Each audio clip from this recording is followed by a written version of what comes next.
To the facts, I'm tense and nervous and I can't relax. Can't sleep cause my bed's on fire. Don't touch me, I'm a real live wire. Psycho killer, qu'est-ce que c'est? Fa better run, run, run, run, run away. Psycho killer, qu'est-ce que c'est? Better run, run, run, run, run away. Oh, ay, ay, ay, ay, ay, ay.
music is about, and any kind of art form is about, is creating the kind of things that you think are beautiful.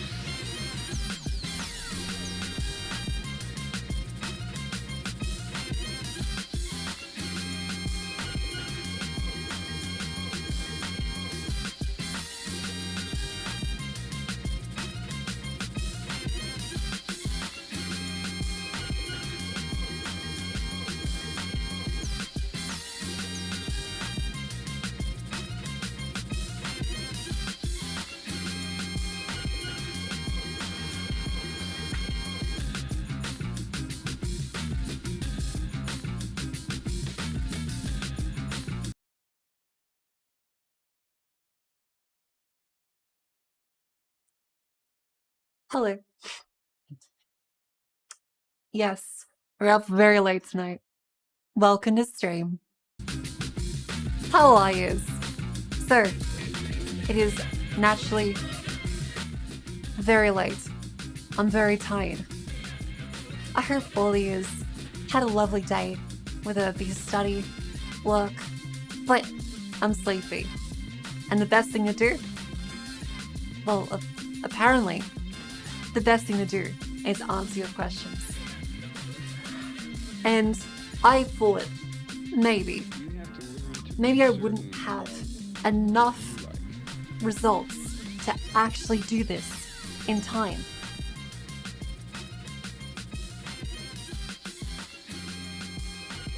You guys made sure there's enough results. Let me tell you, holy shit, you did a good job.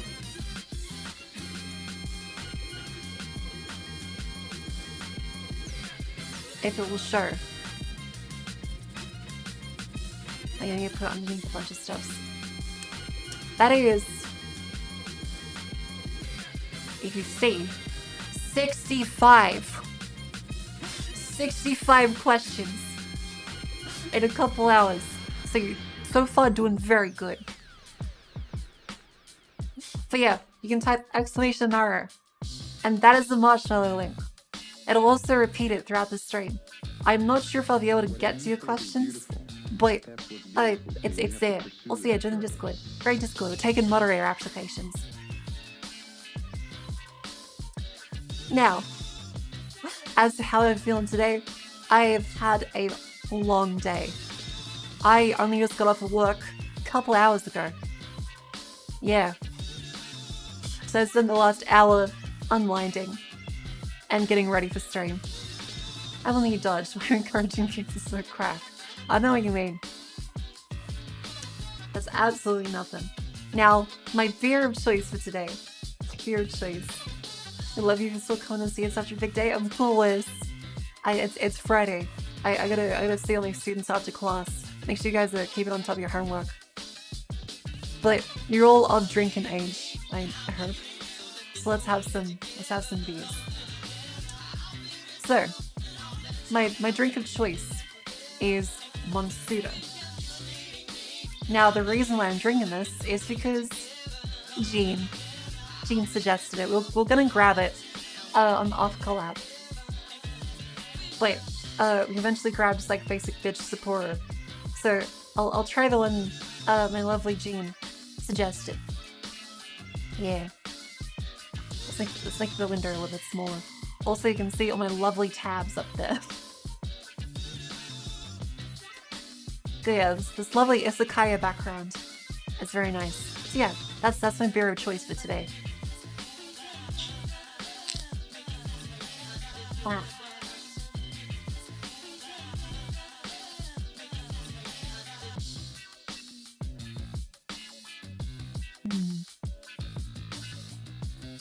Lovely. That tastes nice, actually. Oh yeah, don't worry. This, down here, it's meth. It is meth. I'm drinking meth. Yes. What a lovely day. Yeah, I have my beer now. Let's go through. Let's welcome everybody. Welcome Ulfa, Merrick VT, Turbid Topology, Cold Bolts, Greater L, Shizia, Beeman, Hellraiser, Mirazmu, Kazman, Non-Tech Form, Rogue, DX Deus, Hello, Element Destroyer, Geronimo, as well as Dragonator, Weishi, and we are now caught up with everybody. Welcome all yous to stream. That's the groups aren't just supporters, they're my culture. Ah, okay, that makes sense. Flaming Alcohol, probably wasn't done with Irish, it sure seems like it. Ooh, that does sound cool. Flaming Dr. Pepper sounds very cool. In Australia, there's a big ceremony and a little bit of a stigma against cherry flavored stuff. Australians don't really like Dr. Pepper. It never made it big here because all of our cough medicine, like the cold medication stuff that you have in like syrups, is cherry flavored. It's the exact same flavor as Dr. Pepper. So everyone tastes it and doesn't taste, oh, nice cherry. They taste, oh fuck, that's medicine. So it never really caught on here. Hellraiser, welcome. Cider's not vinegar, but alcohol, and that people drink apple cider vinegar. Yeah. It's very good for stomach indigestion issues. My dad drank it a lot, and whenever I get like an upset tummy, he give me some apple cider vinegar and some bicarb, and it's supposed to help with stomach acid. Yeah, fake cherry flavor is a little gross.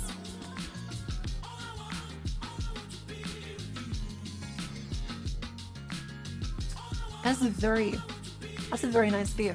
Like it's very simple. It doesn't sting.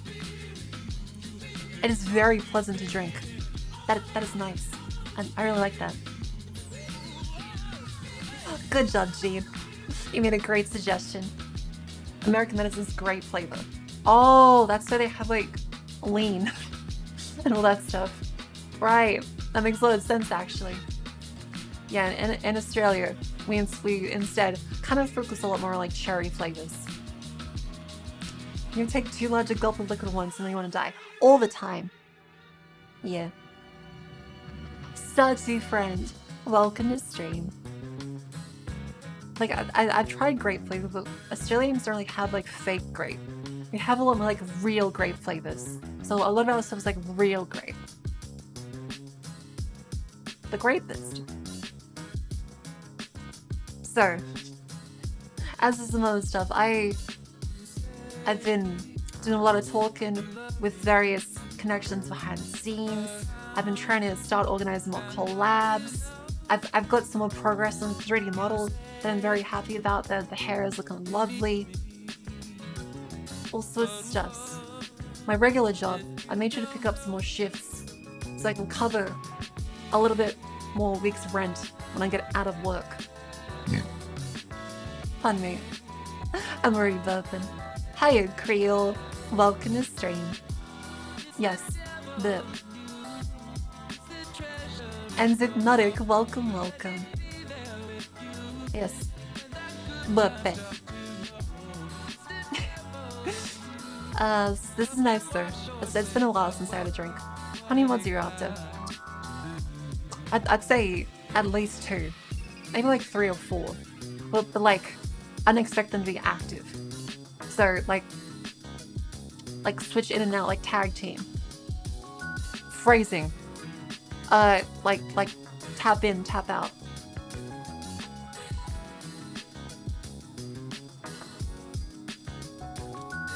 Three full asleep and 2 too short. Yeah, that's what I felt, because if you only have 2 mods, it feels like that'd be a thing where it's like, oh hey, this guy can't make it to stream, so now this is the only mod. Or, hey, both these guys are just like asleep.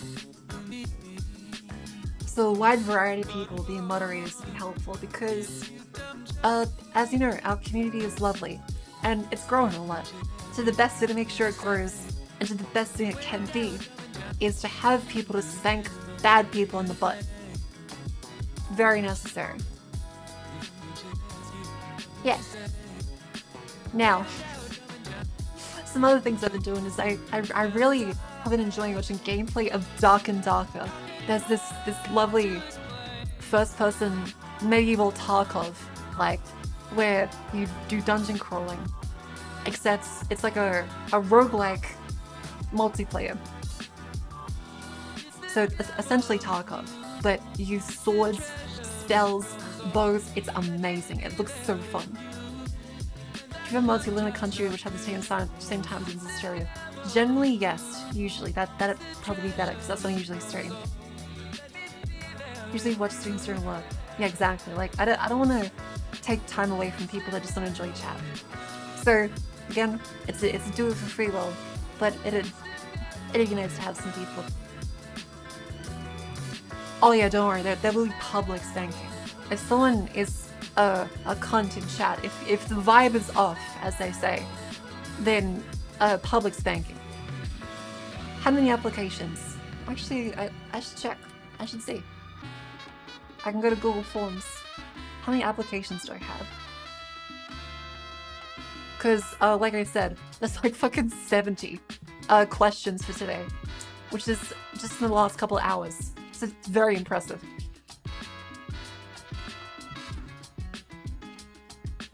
Okay, there's already 10 responses. So that's a decent amount. I'll still keep it up for probably a couple days. Another Hellraiser. 7T. Not teen. T. In a couple of hours. So there's a lot of questions. I get the feeling there are some people double dipping. But that's okay, because some of them are very suspiciously asked in the exact same style. But that's okay. Some of them are very interesting. Oh yeah, something I learned today is that gay men are like supreme at organizing parties. Like what the actual fuck? Like in Mardi Gras. So I haven't been keeping up with like gay eventy type stuff. Tomorrow is the big pride parade for like the entire year for Sydney that I've somehow not heard about until I try like, wait, when the fuck is Pride on? Like it's the World Pride event in Sydney during February. And that this, like if they say World Pride, but they don't say like, oh, this is the Mardi Gras parade. And all the events are catered towards gigantic amounts of gay guys shirtless everywhere. One of them is a naked event. Well, let me read. I posted on Twitter. I was like, holy shit, gay guys go hard. What the fuck? The event is called In the Raw Sydney World Pride Naked Party on a Wednesday night. 4 huge naked levels. Naked bar, naked dance floor, naked jail, naked suck station, naked grope maze, naked play zone, naked porn cinema, free cloak checks. And I'm like, holy shit. What the fuck is a suck station? What is a grope maze? Is that like a fucking Minotaur's maze where there's just like one guy in the middle that chases you as you try and like solve it? That is going like ridiculously hot. Like, okay, I'll have to crop it out. I'll crop it out so you just see the text. You're gonna see a gigantic guy's bicep.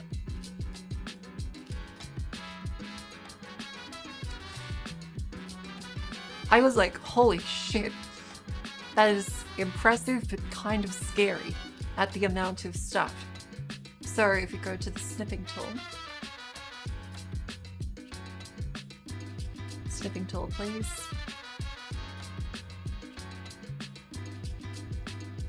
Okay.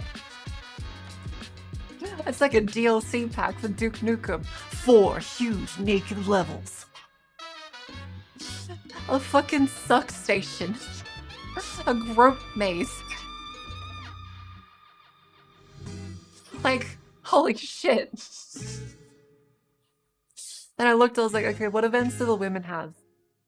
And we have to take the L on this. Like, we are not as creative. All we have is a book club.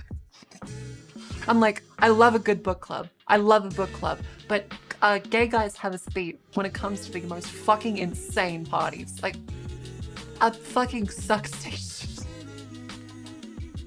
Yeah, Gay men, I kneel. They give so many fucks. Holy shit. That is insane. If only I was gay, I want a suck station. Well, you can always go to a glory hole. It's not like I can tell you something on the side. An ultra rare and arid legion, welcome to stream. How are you? What's the power cleaning station? Yeah. Alpha and Mega, welcome. How are you? It's Friday, I'm very sleepy. I'm looking forward to hanging with everybody. Yeah, women need to step up the game.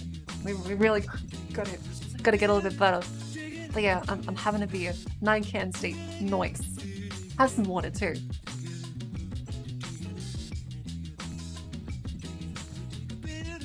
But yeah, as for other stuff, I have been looking at games to play, and I'm still really disappointed that Atomic Heart looks like a dog shit game.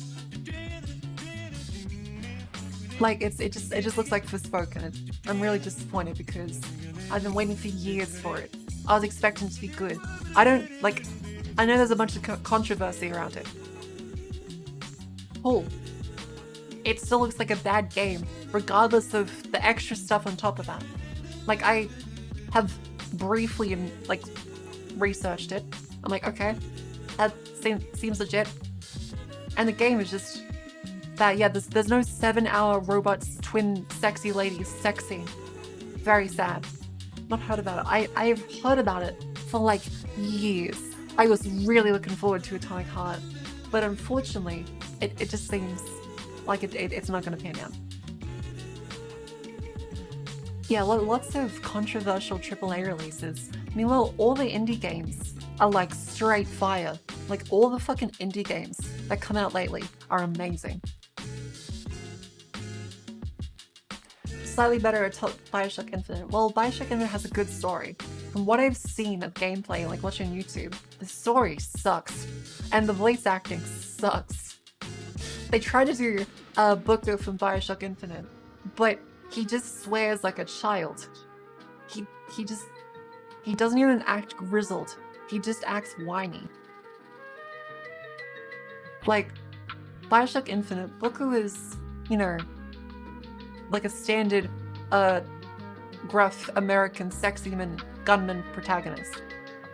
But the dude in Atomic Heart is just a massive cunt. And that's his entire thing.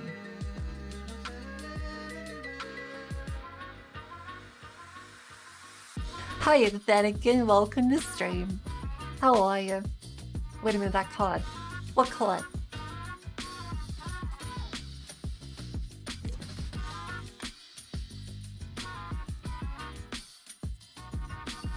Oh, Fuji, welcome. What alcohol you gonna get? I've got Mansuda. Okinawa Dry. Let's do the High on Life for Spoke. Yeah, why is there so many of those games? Like, there's so many games that is now just you have an object that talks to you like it's a Navi that you can't escape. Why? They're actually explaining game. That is the pretending to be stupid argument. They're still stupid. Like, sure, if his behavior is annoying, and they explain actually he had an annoying chip implanted in his brain as a child. So really, it's a masterpiece of creative storytelling. Oh my god, no, he's still fucking annoying. Like, you can't just be like, oh, really, it was intentional. Like, okay, it's intentionally annoying. Hiya, May. Welcome to the stream. How are you? Oh, this is not Dark and Darker. We need to play it sometime. I really want to play it. It's good because they did it on exactly. But yeah, that hot potato. Welcome to the stream. Yeah, like GLaDOS and Portal was fantastically done. But they've got like the lag time of Internet Explorer. That was literally 11 years ago. It's still, like, you don't need a companion on your wrist and then make them annoying. Wheatley was a very, very fine balanced level of annoying that was crafted to also be charming. These other little wrist thingies aren't charming. They're just really annoying. If I intentionally scorch a meal till it's cold, and you better eat it after all the effort. Exactly. But yeah, what was I? Yeah, like I said, gay men have it absolutely locked down on the most batshit insane events. Women, we do need to step it up a little bit, because I like book club as much as the next girl, but we don't have a suck station, whatever the fuck that means.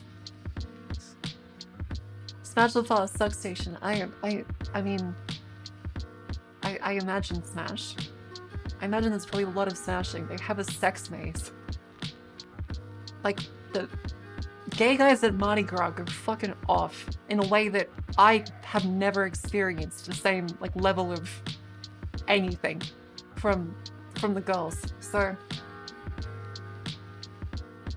is book club like a gay thing? It's a very, like, stereotypically gay woman thing, is that you just go to book club. But it's fun. Like, it is fun. I'm not dissing book club. Book club's cool. Reading is cool, kids. You should all read. But I'd like some variety. I'd like us to push the envelope. Yeah, book club is a bar, but for women. There's a lot of bookstores in, like, gay neighborhoods that also turn into a lesbian bar at night. It's a very common thing that bookstores for women then turn into lesbian bars at night. That is a thing. There's a couple in Sydney, actually.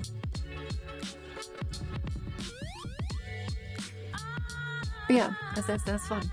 But yeah, all ears. If you can drink, pull up the drink, as we'll get the marshmallows out in a sec. Already? Hell yeah. Alright, so marshmallows. As I get these. You're out of Coke? I do hope you mean cola. Alright, so we've currently got 96 questions. We've got 96. You guys have stepped up very hard to ask questions. Good job. Hiya, hello. I hope your browser issues aren't too bad. And Dub from above and Big Ron. Welcome. Everybody's coming in. How are you? It is the weekend for me in Australia. In Australia, it is Friday. I am very happy. What to go up to? It is now at 96. You guys are going very well. There it is. I need to click the see more. It's actually having trouble loading. You submitted 3. Thank you, Gazin. Thank you, Gazin. Alright. Jesus Christ. Alright. There's a lot of these. Yeah, exclamation marrow, and that will lead you to the marrow slot. Now, as I get these out, the best way to do this, I imagine, is I have a separate window that, like, leads into it.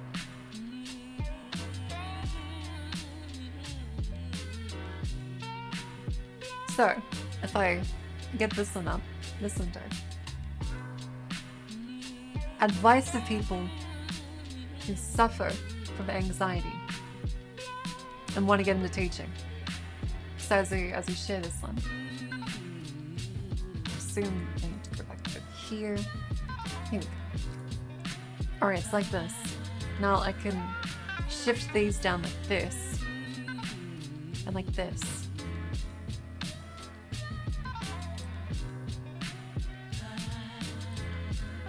Yeah, I feel like that's good. That's good.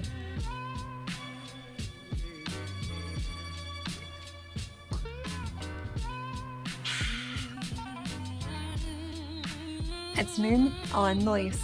Now, advice to people want to get into teaching but suffer anxiety. So, for me, like, I've always had anxiety, like, a fair bit. And really, the best thing you can do is, for any anxiety-related thing, do it. I know that sounds counterintuitive because it's what's stopping you from doing it. But the only way you truly improve is through therapy as well as trying. And for me, it was like jumping into the deep end. I literally had a panic attack before the very first time I started teaching. And, well, I cried. But I went in, I tried my best, and students, like the very first time a student like smiled at me and said thank you so much, I nearly cried out of happiness. So yeah, it's very rewarding if you have a good class. So the best thing you can do is just try. Yeah, just do the thing. And I won't call you an idiot. It's a completely reasonable thing to be scared. Yeah, once you commit, it gets better. Alright, next one. Our next one to this. Some of these will be a lot longer. Some of them will be a lot smaller. But it's basically a whatever I feel like at that point. Is there a dumb purchase you've made that you got a lot of joy out of? Oh, let's see. I've made a lot of dumb purchases like over the years, but I have to say,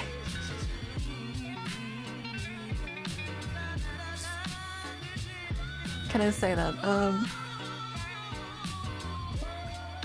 Okay, honestly, yeah, the VTuber model is a dumb purchase. Let's be honest. Like statistically, most VTubers fail.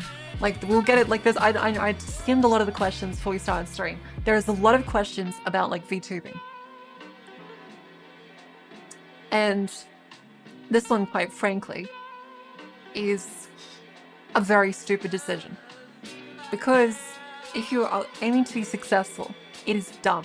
It's possibly the worst financial decision you can do. You should only do this if you actually want to do this out of enjoyment. Because, as there are questions asking about my finances, how much money I've made, and yeah, it's as far as investments go, it's a pretty high investment for usually very low returns. If zero returns. There's lots of people that have zero return at all. Like in the entire years they've been streaming on Twitch, they have 2 viewers entirely. Do you at least make the money back yet? Yes, I have made the money back, but almost everything goes towards more stream supplies. I very, very rarely use the money from VTubing, like myself. Almost everything goes towards like buying games, more stream assets, more stream like models and stuff, and better streaming equipment. Basically everything goes back into streaming. So it's kind of like doing a business that you also don't really get a return out of. I do this because I really enjoy it. So as far as, yeah, it's like a hobby. It's like a hobby that's also semi a jobby. A hobby. Yeah, so as far as I would say dumb purchase I've made that I got a lot of joy out of. This. Yeah, like a VTuber model, I don't know if you know this, but it is legit, at the least, thousands of dollars now. Like this I got for a very good price from Cayman because he really wanted to do it. And it was for like a university thing and a meme. Because I got like millions of views on my video. Because it'd be a really cool idea. I wish your hobby was like a more common word. It's very fun. Oh, red absinthe, that sounds very cool. And Fruji, you got your drink, that's good. Now as a very common price now, I see a lot of artists are asking for $2,000 for models, which is, yeah, it's a lot. Because like naturally they also get a lot of requests because a VTuber artist can't have a million VTuber babies. Like a lot is that they do like a month's worth of work. They spend like a month making it. And if you ever need changes, they also need to be available to do extra changes. So really, when you go with the artist, you're hoping that you also have extra time slots for support. Because really, an artist's time slot, like a commission for a VTuber takes a fucking lot of time. and they also need to be able to make changes. So it's pretty insane. Hi, Millennial Loves. Welcome to stream. How are you? Oh yeah, it definitely approaches like 3 to 4K now too.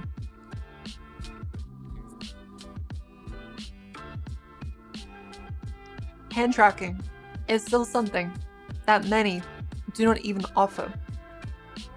So that's why I feel like I have to go with like 3D now, because if I ever want to get like other models, I can't overwhelm Cayman. And so 3D is also different aspects. I'm like, okay, yeah, 3D model would be cool. 3D model would be cool.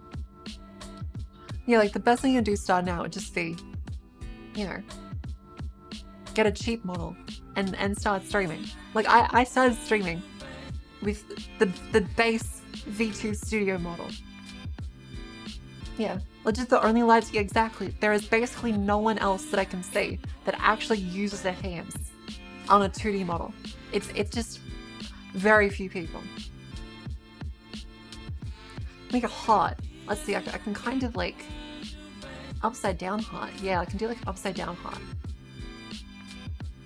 About that.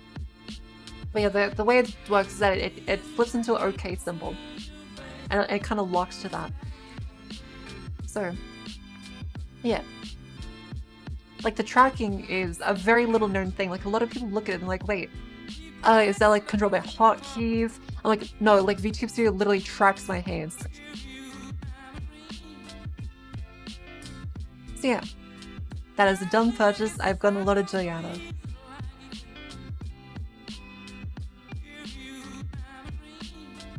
I still think we should get married. Sorry, dude.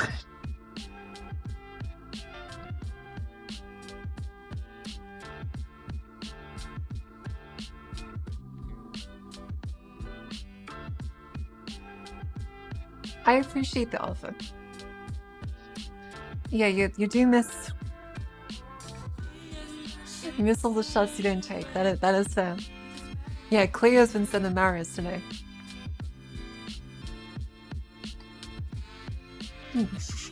Interesting. So yeah, very peculiar. Now as we go through our next ones. Can I marry you? Well, you didn't leave a name. If you would have left a name, I would have been like, whoa, that's serious.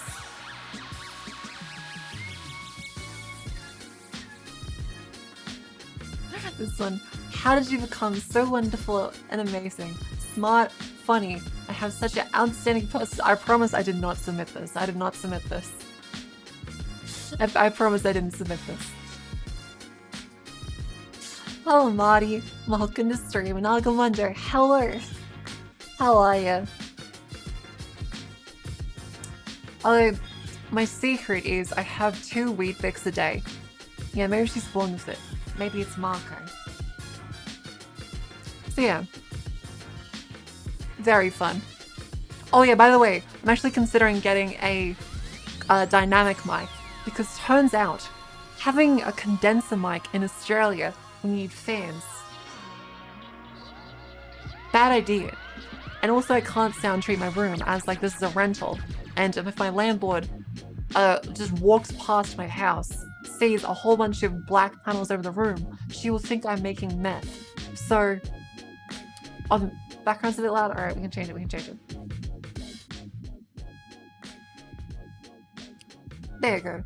So yeah, I'm hoping to get like a Shure mic. I'll have to ask some audio friends for tips, because yeah, I have to use RTX voice, which does degrade the audio quality by like a bit. It's still impressive compared to regular ones, but as far as noise suppression goes, it's always going to destroy data. Ned got very upset with me that I used noise cancelling.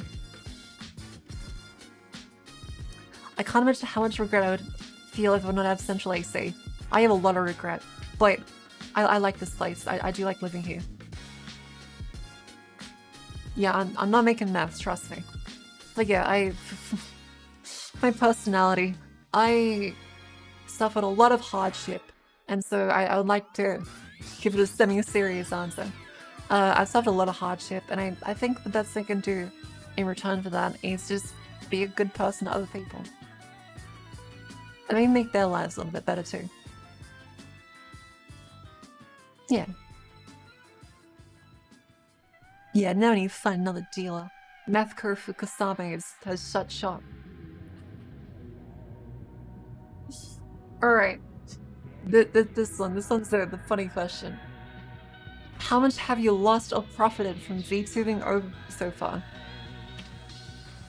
This one I actually have to pull out a spreadsheet for. Let me check to see if I have it in my spreadsheet. Let me see if I can actually show you.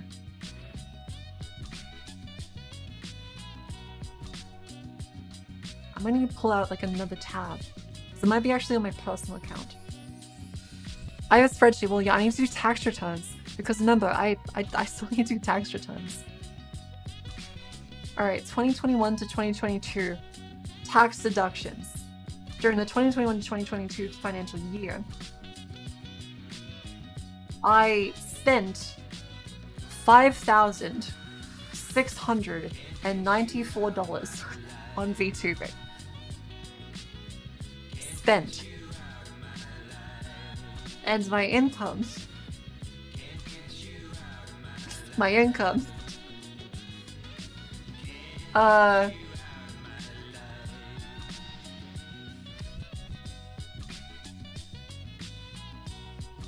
Not as much. Not as much. Oh god. Yeah, so, the total amount of income I made in that same financial year. I just want to say that About, let's see, 850 plus 589 plus 373. So it equals, some of these.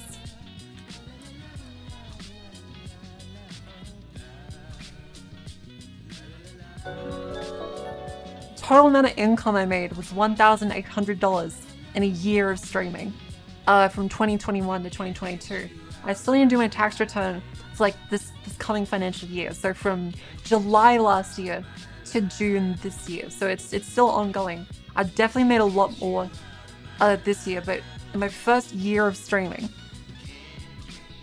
I made $1,800 over 12 months and spent $5,694. Remember, I did make more money this year. I do want to be clear. I did make more money this year. I have these lying around.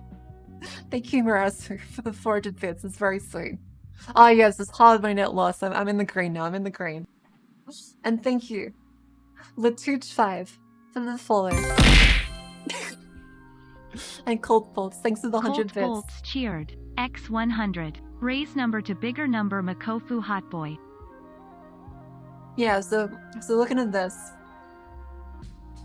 as far as debut goes, so I tracked some of the deductions here. So on my debut, I spent, let's see a summary of this: 100, 200, 300, 400, 450, 540 on debut resources. Dragonator_G cheered. X100. Thank you for the 100 bits. It's very. Oh fuck! It's a hype train.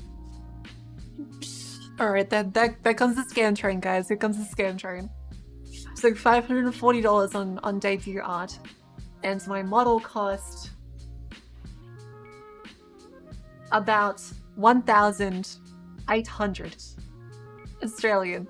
So my debut cost 2,500 roughly. With all the stuff there. That's not counting a Stream Deck. That's not counting the iPhone I eventually bought. That's not counting Leap Motion, the streaming membership stuffs, the various programs I need to buy. That is just purely art assets for VTubing. In total, everything from 2021 to 2022 that I bought was 5,500 buckaroos. Yeah. Hiya, Crab Cool, welcome to stream. Obviously, I can't show you the spreadsheet as there is a lot of like personal stuff there too. But that is what I'm tracking for these. And on total art, I've spent... How much have I spent on art?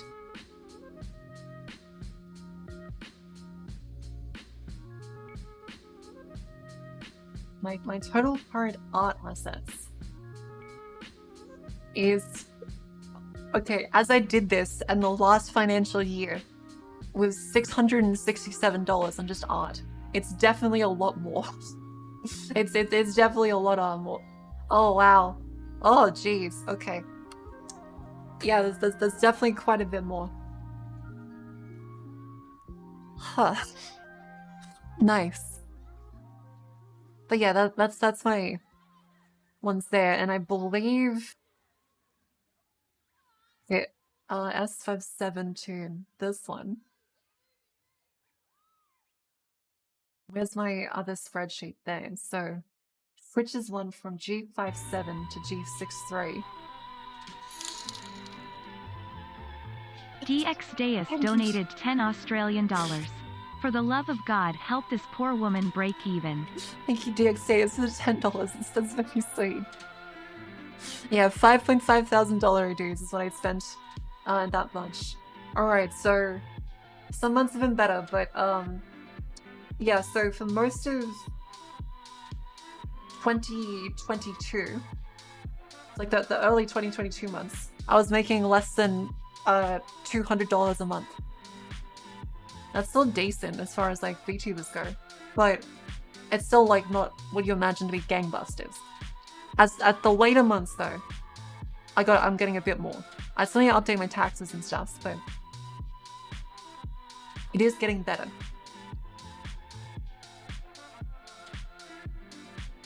It's getting to now lots and more be around 300 to 400 from Twitch a month. Yeah, like a low living wage is like 600 subs a month. So I've still got a ways to go. So yeah, don't worry, I'm not living large in the mansion. I'm still working my day job. I'm having fun. But yeah, I hope that's a bit of transparency for you. Very fun. Yeah, exponential growth go boom. Hopefully, we have many more streams with lots of interesting stuff. But yeah, let's go to the next question. So let's see. Our next question is a very kayfabe one. Being a Wobbegong teacher, how do you navigate traveling from the water to your classroom? Is there a tank? Or have you adapted to be able to sustain yourself without water? That's a great question. And thank you very much, Volpina, for the follow. Welcome to stream. So, I have adapted a little bit. I've gotten used to it. Hi, Owen there. Welcome. I've gotten used to it. So, originally, I would flop on the ground and scream. But over time, I've managed to, make my gills used a little bit less, and they've started to become a little bit more lungy. So they are getting better. But I do need to just splash myself with some water occasionally. And so that's why I'm a little sweaty sometimes. Yeah, I just flop on the ground and scream. You would too, if you was struggling to breathe. So yeah. Now, oh god, this is gonna be a great one. Oh god, she's just like me for real. What's the most cringe thing you've witnessed while teaching?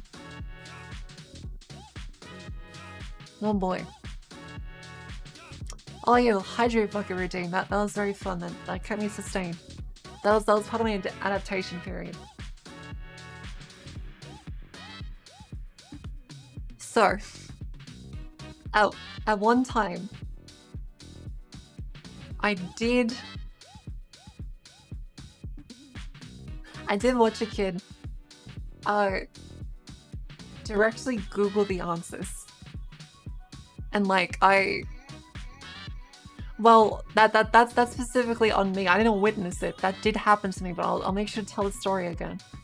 And so I just stood behind them and I watched them Google this course answers code full solutions.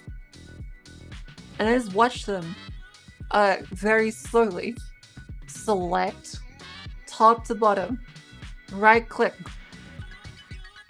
copy, right click, paste. And then they saved it, realized it didn't compile, submitted it anyway, and turned around and they realized I just saw them do the entire thing. Oh no, they did not check it. They did not check it. And yeah, that was very funny. I was like, you're gonna have to do that again. Can't just, you can't do that. So yeah, it's been interesting. Now as for me, I've told this story. This is back in, I believe, February, March last year.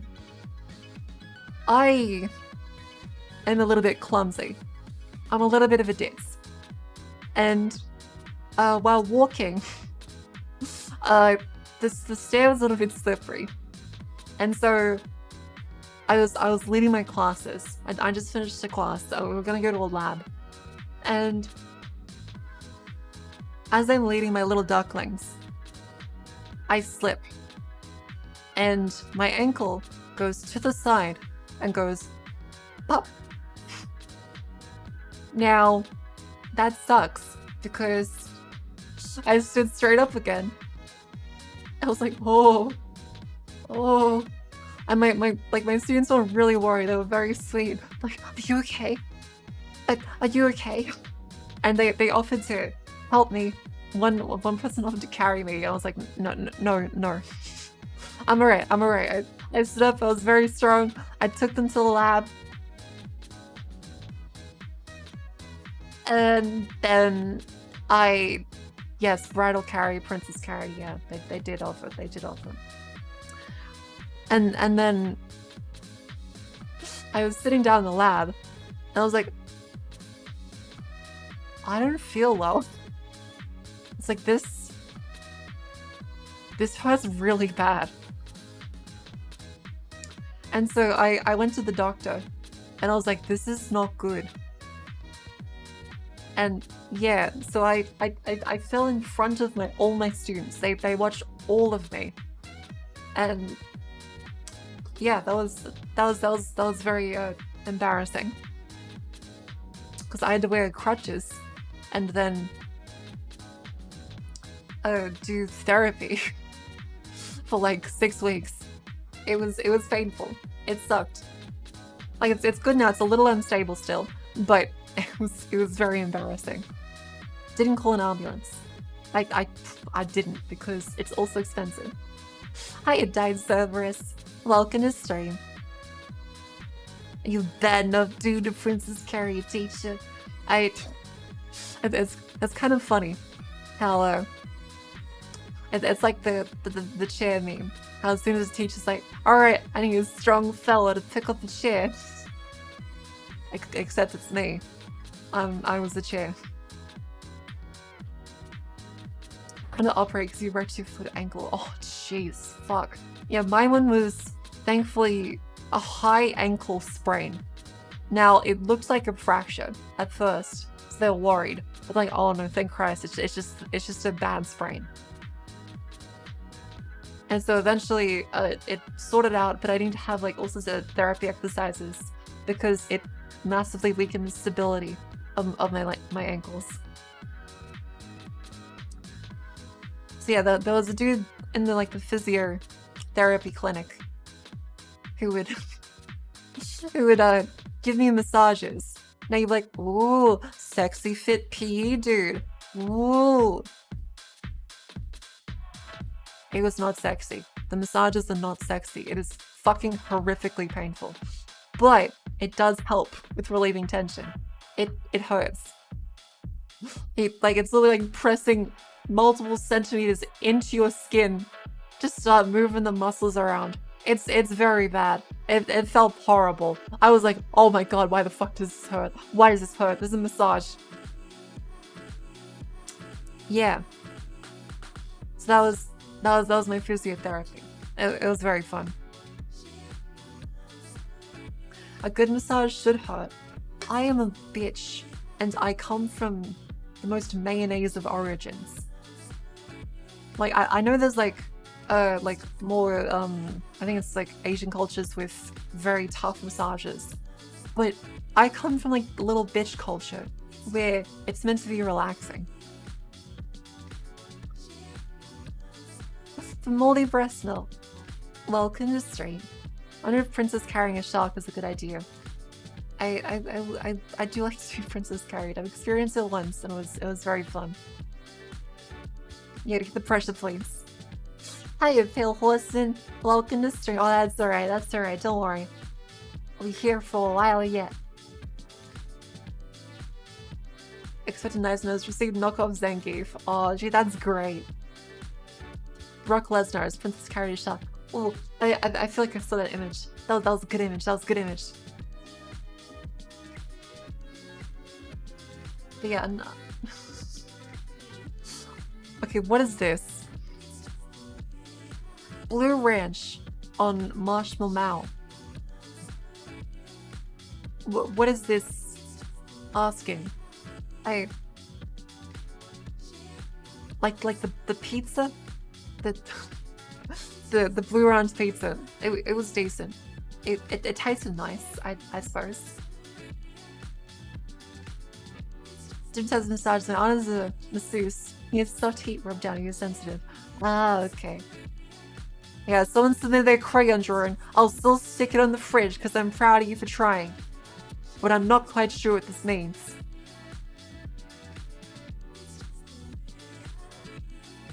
Hey, they left a name. How many things have you air fried since you obtained it? I've used it literally every single day. Sometimes twice a day. I've used it every single day. So probably like 20 times already. Constantly. I fucking love my air fryer. It is fantastic. I've seen images adding eyes and blush painted. Yeah. Tsundere sharks. Yeah. How many things are like about 20? I've done mozzarella balls, curry puffs, samosas, tendies, chicken nuggets, that Macca's fries, Macca's nuggets, a quarter pounder, soup. I have done a lot of things. Hiya, Curry. Welcome to stream. How are ya? How's exchange? I can say your exchange, right? Welcome everybody. Let's do a shout out for Curry.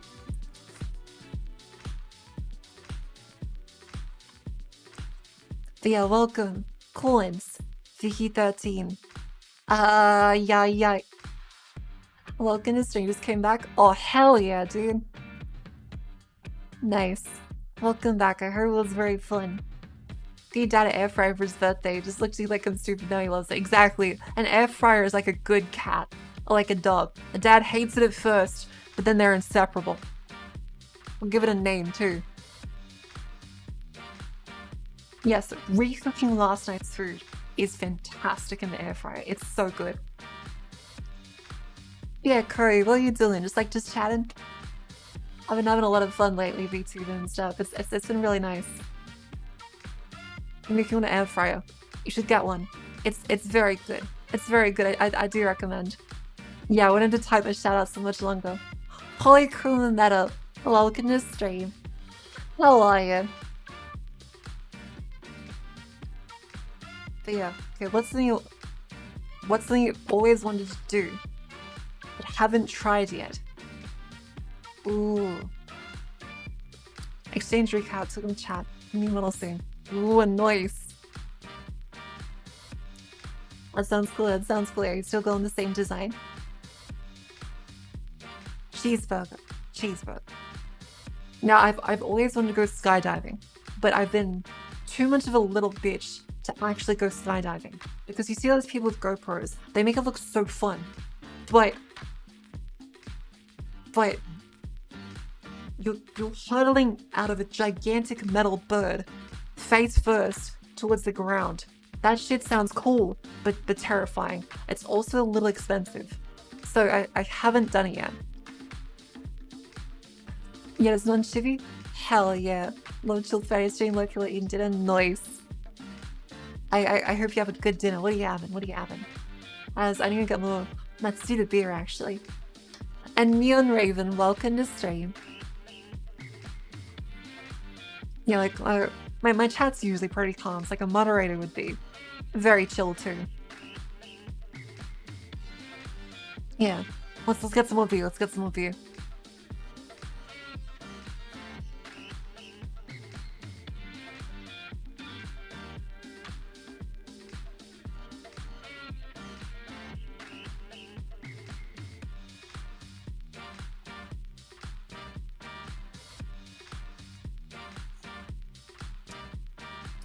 Now, one thing that's kind of interesting, if you didn't know, it's actually it's actually Ed Sheeran's concert day today and tomorrow. So Sydney is completely fucked. As in, you'll not be able to go out today or tomorrow because Ed Sheeran is in town. So the trains will be covered in puddles from all the women just absolutely blasting all over them. So it'll be a very wet and slip and slidey day. So don't go out. Next weekend is Harry Styles. So a very similar situation.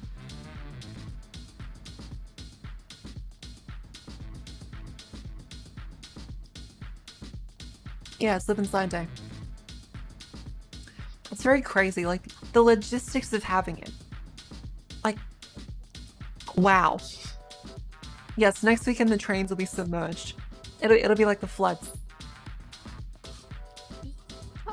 The logistics of having 120,000 people is insane, and just like a single tiny place. That like just the mops alone. The mops alone. But no, this is Sydney. So yeah, Victoria Bros are having a great time.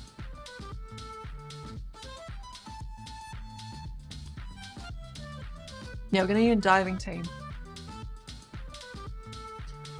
But yeah, skydiving for this one. Skydiving. I've always wanted to do it. What is the best, most advantageous superpower one could possess? Which one do you think is the worst objectively? I think a lot of them have really great ideas. But I feel as though like being able to read people's mind is probably the best one if you can turn it off. Because there's so many things you can like cheat with that. And so many like cases you could solve. There's so many different things you could do. It's a very strong power. Like probably the most strong. Like just on its own. Definitely.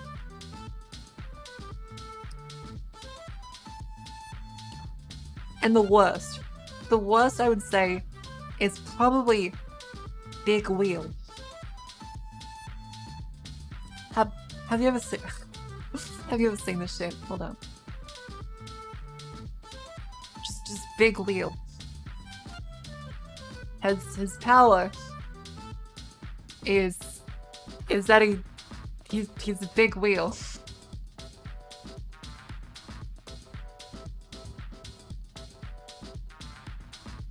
Let me demonstrate. Let me demonstrate.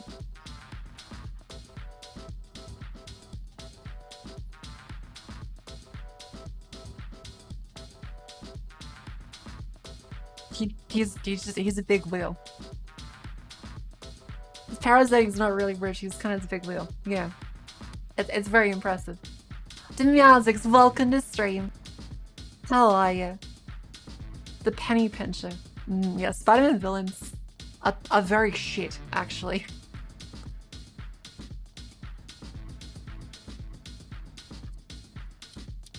It's very funny.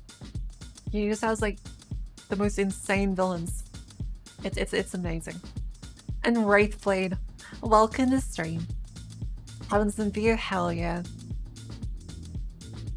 Alright, our next question. That's a very close to her one. Why do you like sharks? Ever since I was a kid, I've always really liked sharks. Just like seeing videos of them on TV. On the telly. It was fantastic. You'd look at those guys, you're like, holy shit, they are so cool. Whoa. That is a gigantic, underwater, massive thing with gigantic sharp teeth. Wow. And they bite chunks. They also are essentially dogs. They are very, very big, angry, misunderstood, sharp-teethed dogs. Very clear. Shark Week is fucking amazing. There's also a Sydney exhibit of sharks. I want to go. I need to go. Oh, and Nub and Saluna, welcome to Scream. How are you? Sleek. Absolutely smooth. Did you watch Street Sharks? I don't think Australia actually had Street Sharks. Because I don't think Australia had Street Sharks.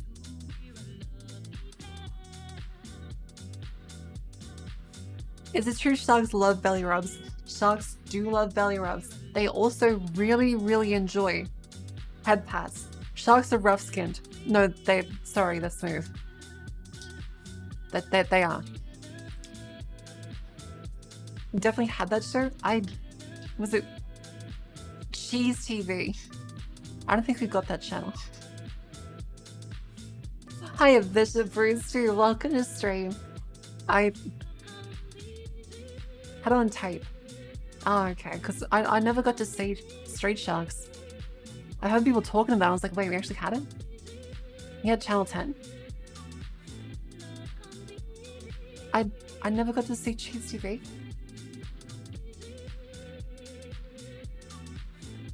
Like, I remember going to watch TV, and we had ABC. We had, actually, I don't remember much from TV. Which was Yu-Gi-Oh! As a kid. So, I didn't get to watch Yu-Gi-Oh! Much because our signal was really bad. I watched a lot of DVDs. I watched a lot of DVDs and VHS tapes. So if we go to Video Easy, we rent some tapes and we drive back the 50 kilometers into our middle of nowhere. Dad would scream because the reception was bad. And even like Foxtel, as soon as it rained, that goddamn Foxtel cable TV bullshit didn't work properly. And as soon as it rains, it just wipes it out completely. Hiya, Happy. Welcome to stream. How are you? My pet monster. Wait, let me go on this. Let me see this. Let's see if it jogs my memory. My pet monster. Because yeah, I remember watching lots Around the Twist. Oh, I think I've seen this, but I don't think I watched the show.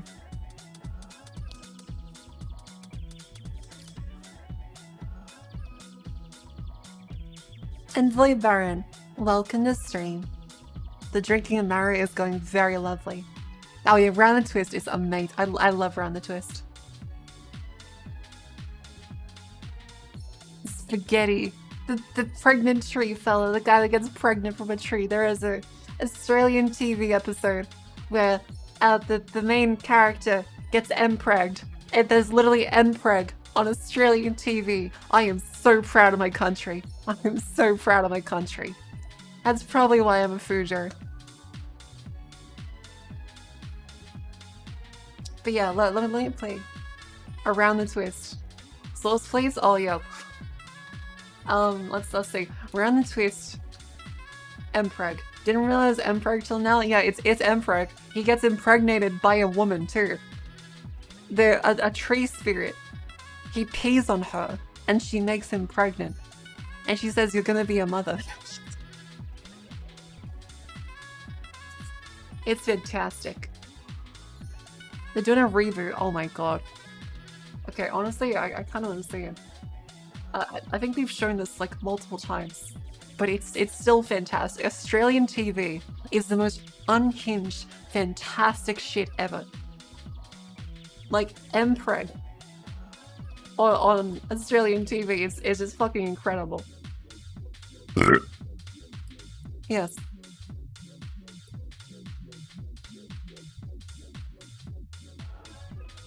Around the twist, let's get this one up. Let's also move me to the side a little bit.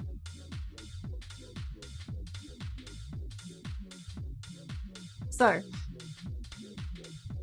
behold, round the twist.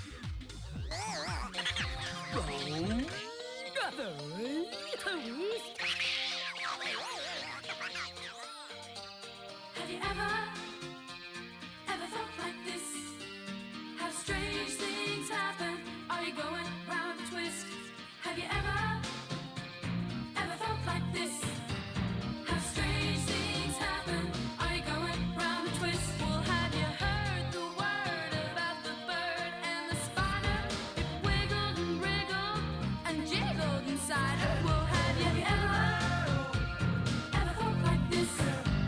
How strange things happen. Are you going round a twist? Have you ever felt like this? It's a fantastic song. It's so good. I love this song. Did Aussies actually dress like, oh fuck yeah, dude. Like, this is how we dressed. Australians are daggy as fuck. This is how we all look. We all look like this. I just realized he has a giga chin.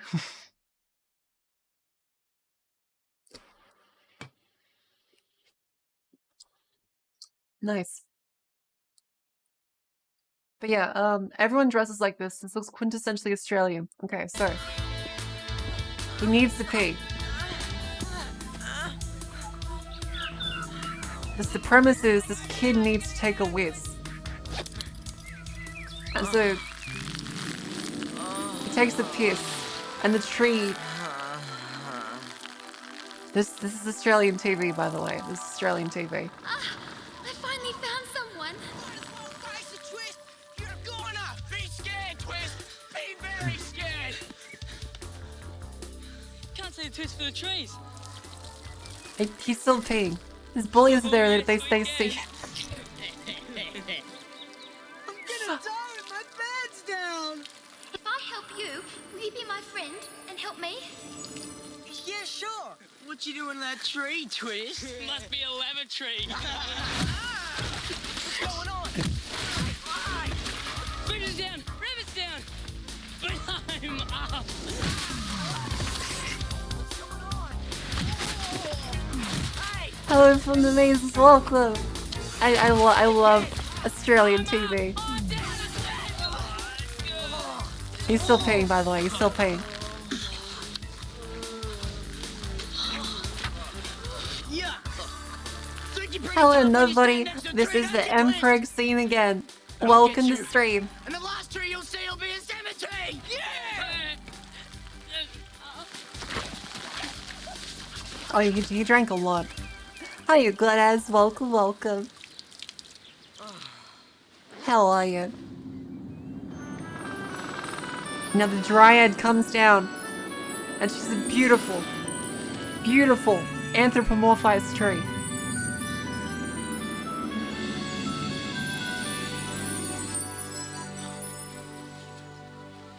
She's pretty cute, actually. Hiya, Jimmy Map. My name's Ginny Dryad. I'm the spirit of this tree. Wow. That poor tree hasn't got a spirit. I'm scared it's going to die. She's like, oh Well, we fuck, I better just made him save it then. pregnant. We could save a whole forest if you'd like. Would you like to be my boyfriend? Are you kidding? I mean, are you I don't think my sure? dad ever Is it like watched okay me for a watch this bloke to episode fall in love because with a tree. I mean, any adult would be like, what the fuck? Tree spirit? Of course it's all right. Australians are very multicultural.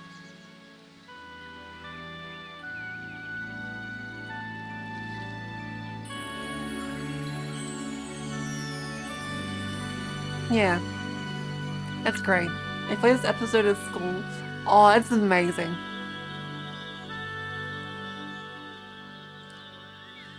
Well, Faye, I'm sure Pete's just as thrilled as the rest Oh of yeah, us. then there's the fucking Daggy dad. He's the most Australian looking dad. And she's the most Australian looking mum. As we get up here, as we go through the episode, he complains that he's a little sick. You know, well, I think. a dry A dry cleaner?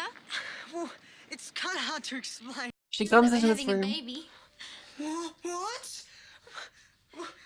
We haven't even touched it. It doesn't make sense. How can you be? It's different for dryads. Once a man wees on the tree and you hold hands and kiss, you can't avoid it. Really?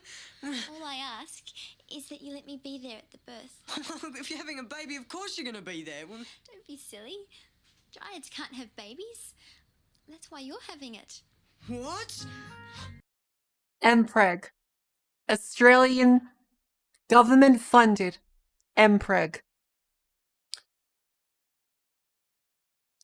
God bless Australia. Let me just get the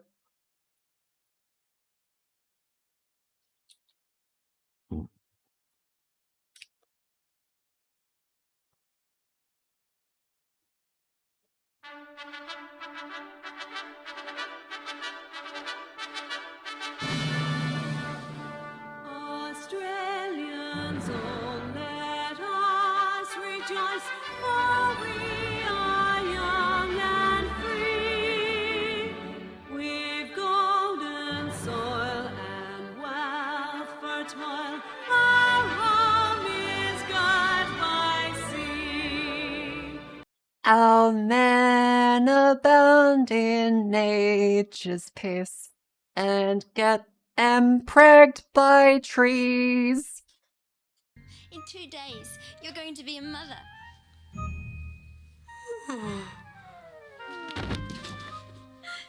Exciting, isn't it?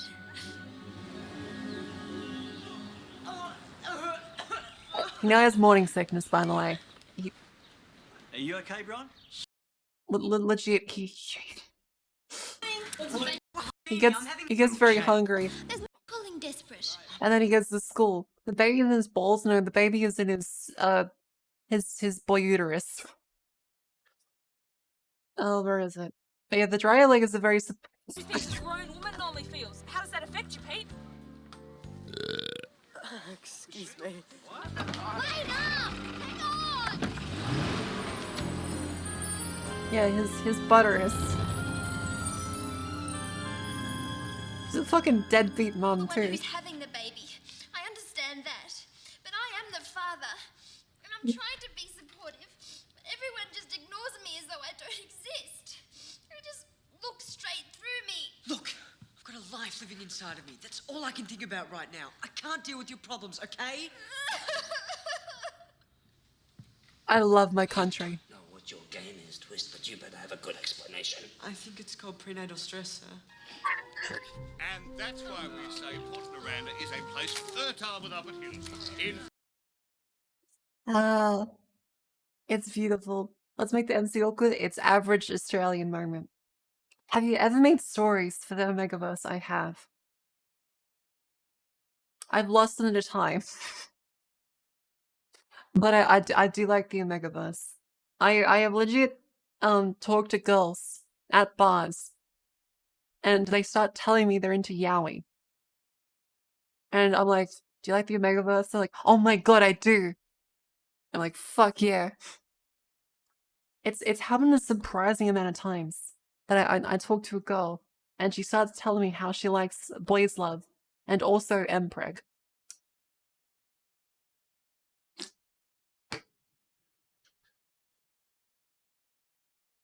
In fact, it is the fertility It's centre very of the surprising. Shipwreck Coast. As we go into this, Brian, go to the everyone, train before I think it you're takes a pretty village to raise a child. The one who's not all there? Is there enough I'm time drinking to Matsuda. Can I borrow Sorry, your one? Monsuda. It's one Jet suggested. Because I gotta take my daughter's suggestions, If a so. guy was going to get pregnant, you couldn't think of a better place than Port Noranda. Why, we've got everything. We've even got plans for a coin-operated laundromat. What's the fucking... Oh, here it is. You sure it's not a furball? The father's on the way. Just had the biggest crush on the system. This would actually be a good educational episode if you want to teach a kid how a baby happens. Quick, go get some boiling water. Okay, if I can't get some water, I'll get some Diet Coke.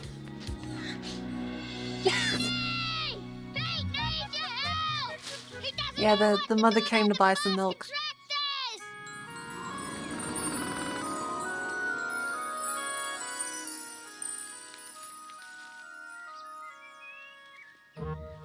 They probably, honestly, they probably made it a boy to avoid censorship. Yeah, I think that's probably why. It's also very funny.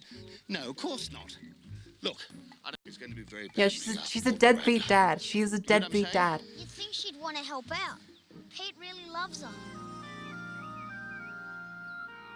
If the roles are reversed, it'd just be some fuckhead in the woods who's not watching his wife's birth. Hi, your ass, you can watch an MPreg. Maybe we should get some nice leaking jet. And also, this is an Australian government-funded TV show about weird happenings. You want to fight with Twist? And he's currently been MPregged by a tree because he pissed on it. It's a projector. I'm ready for it.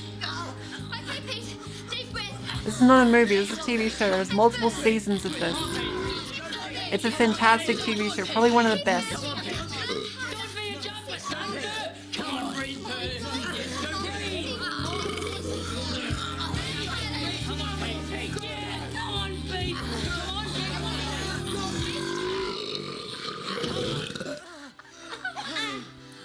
And there's a lovely baby boy.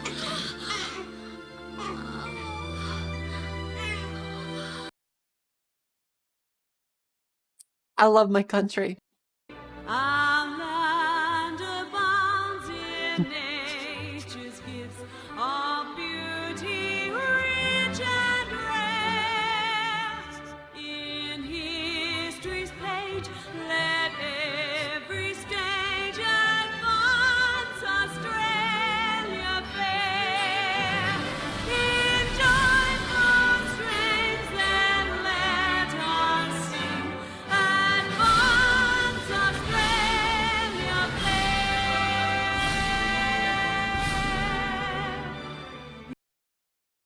I love my country. Blammo Excalibur, welcome to stream. Oh, it gets better. It gets better. It's such a fucking great series. But yeah, this is just one thing. This is like a Family Guy cutaway gag because it's just all episodic. This is just one thing that happens. It's fantastic. There's also another one I really liked, Genie from Down Under. This was very fun. The theme song for this was very nice actually. I've served a lot of masters throughout history. Now I want to go back home where I can be free. Then you come along with the opal in your hand. Now your every wish is my command. That's right. Genie, genie from down under. Make my wish come true. Dream on. Genie, genie from down under. I wish you'd do what I want you to. Oh yeah, all right. That was great. Genie from down under. Dad, we're free! It was decent. It was decent. So yeah, very fun. But yeah, I like sharks because they're cool. That was a good tangent. Live action Xavier the Renegade Angel. Yeah, it's amazing. Australian TV is the best resource for the most unhinged content possible. It's absolutely incredible. Ancient White Australian Genie. Exactly. He's got the Crocodile Dundee. Oh yeah, that was a tangent. Don't worry. This stream is about answering questions.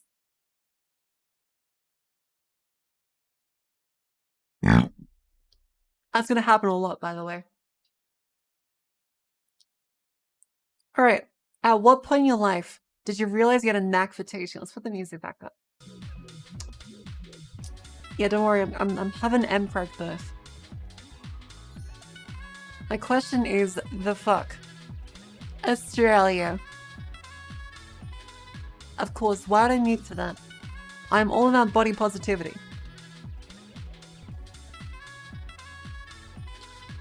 So, one of the reasons why I realized I was quite good at teaching is because I was able to empathize very well with everybody. Unfortunately, I empathize very well with everybody. So, I'm often paralyzed. That's the Emperor paragraph right there. I'm often paralyzed with, oh fuck, I feel bad because this person feels bad. I'm like, damn, that fucking sucks. And so I'm like, okay. And yes, I gesticulate a lot. I do. But my math teacher told me that I was very good at teaching maths to other students in my years in school. So I was like, wait, fuck, I'm actually good at something. And so I was like, damn, I should do this sometimes. It's like, I always want to be programming. I wanted to do like computer nerdy stuff. Because ever since I played like Diablo, I was like, holy fuck, computer games are cool. And sat on the very first page of eBay, I was like, damn, this shit's amazing. That's my little baby brain. And so yeah, like, teaching's fun. I realized I had a knack for it because I was helping people. And I got told that I was good at it. World of Warcraft got interest in programming. Oh, that's nice. Teachers tell you I'll become an engineer. That turned out to be shit advice. Well, maybe it was just a different type of engineer that you could be. There's a million different specializations. I'm sure you got good skills towards it. Now, our next question, as I go through these, was that Marius?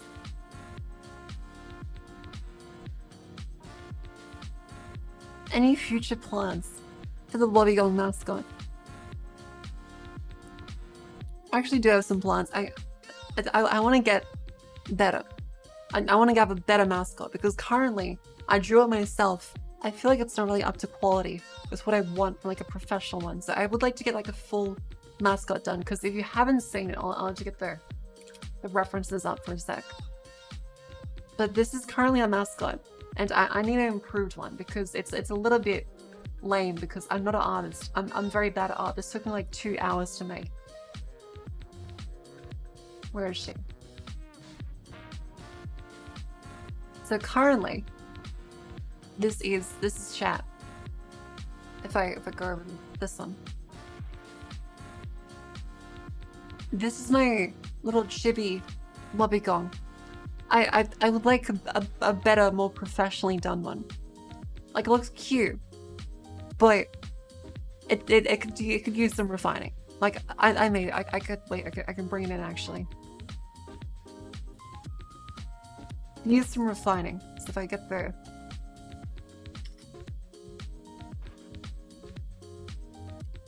Let's get chat up here. There you go, chat. I even rigged it myself. I learned Live 2D for this.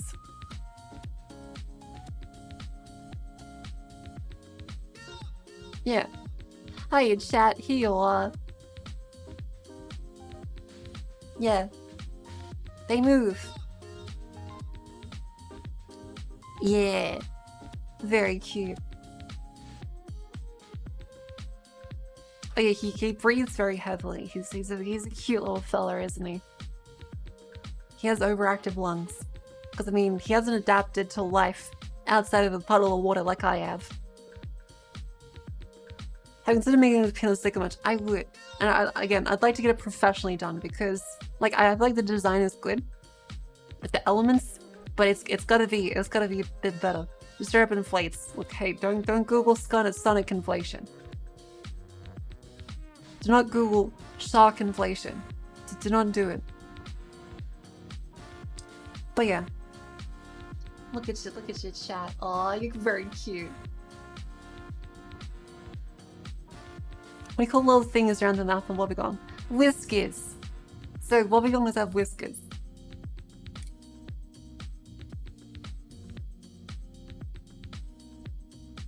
So if you see up close, a Wobbegong has little whiskers. Like this.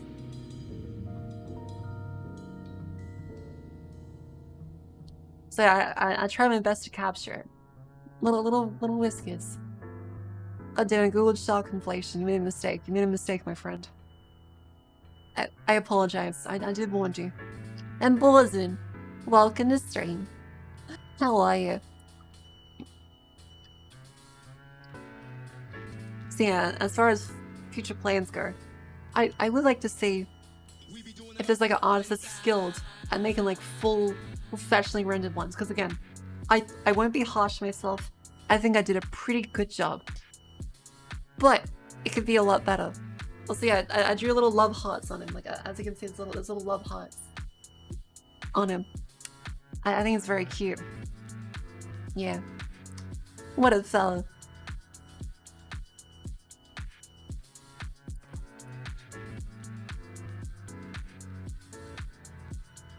Okay, let's see this one. What's the... Oh, I've lost the window. 1 second. Ah, there she is. Marshmallow wants to double check I'm human. 1 second. There we go. What is the one thing you've made that you're most proud of? Honestly, it's still this. Like, VTubing in the community I've made with it is still probably what I'm most proud of. I really enjoy doing this.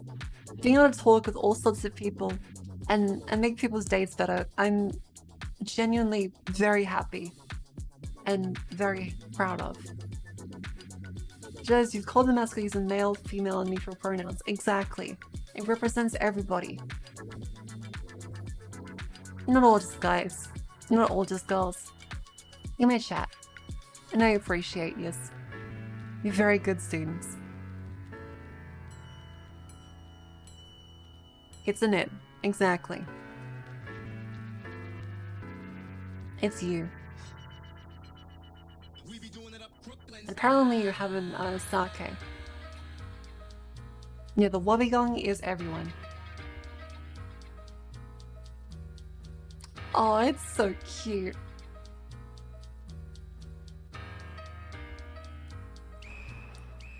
So yeah, as we progress, the community I've fostered and all the good I've been able to do, because I get messages of people telling me that I made their lives a lot better by giving them some advice, or they told me like I really helped them through a hard time, and it makes me really happy to see those messages.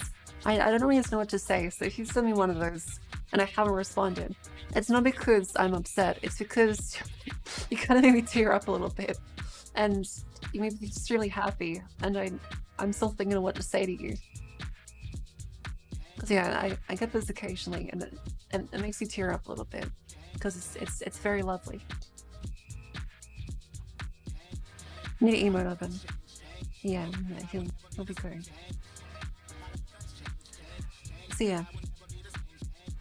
The stream's an integral part of last year, but I was a whole lot easier and hang out with you. Hell yeah, dude. You haven't done that for me. Thanks, Happy. V2 is definitely the last year is more livable. I'm glad. I never thought you could achieve this thought. I initially assumed you'd stick to your V-Raid model for a year or so. Me discovering you would start with a semi-viral clip you used in default model to teach comp sci class on YouTube. Yeah, that was how I got my big start. So there's a clip of me on Billy with like 2 million views of me VTubing in a classroom. Like a really bad mic. To a whole bunch of people, and people liked it, so I did another stream. Well, I did my first stream, and like 100 people came. I was like, holy shit. Naturally, they didn't all stick around for long, and I was back to 5 viewers playing Minecraft because I didn't know what to do. But it was also like, let me see if I can find them. Let's see, Billy Belly. See if I can find it because it should be on the. It should be on there. Let's see. Let's see.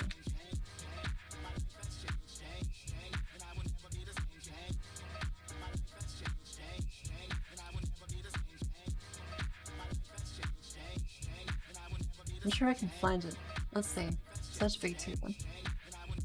My voice is very relaxed. I'm glad you think so. I'm glad you think so. Yeah, there's a YouTube link. There's also a Billy. Help. And because there's been like everyone's a little tired and there's been not as much participation with this tutorial since the move online, I've been thinking of ways to change that. So, just 1 second. Behold, I am now an anime girl. Hi. Hey, that gets everyone typing. So yeah, it worked well. This now has 44,000 views, and on Billy it has like 2 million. Yes, that's me. The microphone is very bad. Yeah, the voice sounds very different. I've started to project myself and mumble a little bit less. I'm doing a lot better. Yeah, she's Neuro-sama. No, that's the default VTube Studio model. It's Hitori? I want to say Hitori or something. Built into VTube Studio. Yeah, it's a stock default avatar. But I did it during class, and it works very well. DX donated 10 Australian dollars.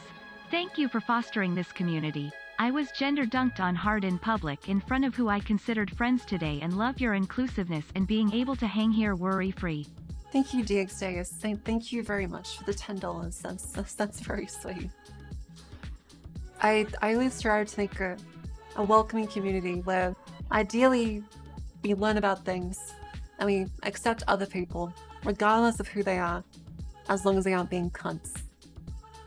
So, whether you have a cunt or don't have a cunt, you are welcome here as long as you aren't a cunt. So, everybody, I appreciate you. And thank you very much, DXDayers, for the $10 dues. That's very sweet. And yes, that is Tom Cardy in the recommendeds. I've seen that now here. Well, yeah, I honestly didn't expect to make it this far. I did not expect to have a bunch of people here to this day. Hello, thank you from the Mazes. That's very sweet. Thank you for the gift sub. Thank you. It takes a lot to decide to subscribe to somebody, so I appreciate it. And God, as a funny cunt person, well, I mean, it's usually pretty obvious. Like, it's the vibe of the thing. It really is just like the vibe of the thing, as much as that's a cop-out answer. If someone's being a cunt, you can tell them they're being a cunt. It's not like, oh, show me the exact rule that shows that I'm being a cunt. It's like, no, you're being a cunt. Cut it out. Australians come from a pack of thieves or a pack of police. The police pack like rules, but the thief one's just like, yeah, you're actually a cunt. Stop being a cunt. Yeah, just don't be that guy. You contribute with your numbers like that. You're making great progress. Thanks, Happy. I still look back on things and I'm like, holy shit. What did I do different? And I guess it's just like, it's those little bits that add up day to day to just be slightly better than last time and help people a little better than last time. It's like a nice degree. Oh shit. Hiya, Clear. Why is the first message I like BBC? But welcome. Let's do a lovely shout out for Clear. This is L. Nice. L nice little chill Friday drinking stream. Welcome everybody. I am Master Blast and APDV, Hedra Yuhi, Order at Dusk, Clear, Emperor's Armpits, Guy Stillwind, Welcome Raiders, Unmoving Great Library, and Shogun Killer. Thank you very much for the resub. It's very sweet. 6 months is a lot of time. Enjoy your emotes. That's very sweet. Yes, big brain. Clear's big brain. That's why she has to email me. So not email her, she has to message me on Discord to see if the thing is a virus. I'm joking, I'm joking. We all love Clear. Yeah, the Clear's a nice sausage. And at Marco's channel here, we also have good sausages. What are we? Oh yeah, we were also showing you Mpreg. Let's do it again. Let's show you Mpreg. Here is Mpreg, an Australian government-funded TV show of Mpreg.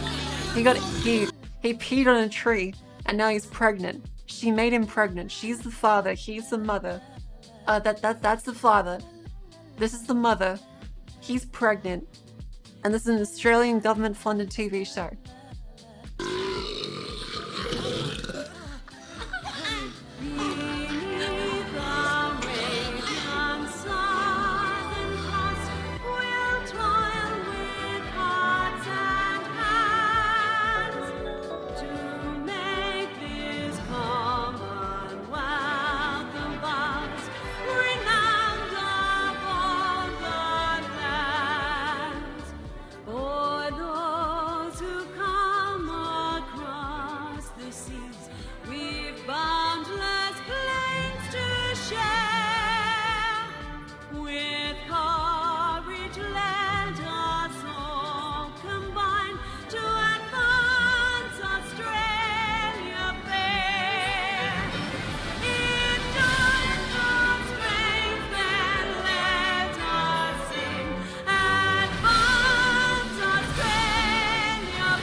So yeah, that was our taxpayer dollars. Our taxpayer dollars paid for a female on male Mpreg on kids TV.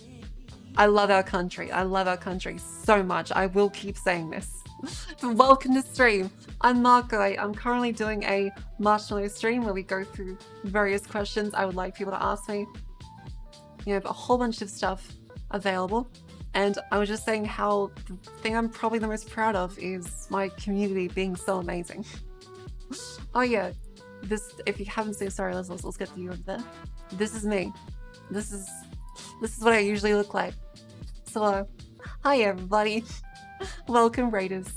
I've answered 2. I've answered actually like more close to 12 to 20. There's been quite a bit. Hair change. Oh, number 4, I said hair changes.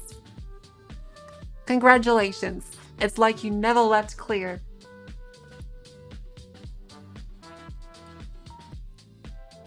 I move on with that. Noise. There we go. Yes. So today class, we're going to talk about latex and how much I hate the Romans. And the fact that Venice is still the greatest, but oh man, I hate the French. I hate every country because I'm British. And she hates Poland. I'm not going to get into that. We're not going to get into that. That's a bit too risky. That's a bit too risky. Hey, baby bunny prince. Welcome to stream. What's your friend in the Dark Ages? The Dark Ages were based.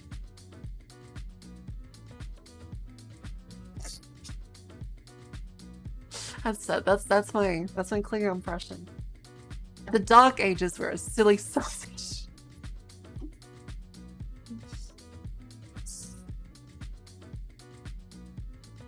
On God, no cap, FR. So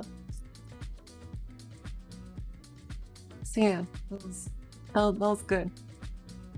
Let me grab another beer. Let's crack open another cold one. But yes, we're having some beers. This is our lovely little mascot here. It's you, chat. You're part of my Whoppy gang. Let me send you a marshmallow. It's gonna be to go fuck myself, isn't it? It's gonna be to go fuck myself. Good night, the one who loves. Thanks for coming to stream. Have a lovely sleep.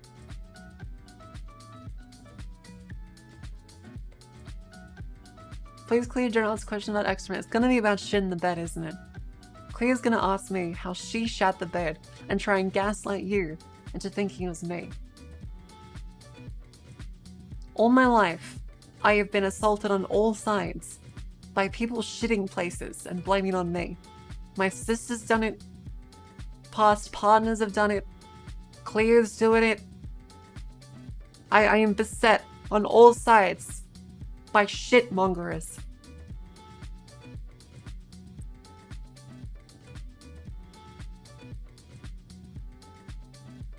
But yeah, let's grab another. Yeah, and Cleo needs a nappy. Let's grab some more cold ones. You know the common denominator. Yeah. Pause partners will gaslight you about shitting yourself. I want to talk about it.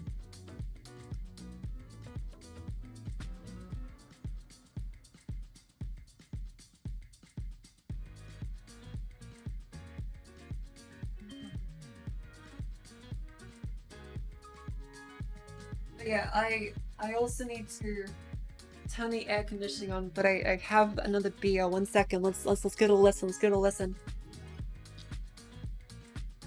Nice.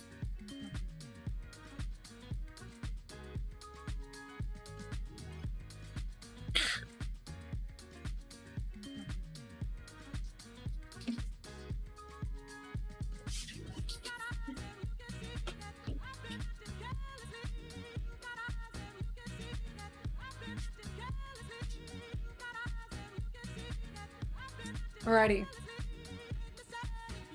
Penguino Quinn is waking up like Imagine Dragons.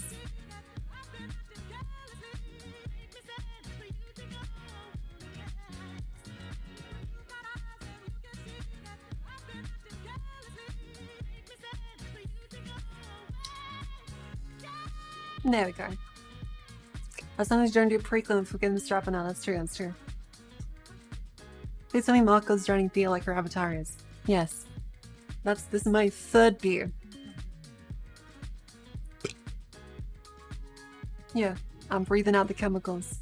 So only 3 beers. Each one is 1.8, so 1.4 Australian standards. I just realized a UK unit is actually less than an Australian standard. This is 1.4 Australian standards, 1.8 UK standards. So Australia is ahead for alcohol consumption.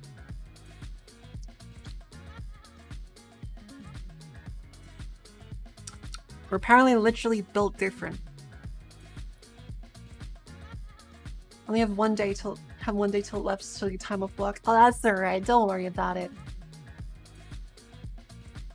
Whatever you're up to, don't feel bad because you can't drink. Yeah, so Australia's doing good. If you were good at any profession that haven't received the accompanying education and trade experience, which would you choose? Oh, let's see. Honestly, I feel like being able to weld. I feel like being able to do like welding and shit is very cool. Honestly, I'd pick welding because you put a little helmet and you're like Ripley from Aliens, and you just go with a plasma cutter everywhere. That shit's cool. It's like purely on that aspect. Very cool.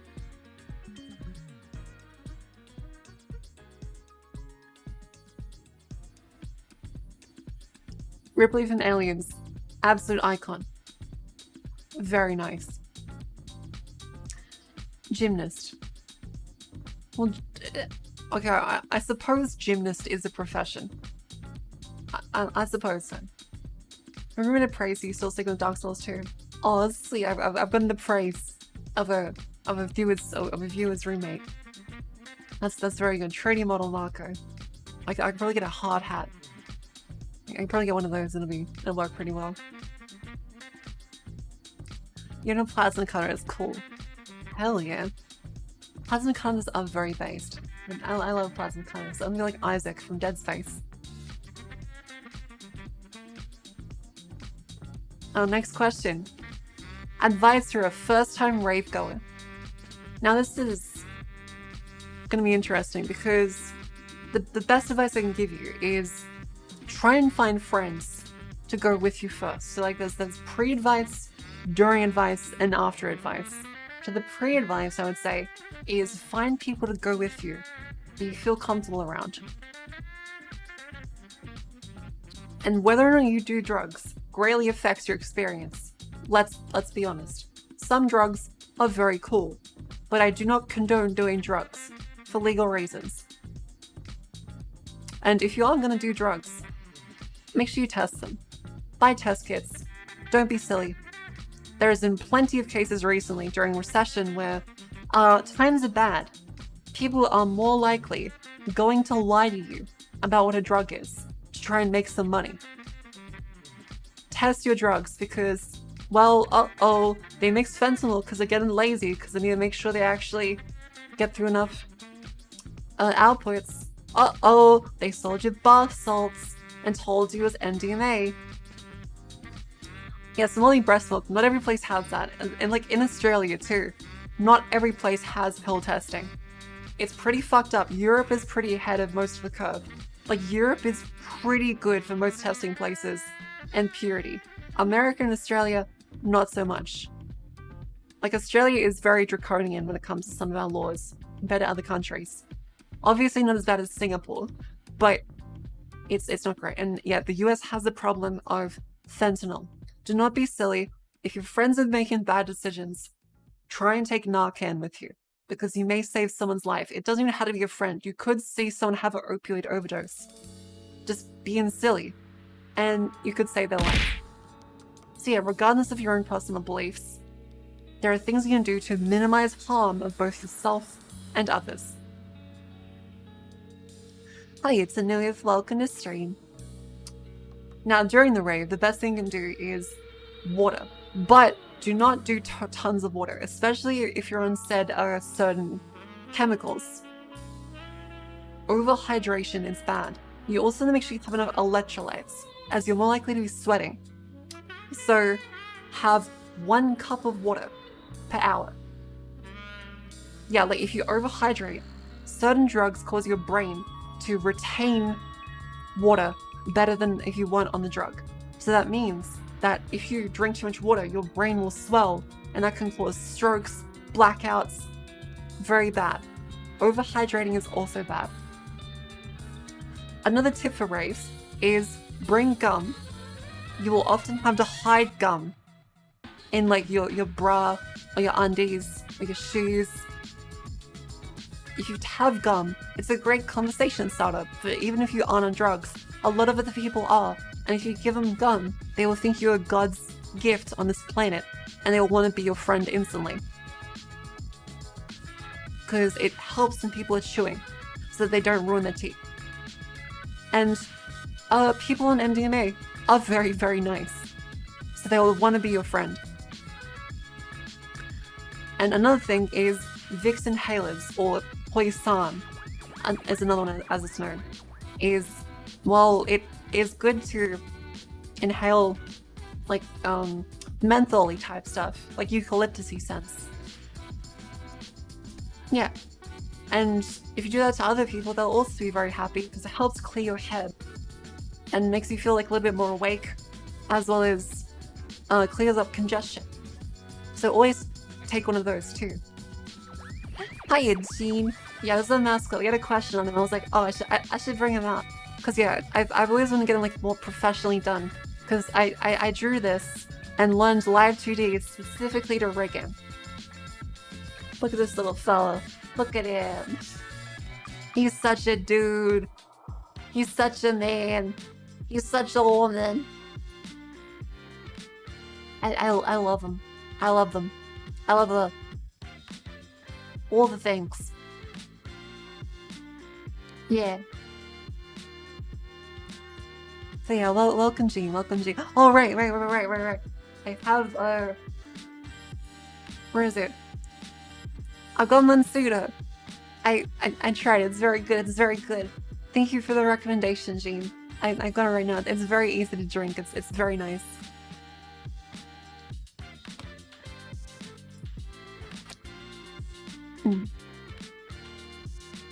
Does he have a name?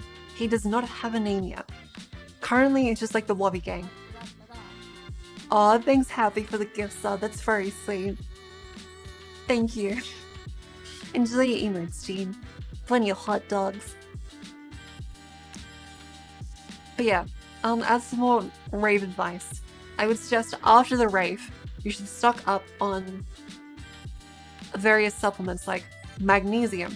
Magnesium before and after a rave helps you with your muscles, bones, as well as your jaw.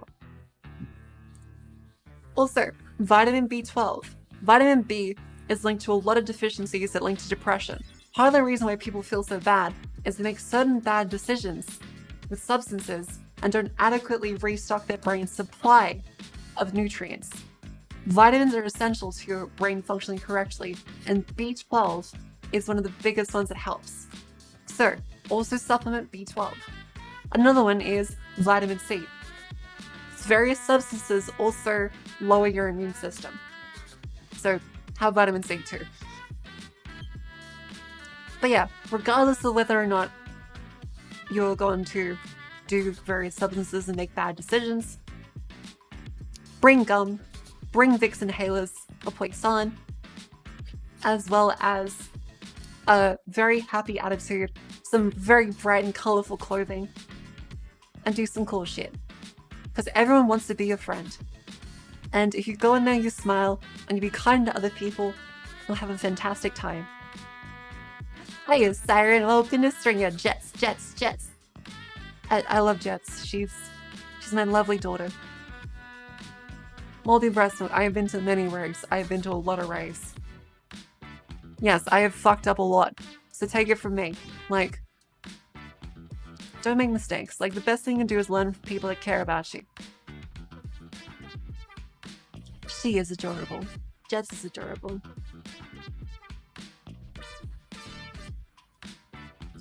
I got to head pat that tomboy multiple times. It was very nice. How did you come to acquire a platonic wife and 2 foster daughters? It just kind of happened.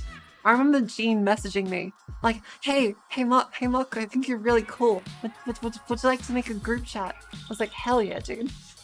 That sounds fun. Hey, look, the ogling was consensual. The ogling was consensual.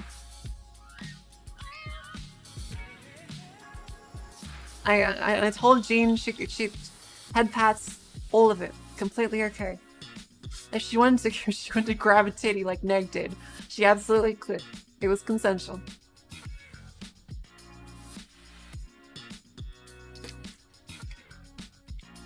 But yeah, Jets is very lovely, and Cleo too, and Neg. They're all very nice. I'm really happy to have met them. Yeah, titty bars. All women get it.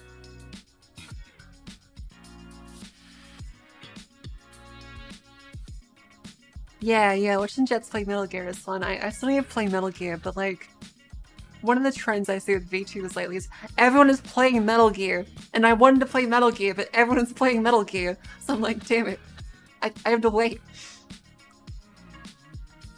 No, Neg asked permission. Neg asked permission. So there's no stigma of not asking permission. Neg asked. It was consensual. Don't worry. Yeah, I'm really glad we got to meet. And thank you, V2 and Flips, for the follow. Welcome to stream.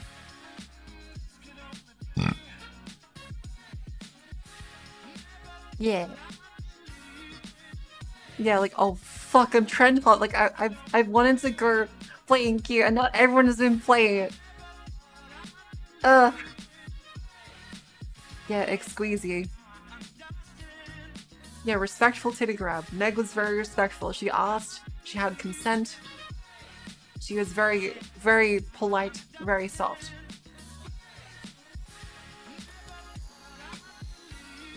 Yeah, I'm stuck in the Dark Souls dimension. Morty. Yeah, that's my advice for raves. I have a lot of experience. I've been to a lot of raves. Be kind to people. Be kind to yourself. You are loved. Have fun. But yeah, raves are a very, very fun place.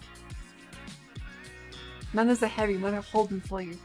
Okay, the way it happened was Neg held her hand down, and she was like, Mucker, can I? And I was like, yes, don't worry, yeah. And she, grabbed my boob, and it didn't fit. Her hands didn't go all the way around. And she then, raised her hand off and just stared at it while going, oh. Yeah, so that's what happened. I don't think it was captured on camera. A wild moment to say. Yeah.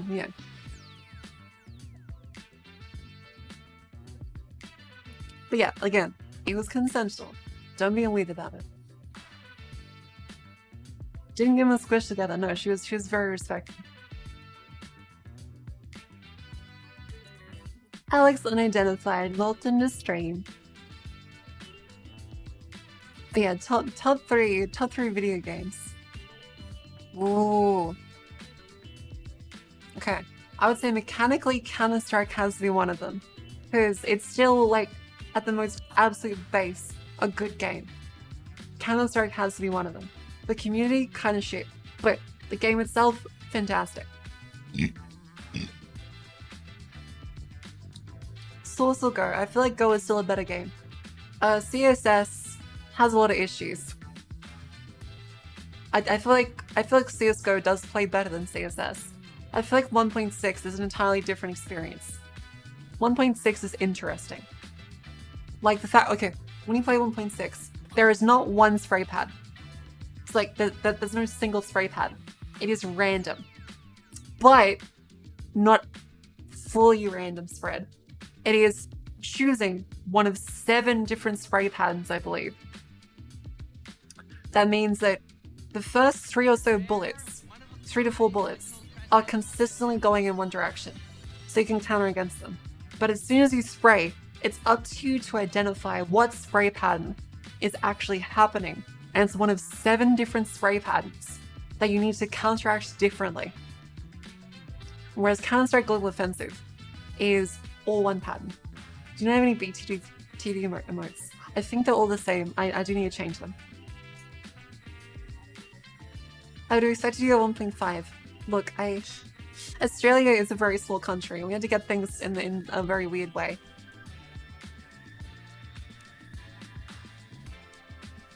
Yeah, Return to Quake. Just do full railgun matches. Insta-gib. School CSGO. Okay, no, we didn't play CSGO in my LAN parties. We played 1.6. We played 1.6 in my LAN parties, as well as Combat Evolved. We could not run CSGO because it didn't exist. And also, those computers on Pentiums would not have been able to run CSGO. Oh, dude, is this Nothing's nuke gameplay? Wait, let me see this one. Oh, okay. So some classic CS 1.6 stuff. Let me show you. So tonight 1.6. Is that good? Is that better, or is the other one better? This one? Alright, you ready? Tell me when you're ready.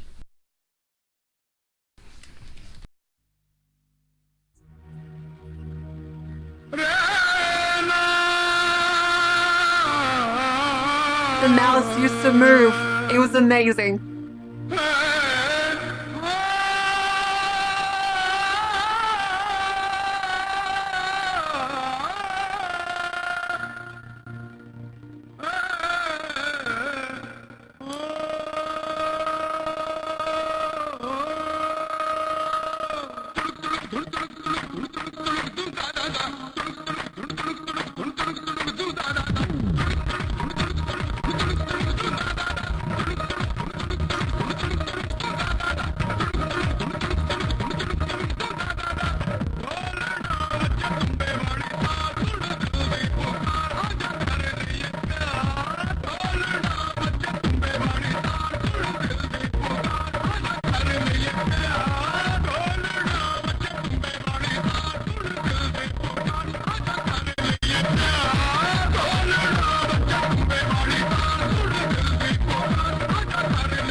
so good. I loved 1.6 so much. It was so good. Like, I have so much nostalgia of going to random lobbies and having the admin be a massive cunt. But it was still very fun. Yeah, posted 16 years ago. 2006. Here's the link, by the way. Here's the link. Hi, CS calling in new. Welcome to stream. It's great. Yeah, the server is using AMX mod. Oh yeah, like Aaron, it runs on anything. 1.6 runs on everything. It's fantastic. 1.6 is an amazing game. I would fucking kill everybody. I was very good at 1.6. In CS:GO, I got up to Legendary Eagle Master. I got up to LEM. But I never got past that because I realized it was just making me very upset because Supreme as a rank is full of cunts and Global is full of cheaters and cunts.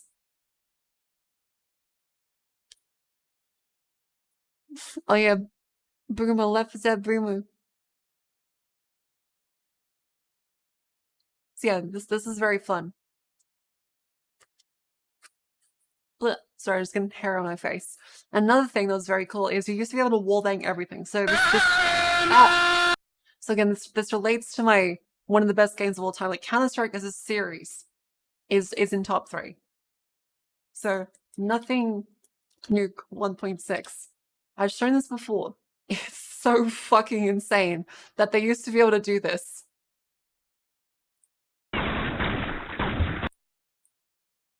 Okay, watch up here, because again, there's no like chunk. He just killed someone. He just killed 2 people.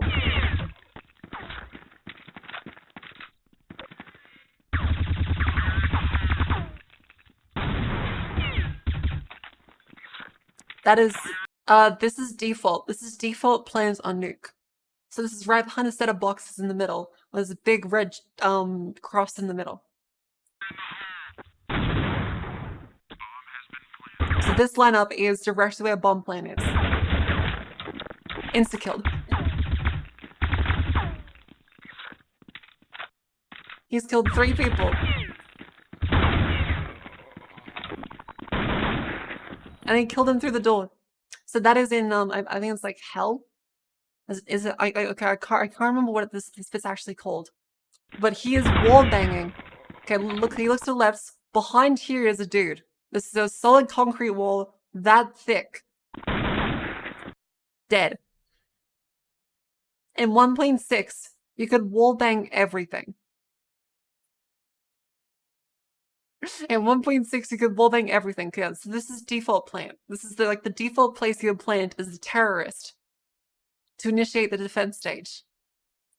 As you go through this, this is also where you can, in 1.6 they had EX sound as part of the gold source engine, where you could directly pinpoint exactly where everything is. This is not a hack. This is legit gameplay from professionals. Nothing is still a pro player today. Cloud9, nothing. Oh, he's no longer active, but he was active as a couple of years ago. He's this dude, if you've ever seen this dude. He was active like just a couple of years ago in CS:GO.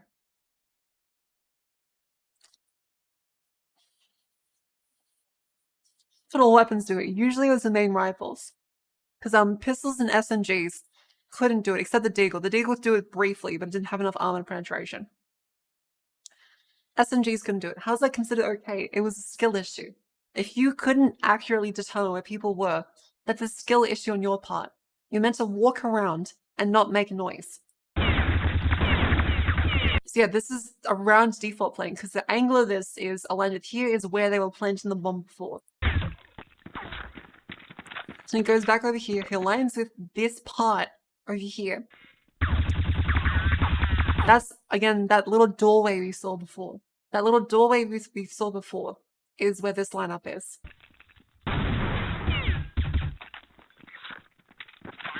Now this one, as you align with here, this is the default head height for a terrorist as they plant the bomb at the default planting position. inside there behind a box. And he kills him. It is fantastic. He's shooting through that section again. That is behind a vent. That is to the right side as you enter. Vent. Now he shoots this dude. He was right on his head, so it's a very easy kill. Now he's going to shoot into the side. Again, I can't remember all the pullouts, but there's like the side door behind the main door as you enter. Now behind here is typically where people hide as they go to plant the bomb, because as you go to plant it, you have to go over to this side, facing the middle, and it's a lot easier to hide here. So people would also wallbang that area and shoot them. Counter-Strike 1.6 is fucking fantastic. I love 1.6 so much. It's being on the spectrum requiring to play the game. Yes. Like 100% yes. Now, I will say, CSGO had a lot better mechanics with grenades. Like, the grenades in CSGO work a lot better with smoke lineups. So, like, it's a lot more utility-focused than wallbang focused, as in 1.6. Like, smoke grenades are still useful in 1.6, but 1.6 is a more slower-paced, methodical, don't make noise or they'll hear you and shoot you through the wall game. Oh yeah, like this would get you banned on like Overwatch today. Overwatch being Counter-Strike's system of banning people. Also, on Nuke, there was a 4-man split. So, CS 1.6, Nuke 4-man defuse. You could jump on people's head. You could jump on people's head and defuse from underneath the bomb. Because it's a multi-layered map. How do you kind of get in wallbanged in default spots? Don't go to those spots. And if they start wallbanging you, you can shoot them back in the same angle. Because you can hear where they're shooting from. Because the sound direction is that good that you can pinpoint exactly where they're shooting from.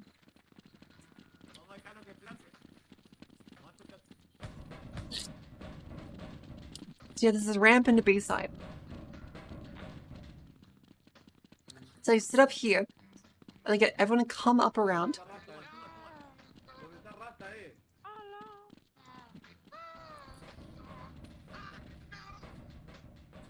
Yeah. I did play Left 4 Dead. I played Left 4 Dead 2, because Left 4 Dead 1 didn't get released much in Australia, and Left 4 Dead 2 was also censored at release. So as I go through this... That is a diffuse. They're diffusing through the ceiling. It's fantastic. There was so much absolute bullshit you could do. It was great. Yeah, so you could diffuse up on that previous bomb site we saw at the top. You could diffuse to the floor if you did a 4-man stack. That's why in CSGO, they eventually disabled you standing on more than like one person's head. So you can stand on one person's head for boosts in CSGO, but you can't stand on 2 people. It'll just kick you off.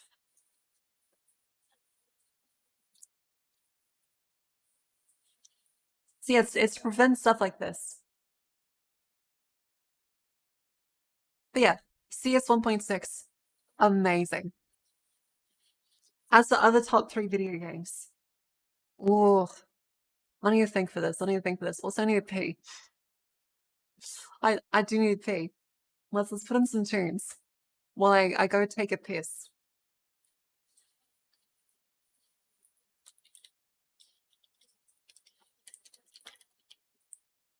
Let's put in the Home Among the Gum Trees remix.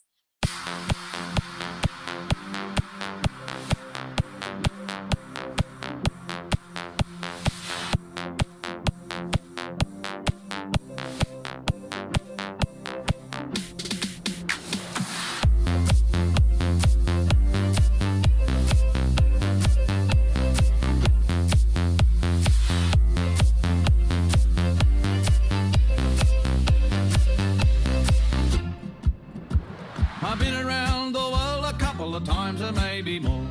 Seen the sights, I've had the lights on every foreign shore. But when my mates all ask me the place that I adore, I Till then, right away. What do we tell them? Give me a home among the gum trees with lots of plum trees. A sheep, a two, a kangaroo, a clothesline out the back, veranda out the front, and an old rocking chair. You can see me in the kitchen cooking up a roast or Vegemite on toast. Just you and me, a cup of tea. And later on we'll settle down and go out on the porch and watch the possums play. There's a Safeways up the corner and a Woolies down the street, and a brand new place they've opened up where they regulate the heat. But I trade them all tomorrow for a little bush retreat with a kookaburras call. Give me a home among the gum trees with lots of plum trees. A sheep, a two, a kangaroo, a clothesline out the back, veranda out the front, and an old rocking chair.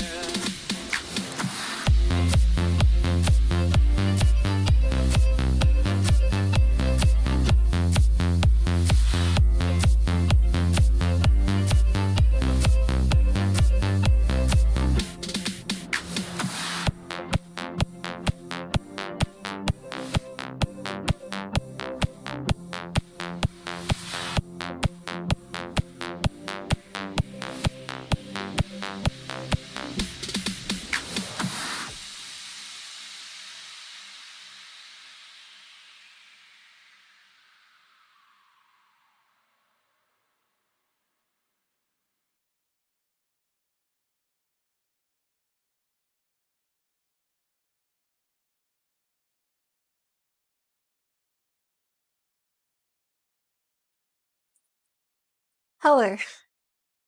Alright, welcome back to stream, everybody.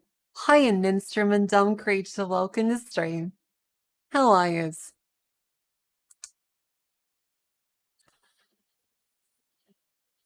Alright, so my other top 3 video games, let's say. Some other ones I really enjoyed. As part of my childhood, I would have to say Diablo 2.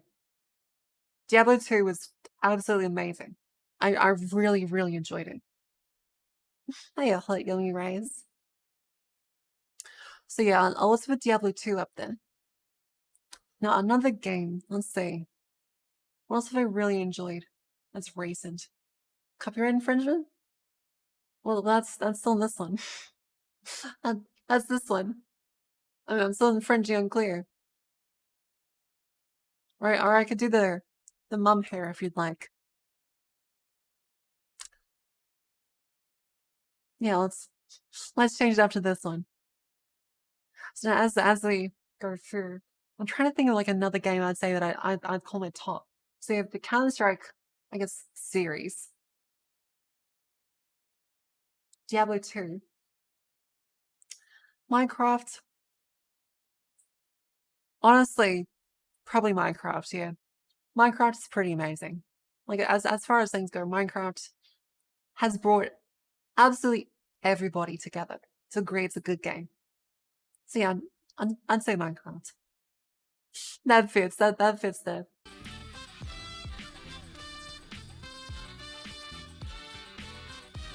Alright, what's your favorite game to play on stream? Let's see, on stream. I really like to play... Honestly, I'm enjoying Dark Souls 2. I think it's a bad game, like from the Dark Souls series, but I am enjoying it. My favorite, though, would probably be... Actually, I haven't really played many, like games and stuff.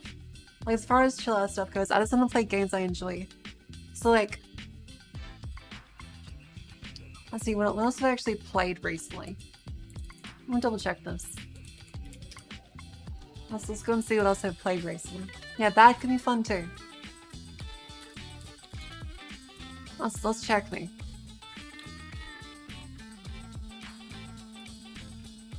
So I've played...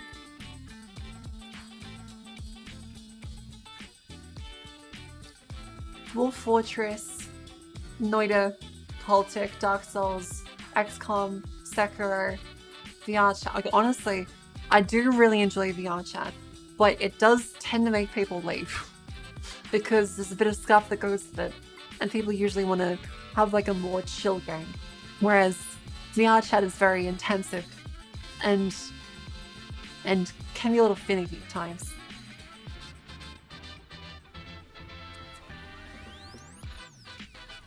Oh yeah, XCOM is very fun. I'd say I enjoy streaming VR chat whenever I get the chance to. Yeah, it is also oversaturated, so that is also true. Yeah. Let's see some other ones. What's the most memorable experience you've had as a VTuber? How do you handle negative comments or criticism from antis? Let's see, most memorable experience. I would say that's probably the first thing that comes to mind.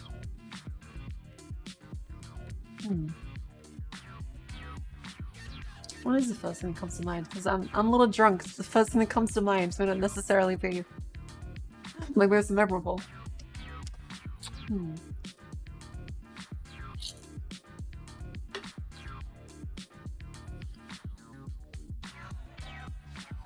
I suppose it's still the very first time that I appeared like as a teacher.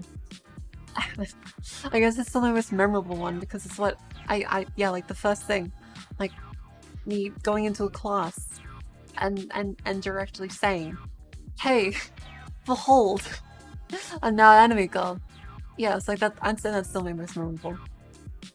And how do I handle negative comments? Well, honestly, they used to get me down a lot because I've been bullied on the internet like a lot. Especially like as a woman, it's bad sometimes. It's why I have some anxiety going to voice calls, is because I've been bullied like a lot going into them. In games, in Discord, TeamSpeak, Skype, and even further back, like, yeah, like it's just the reality of it.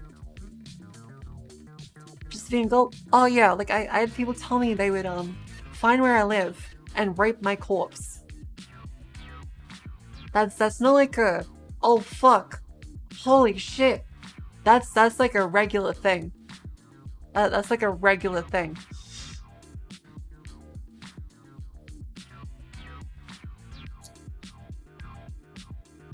Like, it got to the point where when my sister was starting to get old enough to use a computer, I was like, do not use voice chat. Just don't. And she didn't believe me at first, and I think it was like Team Fortress. She tried to talk on Team Fortress, and people yelled at her a lot, and she cried, and I got really upset. Yeah, like it is sad. It's definitely sad. Yeah, the nice ones just want to fuck you consensually. So it's still not great. Oh, maybe live and gives you a 40/90. Oh shit. Yeah, like the people that do that are just really bad people. Like I understand they fall into a bad way, but it's still just like ridiculous. It's horrific that people can do that. God damn. Ducks, one scenes in Smog, replace a demon fire sage. Ouch. That's a rip right there. Listen, talk to the guys, tell me they live everywhere. There's a lot of people like that. So in this case, the way I deal with it is I'm so used to it that I just try and kind of ignore it and just not put myself in those situations. So yeah. One of the reasons is that just a couple of very vocal guys are massive cunts. And that really sucks to everybody. Because most guys are actually very nice. Like, they just don't know how to respond when some guy is telling someone else to kill themselves. They're just like, what the fuck? So then those guys keep doing it. So to a certain degree, yeah, like guys need to say like, hey dude, what the fuck are you doing? When it happens. Because a lot of the times, like the other people in voice chat will just like not say anything. But still, most of the responsibility is on the dudes that are being cunts. Yeah, I just want to talk to him. I just wanted to talk to him. That's a good Family Guy bit. Like that's one of the Family Guy bits I do like. Yeah, that's a good point too. Especially if it's a friend you know, you're less likely to start calling them out on shit because you're like, oh well, he's not that all the time. But it's still not okay. Yeah. So the best way you handle criticism for like those environments is to ignore it. You just kind of mute it and stop it. If any of my friends ever said that shit that they're gone, I'd be more likely to call a friend. See, that's good. That's good. That's the mark of a good person. Isaac Coffee, welcome to stream. And yeah, as the VTuber, how I handle like a bad criticism that's just like obviously destructive. I just like try and laugh at it and ignore it now. Because it used to be that I look at it and I get really upset. But really, it doesn't matter. Like they're saying it to get a reaction out of me. So like, why give it to them? Don't feed the trolls has been a consistent thing, and well, the entire internet. So it still applies. If someone's being a cunt and saying some stupid shit, you just ignore them. Yeah, exactly. Like nowadays, most people that are decent would say like, "Hey, dude, what the fuck?" Like, it is getting better, but just like even a few years ago, I would have people like I know saying those fucked up shit in voice chat, and I'm like, dude, what the hell, man? Like that's not cool.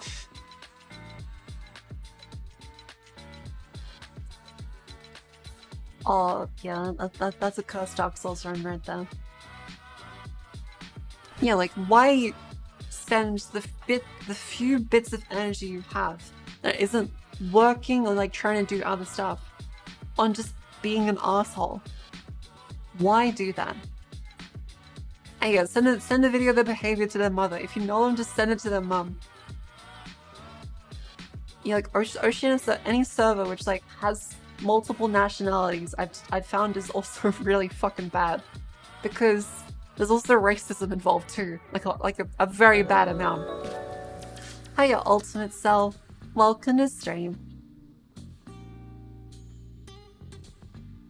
Yeah, like VC is not fun. But yeah, as like direct criticism, I go, nowadays I just ignore it. I try and laugh at it. I show it to some friends, and they're like, yeah, they're fucking idiots. They're just trying to fuck with you. Yeah, some people get energy from bringing other people down, and that's what you just call a bad person. And the kids on Facebook send their mom screenshots. Oh, that's so good. That's so good.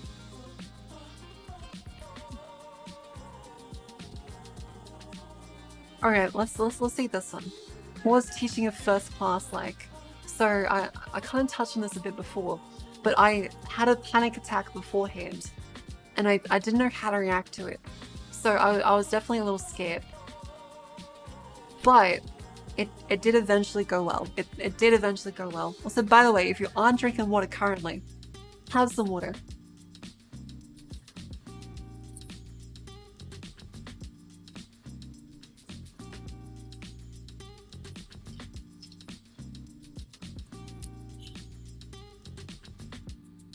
I'm feeling a lot of overlapping questions. Yeah. most likely, yes. We had 2 layers of water. That's a good amount though. That's a good amount.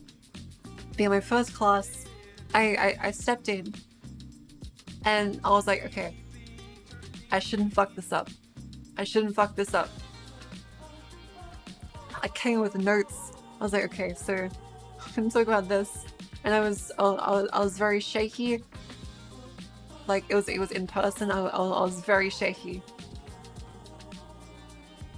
And I did it. I was like actually shaking while speaking. I was like a teacup chihuahua because I had a lot of anxiety around speaking. But teaching honestly helped me so much in being able to speak to other people. How old are you? I was fairly young, so I've been doing it for a while.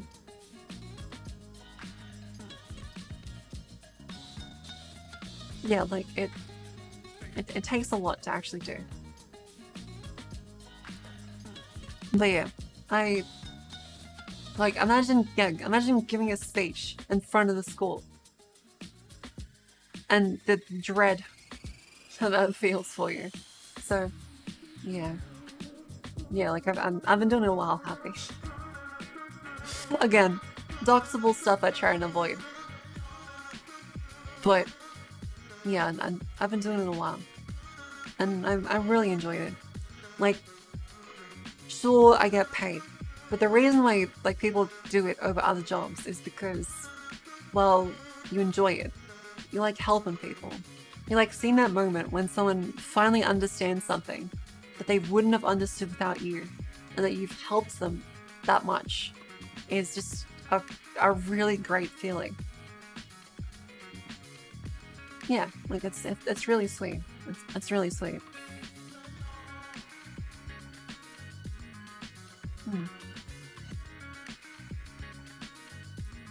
Alright, this next one. Favorite movie color and food. Favorite movie. So I chop and change on this a lot, but usually the one I fall back onto is Scarface. So Pacino's Scarface. I fucking love Scarface. It's such a good movie. It's such a good movie. It's the first movie I got to actually own. Yeah, Dunkachino, sorry. Dunkachino's Scarface. Such a good movie. Like, just absolutely fantastic. Yeah, like, more the wrestler there than do speeches, that's understandable. Yeah. And yeah, teaching helps you understand more about what you're doing too. Mental image in Moscow at a desk covered in nuggets. Yeah, like, I do like my chicken nuggets. Chicken nuggets is so good. But yeah, color. I would say my favorite color is, well, green. Yeah, I bet you didn't fucking expect that, did you?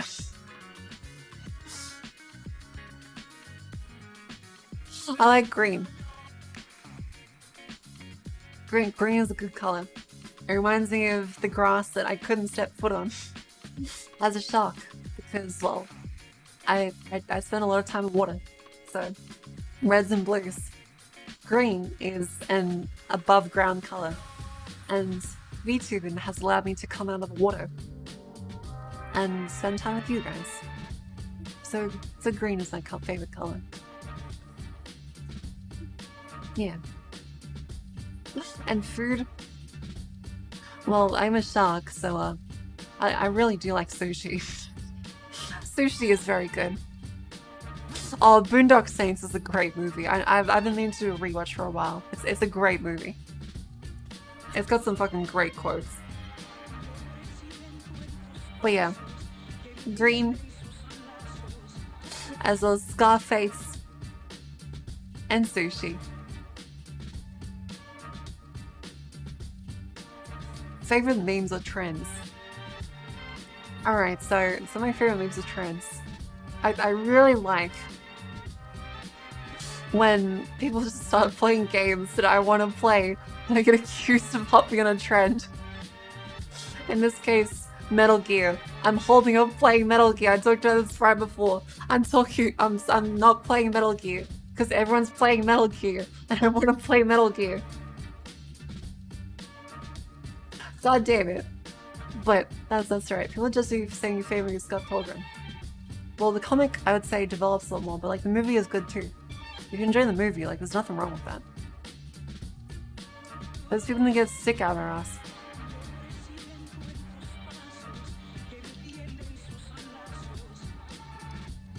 Yeah, Metal Gear Rising was fun. I think I did one stream on it. So yeah, some other memes I like are okay, my favorite trend is seeing every VTuber have like balloon titties. You know what I mean? You know exactly what I mean. Like the water balloon titties where like you don't jiggle it like, okay. Respectfully. Look at my boobs. Respectfully.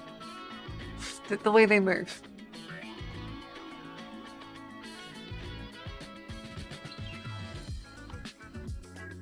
See, that's like a realistic amount of jiggle. It's very decent. But the waterbed effect, where things move like they're a fucking rat getting your foot. Like, okay.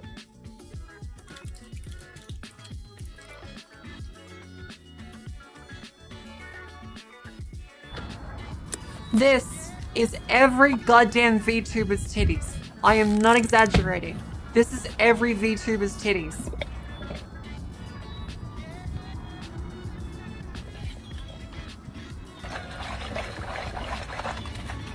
Every VTuber's boobs move like this. Every single one. It is so ridiculously annoying because it's like a fucking anime porn ad. It's ridiculous. They also pop. I kind of hope so. That'd be funny. But yeah, everything moves like that. It's kind of annoying. Cause like, if I move side to side, they don't go. They just move. A bonk. A bonk. That's it. Now you make the argument that there is, oh, it's a cartoon. It's not realistic. It's not meant to be realistic. People aren't actually anime girls either. Yeah, shut the fuck up. Slight bits of realism is what tethers this entirely instead of being just a completely separate cartoonish medium. Little bits of realism does that properly. Your favorite trend is the Ice Bucket Challenge because you're a fat friend. Okay, well don't call him your fat friend. He's your friend. Don't be rude to him. Well, welcome Pizza American.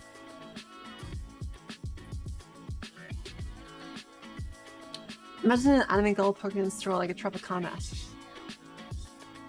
All your partners had fairly small breast. I haven't touched huge gazungas. I guess I heard one day that you touched huge gazungas. They really are like bags of sand. Well, no. They jiggle a little bit, but it's like a little like bonk and a bonk. They don't move like a bag of sand. You're like, how you study anatomy? It's what stops it from being just like a porn ad you see on like those sketchy anime download websites. Yeah, life is cold and hard. The titty is soft and warm. And like a decent amount. Like it doesn't move like that. Like even just if I just jump in the SWAT right now.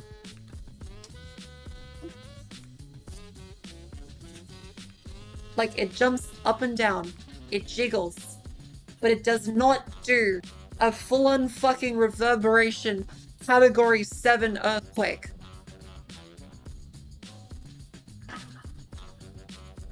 Like Jesus. So yeah, that's my criticism. Is that I feel like most VTubers gone for like the jiggle model is ridiculous. It's not TOS, you didn't see anything. Like that was purely that's purely to show you like, okay, what I meant by actually movement.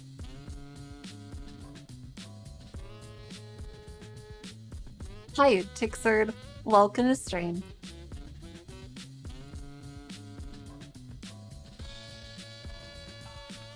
Oh, bouldering is rock climbing. Yeah. So yeah. I like VTubers that like, it's okay to have sex appeal. But shameless sex appeal that isn't even that tasteful kinda sucks. And I think we can all agree on that. Like sex appeal, there's nothing wrong with it. But if it's tasteless and kinda lame, because you're pandering to the lowest common denominator with something that's just kinda ridiculous, that's just kinda lame. Yeah. Like, sure, get that back, but I'm still gonna say it looks a little bit stupid.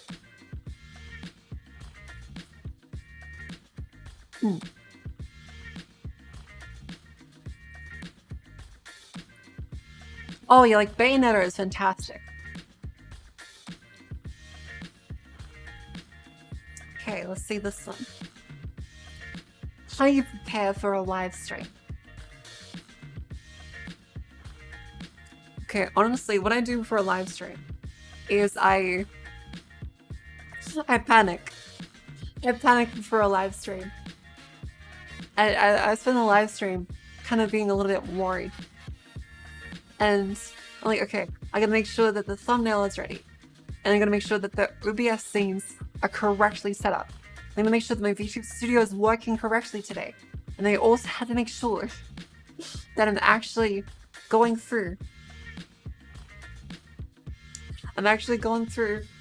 all my preferred like topics for the day. I'm like, okay, so make sure that my stupid dumb bimbo brain doesn't forget stuff. I need to write it down. It's like, okay, yeah, that's a topic I would like to cover today. Because I have basically dementia. And so I write it down, and I'm like, okay, 10 minutes before stream, like, alright. This is my viewer base. They're all great people who spend their time watching me. I need to make sure that I live up to their expectations and make it as entertaining as possible for them. Like, oh god. And then I see people posting Makodoker if I'm like slightly late. I'm like, fuck. And then I start stream. I put up some music. I'm like, okay. I can do this. And then I am completely fine. Like I just instantly switch over. And I am completely fine. Yeah. For me, anxiety for me is very much a free thing. As soon as I am forced into a position of power or responsibility, instantly I just like click and I am 100% in the zone. I do fantastic under pressure and I just work. But everything before then will be my brain turning things over a million times in my head as I have self-doubts about my performance, and then I do completely fine. Don't worry, I know you're joking. Don't worry. So yeah, it's very interesting. For his bimbo brain, you should overthink all that. Yeah, and I could stand to be a little bit more bimbo. So yeah, that's my preparation. I generally just like vibe and panic, and then I start and I'm fine. Yeah. Hydrate. Hiya, licensed dab. Welcome to stream.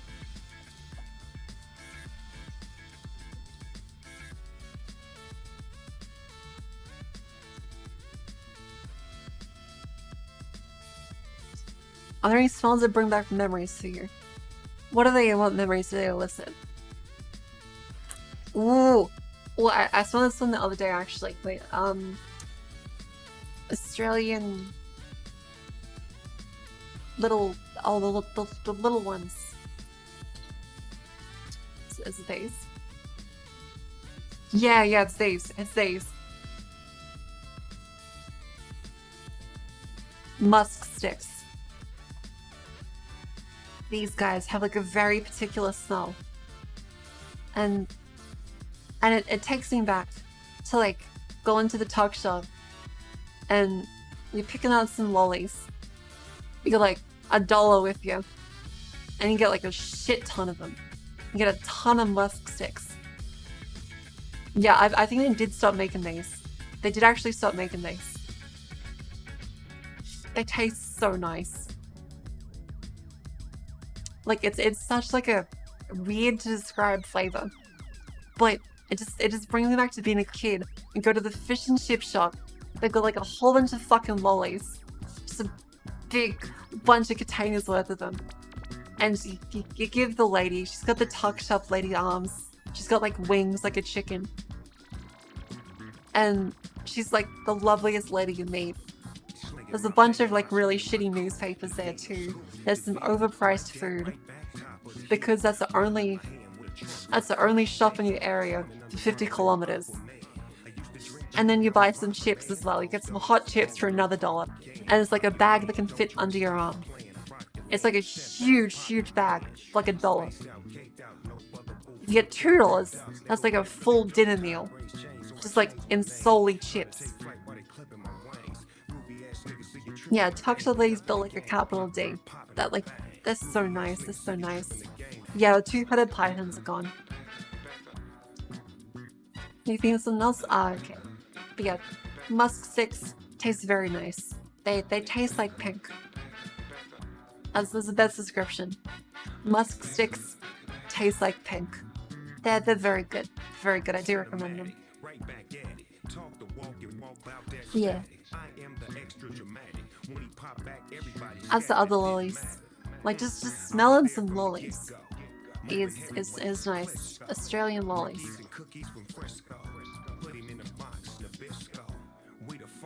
Yeah, like yeah, the variety selection. You know, the red frogs, the snakes, the creams, the little bears, the pineapples, the milk bottles,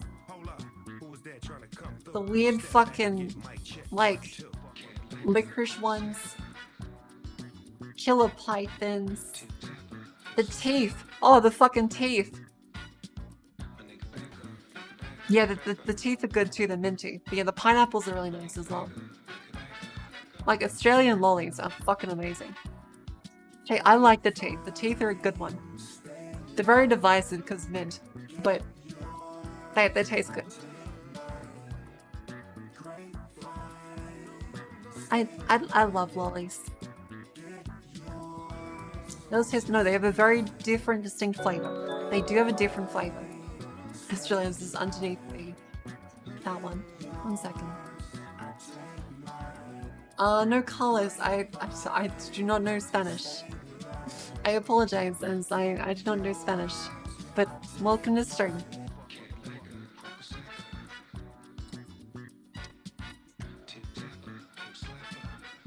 Like all of them? Exactly. They're all very nice. Yeah, killer pythons are great. Jaffas are decent too. I do like Jaffas. Jaffas are good.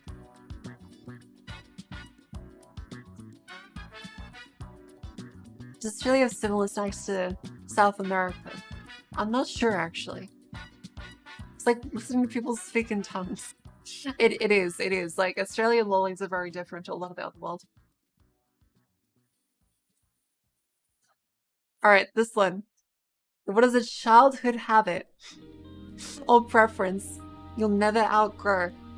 Alright, so this is fun because I actually have a lot of childhood habits that I still do. So, as a child, I am very definitely autistic.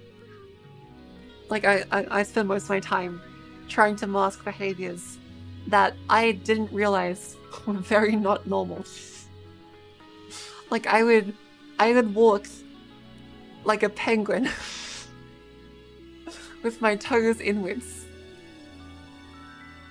I would also not move my arms when I walk because I thought it was an unnecessary emotion. I was like, why should I do that? It's easy to just keep my arms straight. And so I walked like a fucking robot with my arms like at my side until people yelled at me and called me a freak.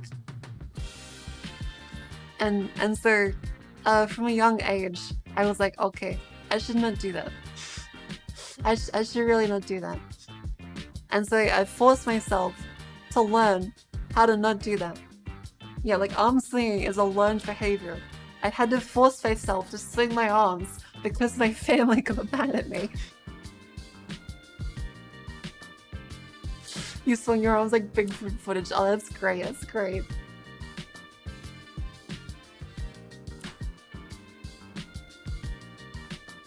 Yeah, perfect for the dance floor. Now, another habit that I kept for way too long was not eating lunch because I don't feel like it. I was a little overweight as a kid, and so in order to lose weight, like I was bullied for it, so there is like a sad bit to it too.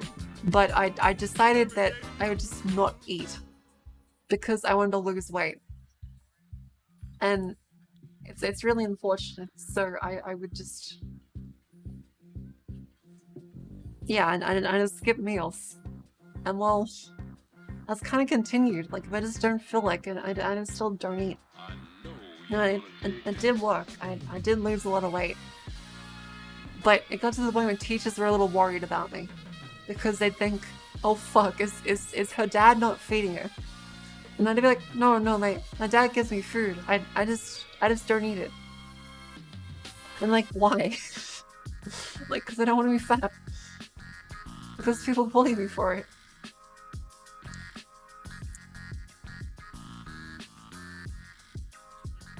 Yeah, like I still have a little bit of dysmorphia around it, so it's not great, but yeah, like, are you from a single parent home? Oh yeah. Like my mother left me from like a very young age, and my dad, bless his heart, had severe PTSD from the army, so yeah, I was very independent from a young age. But yeah, that's my childhood habit I will not outgrow. I just sometimes just decide, like, you know what, I don't feel like eating. Oh, good night, Marasmi. Thank you very much for coming to the stream. Have a good sleep. And welcome, Samuni. Welcome to the stream. I'm doing quite good today. Thanks, Marasmi.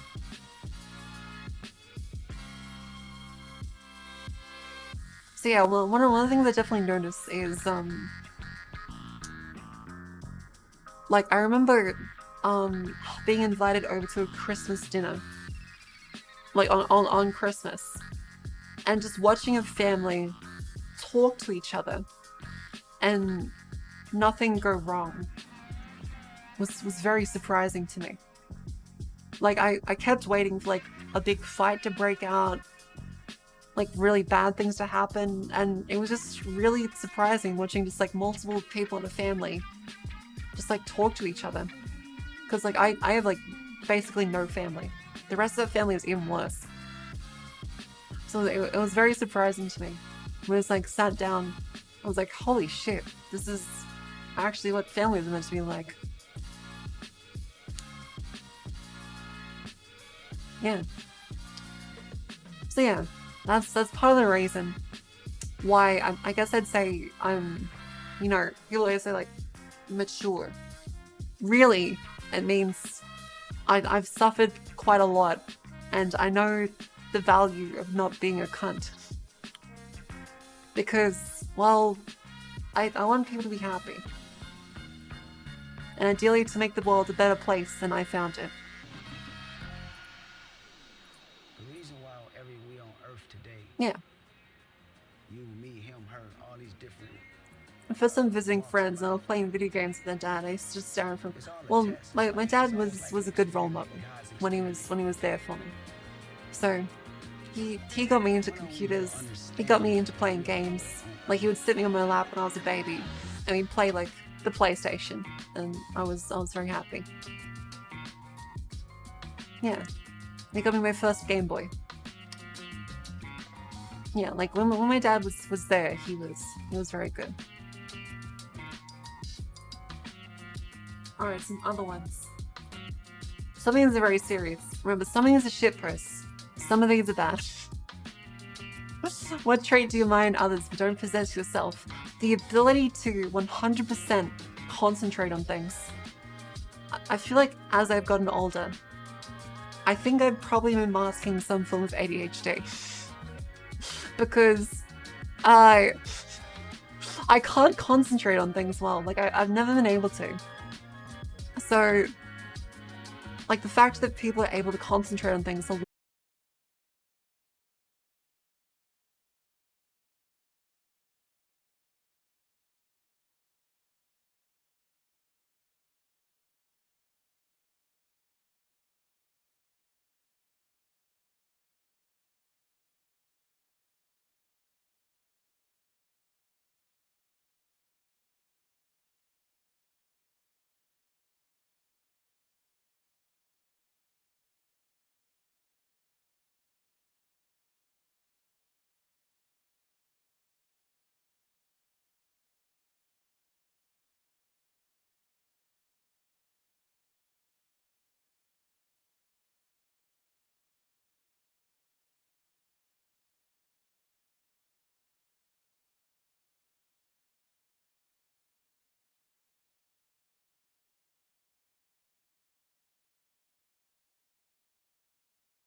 Alrighty, welcome back to the stream.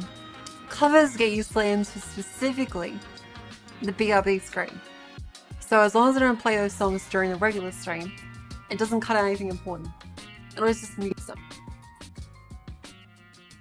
So yeah, thankfully it leaves our lovely content just the same. Yeah. Alrighty. Some other things. What's the greatest physical pain you've ever felt? Alright, so this is I feel like I can empathize with some of the guys here. So on the playground as a kid, I ran into a bully that would hit me in various places. She'd put ball bearings inside of Play-Doh so that when the teacher came, she'd be like, "Oh, it's just Play-Doh, miss." But inside was a gigantic fucking metal ball. And so she would peg it at my knees. And I thought it nearly broke my knee one time.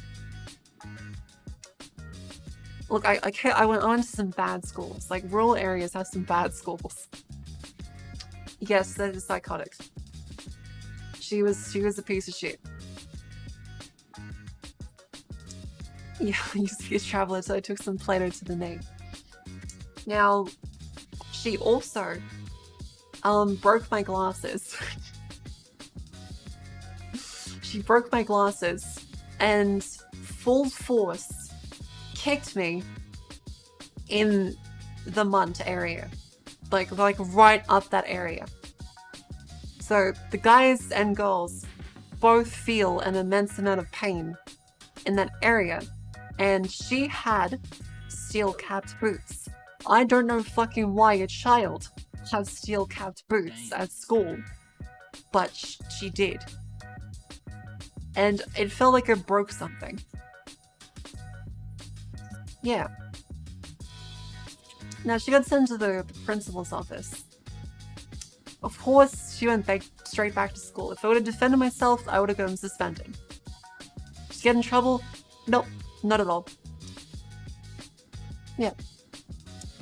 In that same school, had a number 4 haircut. In that same school, I had a child in my year grab a lighter and hold it up to my face and threaten to burn my face off. As a kid. Yeah, it was great. I had a great childhood sometimes. So yeah. Australia. Rural Australia is a wonderful place full of people who may want to kill you. Yeah, baby bogans.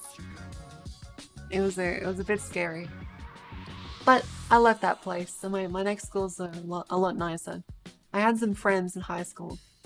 I still mostly kept to myself, but mostly I felt pretty decent. So yeah, that'd be my greatest physical pain. Play-Doh in my kneecaps that had ball bearings inside of it that nearly broke my knee. As well as full force kicking me in the private area.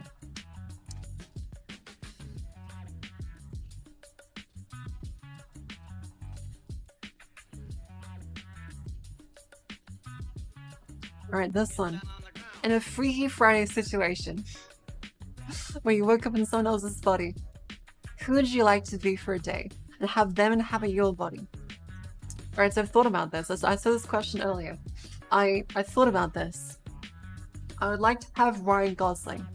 I want it to be Ryan Gosling. I want to inhabit Ryan Gosling's body for a day. And what I would do in that body is I would go to a bar. I would sit in the corner and I would look wistful as I look at random girls and do that tiny little smile. And then look away. Out the window. And that's it.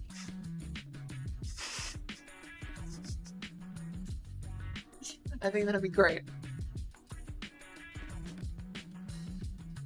No, it's not. It's not to have sex. I don't give a shit about that. It's just for the bit. It's just purely for the bit. Using a blue ball girls for date. Yes, 100%. Not Ryan Reynolds. No, Ryan Gosling. I find Ryan Gosling more attractive than Ryan Reynolds. Yeah, just like live in their heads rent free. You just do that like slightly pained smile, and he just like them.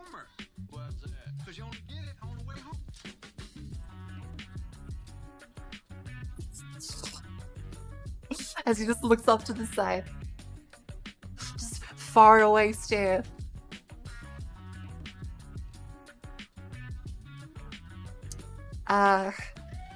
Amazing.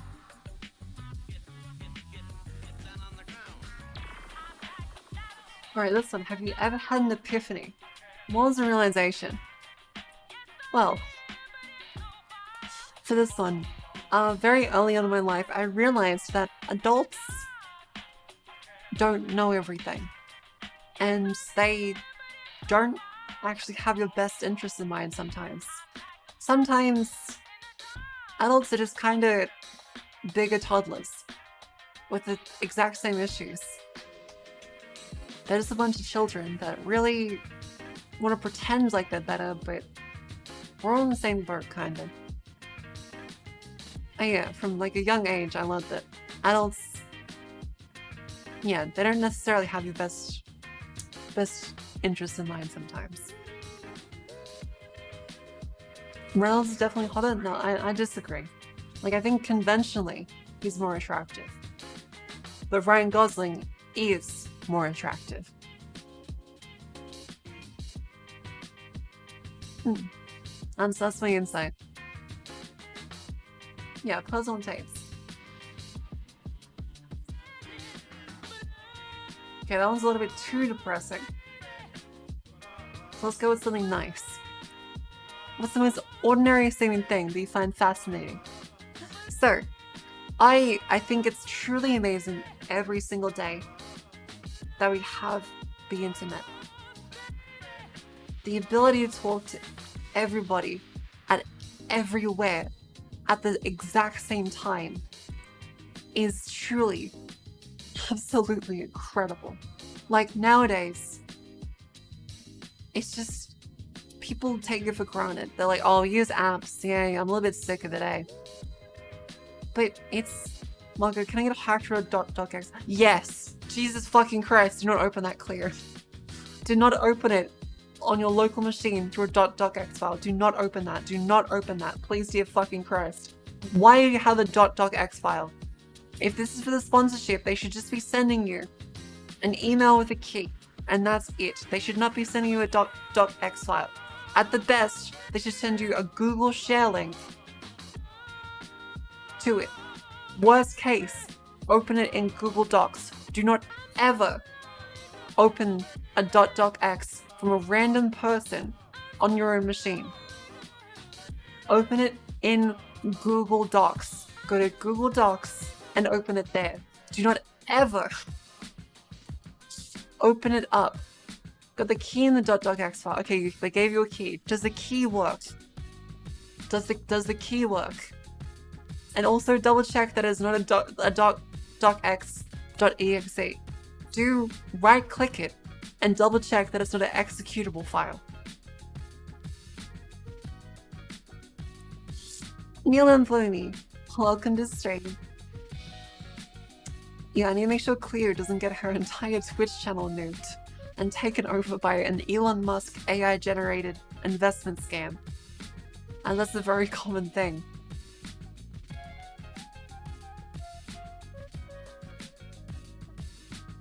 Like, Cleo, does the key work? You should check that first.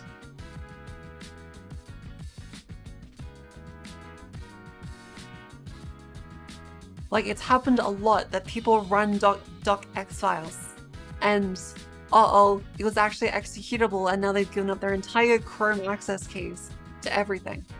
So please, Clear, just okay, good, you're checking, good. But do not run the docx file. Oh, thank Christ. So yes, the internet allows these situations What a beautiful world we live in. It's truly amazing sometimes.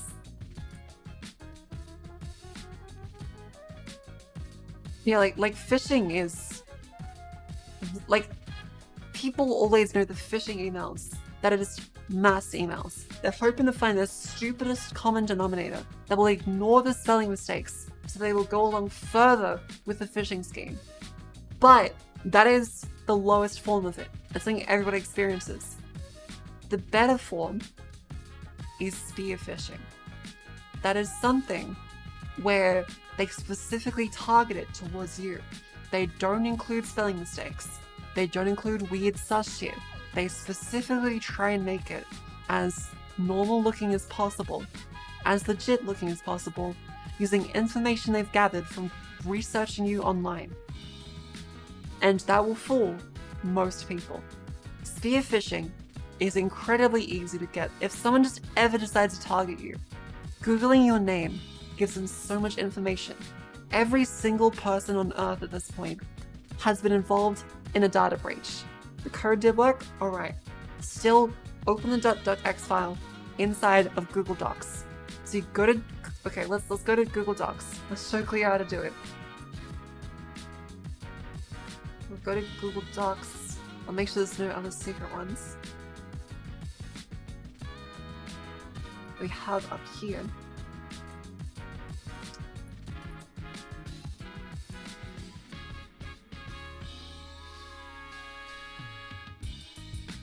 Alright, so clear.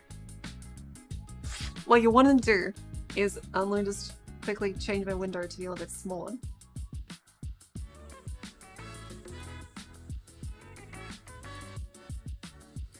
If you can see this window, you want to go to the upload section, and then you upload it here on your Google Drive.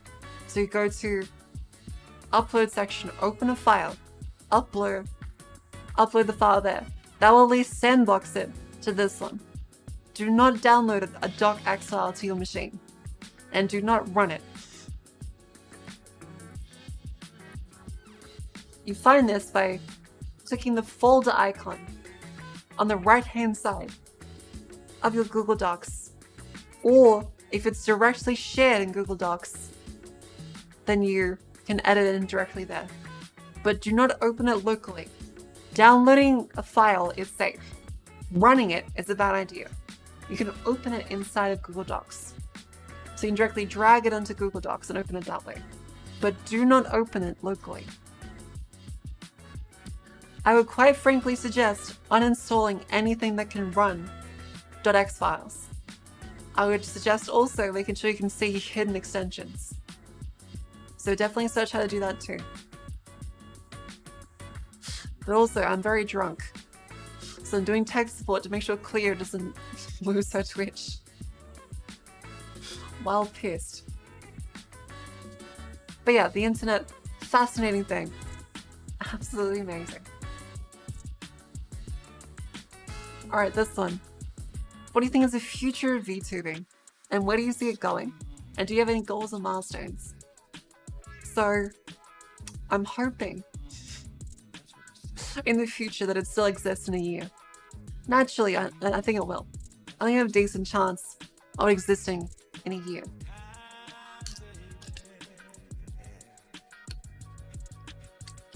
But I will say, I don't know how long it will last forever.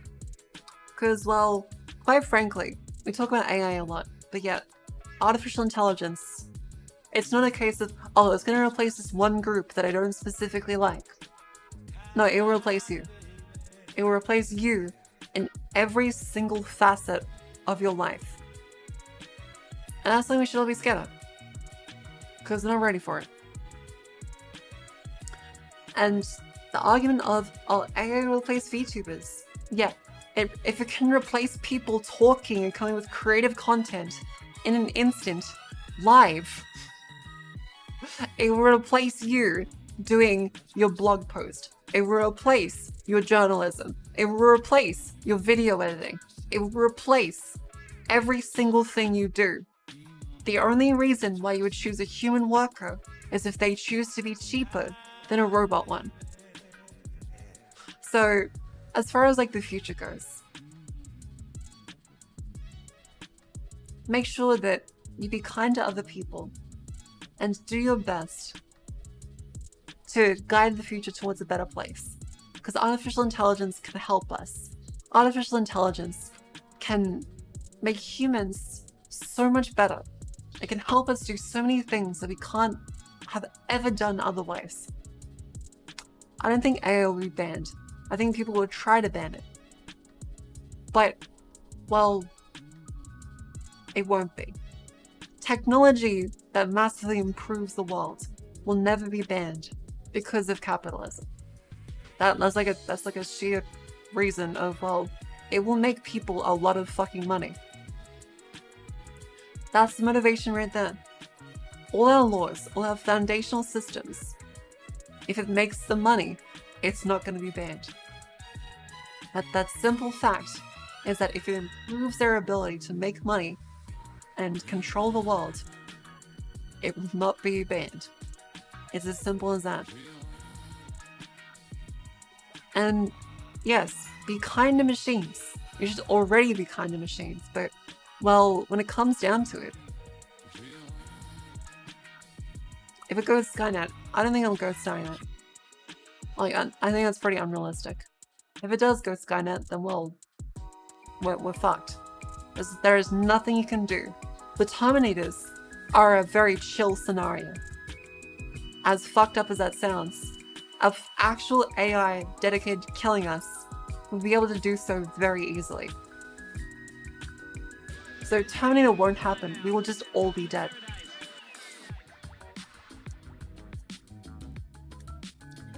Do you think AI can replace hospitals?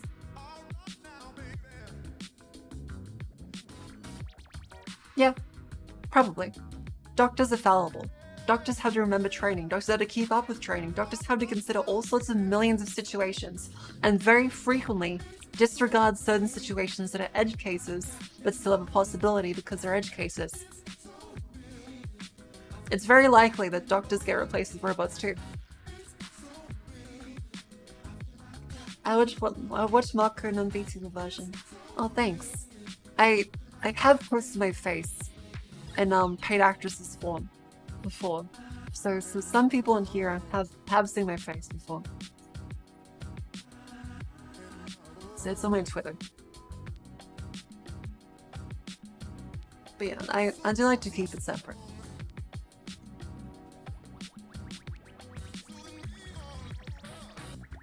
Yeah, the Yang cosplay, the regular VTuber versus IRL, and I do like to keep it separate because I enjoy this.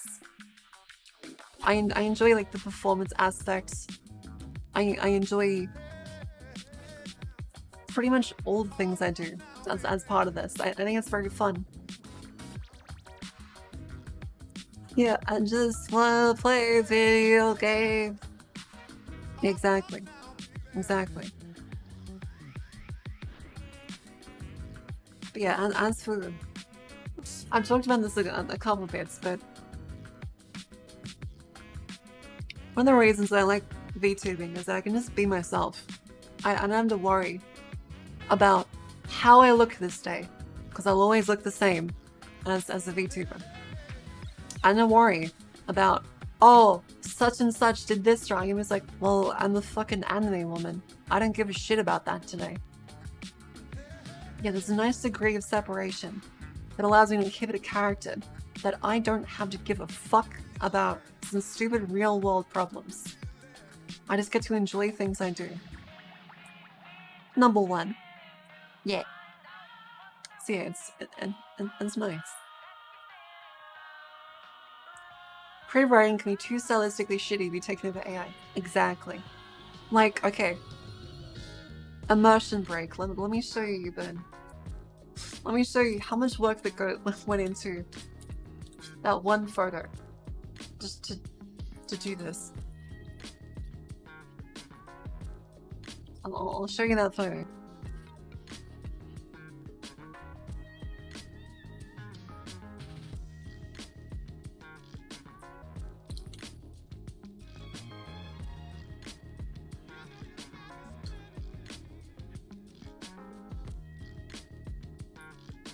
So this one photo for this.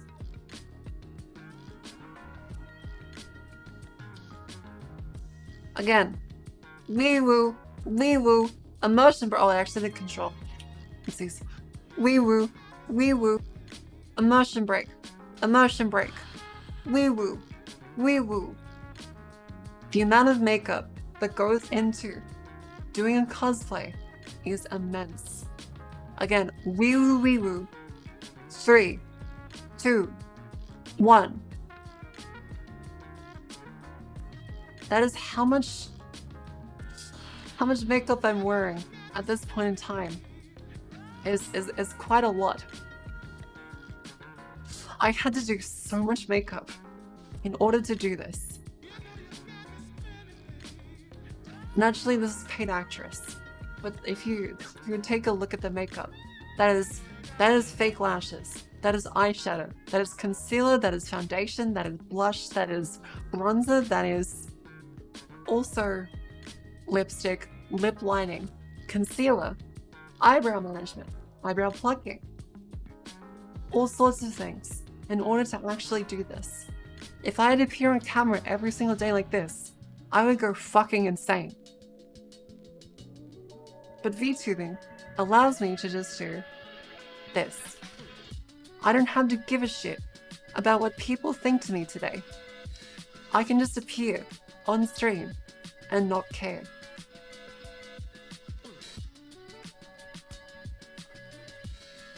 Yeah, so wee woo, immersion break over, return to your battle stations, immersion break over.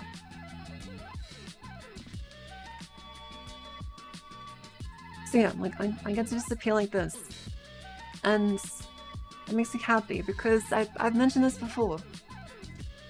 What actress is that one? That's paid actress. It's paid actress. Like white woman jump scare. Yeah.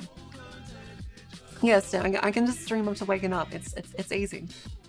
Now, like I told you this before, but like people treat me differently when I put a lot of effort into things.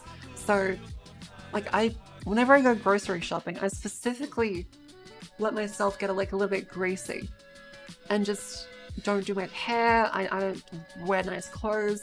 I don't put on any makeup. I just look specifically as ho-hum as possible to just get ignored, because I get creeped on like a lot. So I like to just look really messy and not like that. Yeah, because like I said, I've gotten hit on while on fucking crutches in an alley at an ATM. Yeah, VTubing is like working from home. You don't have to put on pants. It's automatic. VTubing is working from home and streaming with the character side attached to it.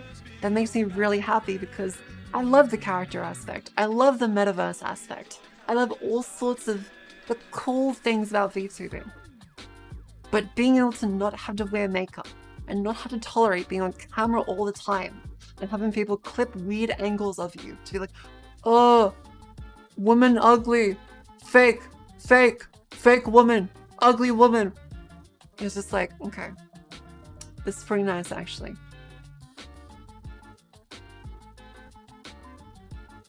See, you see that with like every female streamer, every woman. They just get clipped and they're like from a bad angle with bad lighting. Like, oh my god, she's so ugly. And you're just like, alright. Okay. So yeah, like, VTubing doesn't encourage that. It encourages you to focus on a character. And, well, I like playing character. It's fun.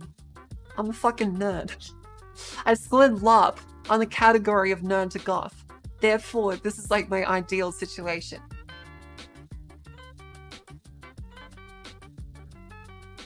Yeah, remember, I'm a shark, not a white woman. Therefore, I can't say the C word. That also starts with CR.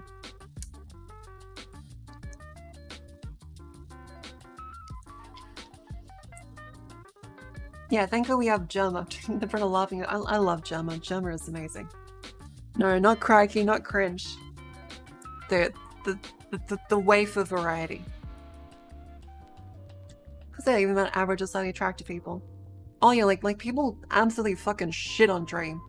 Like I think Dream looks average. I think Dream was completely average. Like there's nothing wrong. Like I would even say it looks decent.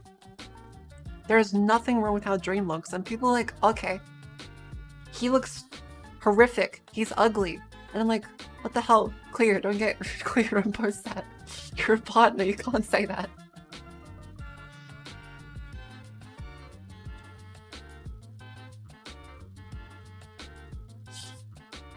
But all jokes aside, no, they banned his son for calling someone the C word. So I will absolutely not say that.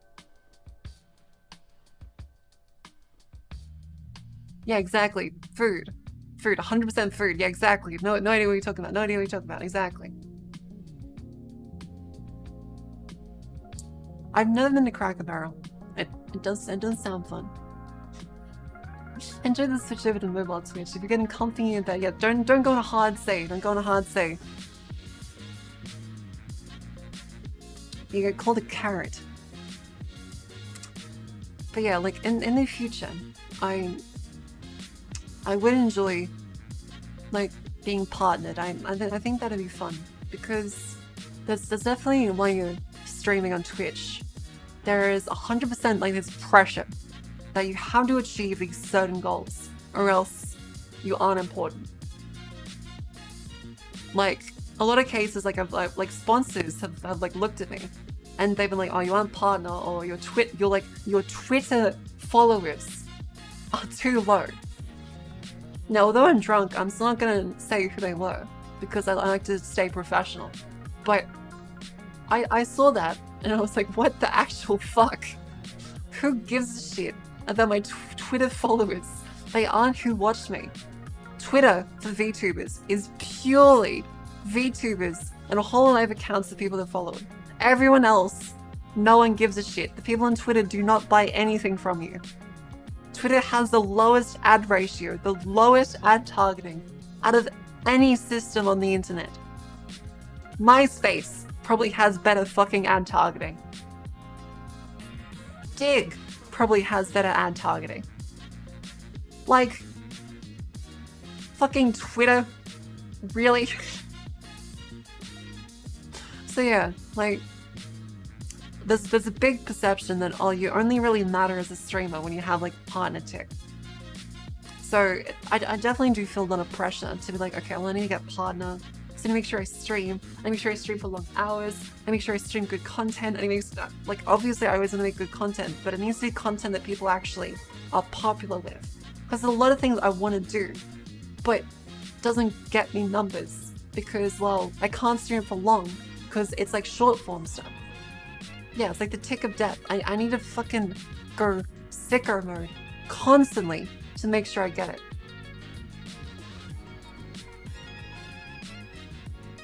And yeah, Twitch also famously takes quite a while to actually do it.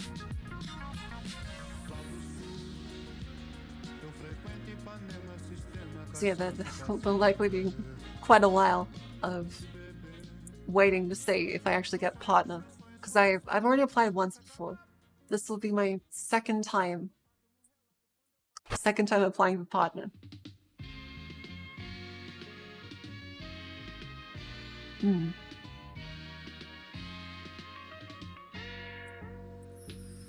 So yeah, like my goals for the future is continue to make content that I really enjoy, you know?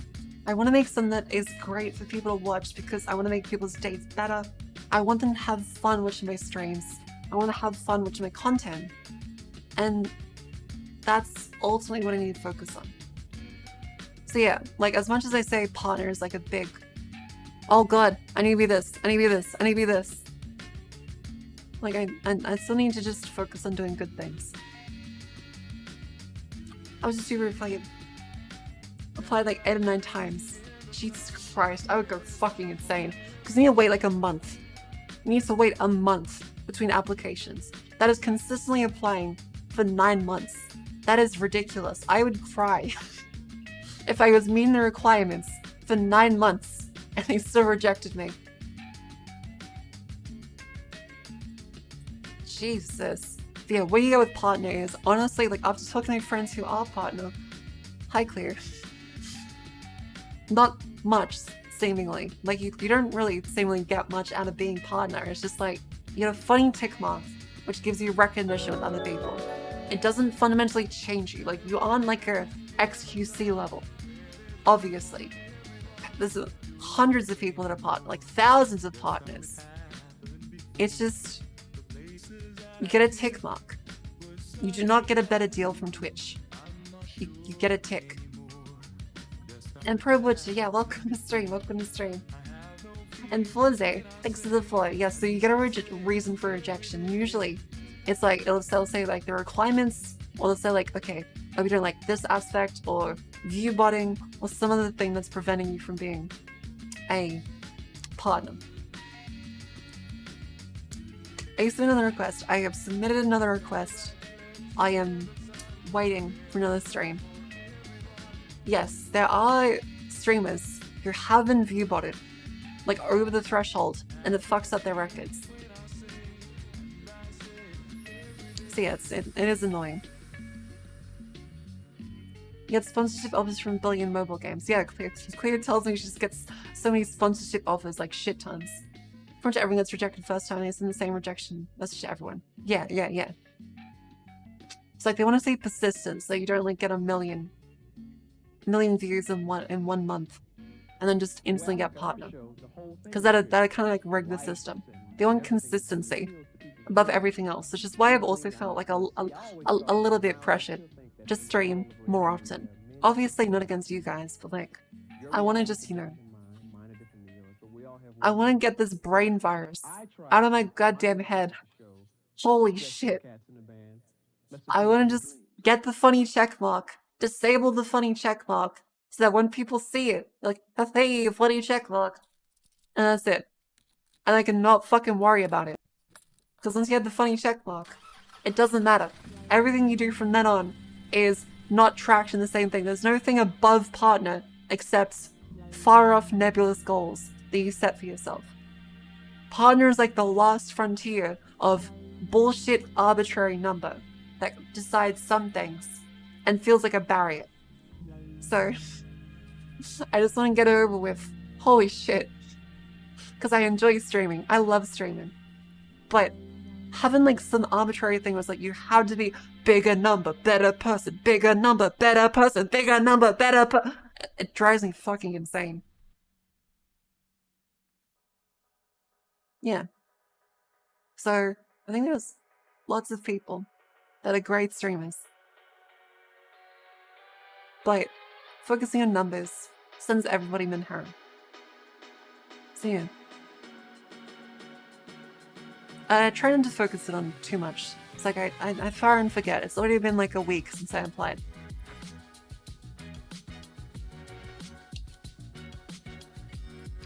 So I'll say. So I'll do as best as I can to keep streams being fun for you guys, because that's ultimately what matters. Like a number, a check mark, doesn't matter. At the end of the day, you're watching me. And that's what matters. That is absolutely what matters above everything else. So yeah. Thanks. I do appreciate it. I really enjoy this. Yeah. You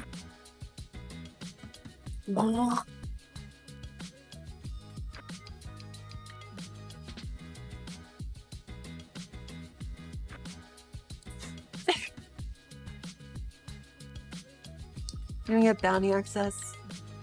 What's bounties? Is that like the ad thing? I think it's the ad thing, isn't it?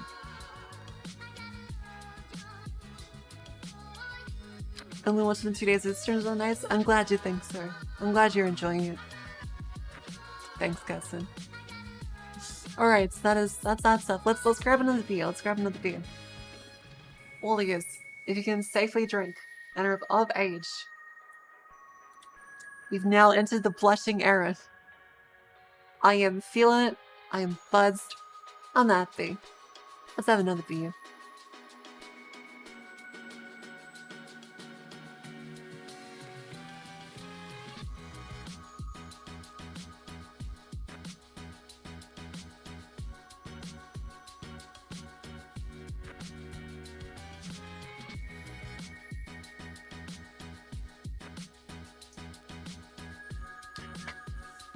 Alright, so I'm at the stage of drinking where, like, the bag of cheese in the fridge is looking very, very impressive. I've reached the Bulmer peak of blood alcohol concentration. Like, I feel like on top of the world.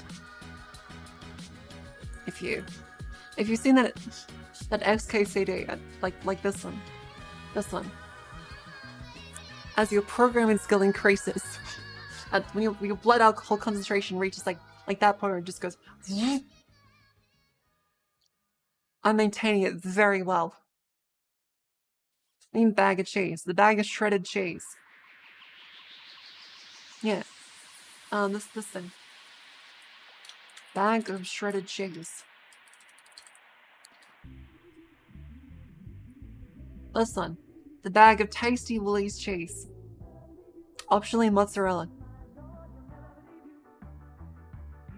Also in Australia, we had a cheese called, I'm not going to repeat the word, but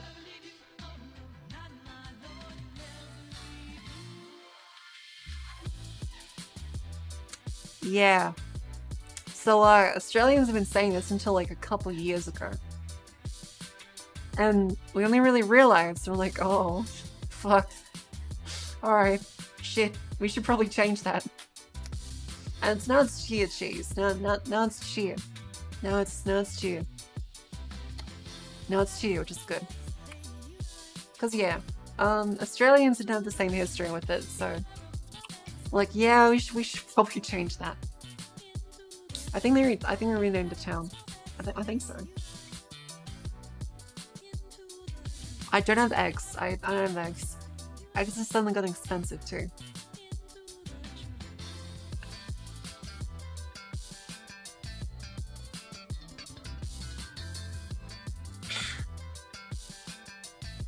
It's now called chia. So it's less of a rude word because yeah, not a good decision to keep it called that. Like all the arguments for it is like, well, that's what it is. Where it's like, well, bad idea. Okay, let's move to the next marshmallow. I'm not sure how far along we are. We just are. How'd you get into streaming? Well, I got into streaming by doing the video that I showed a couple times where I did it during a class. It was people like, you should stream. I'm like, really? Like, who would want to watch me though? Like, why would they want to watch me though? I don't have what XQC has. I don't have what fucking HoloLive has. Why would people watch me? And now I am consistently doing this and there are people watching me. And it's still really kind of interesting every time.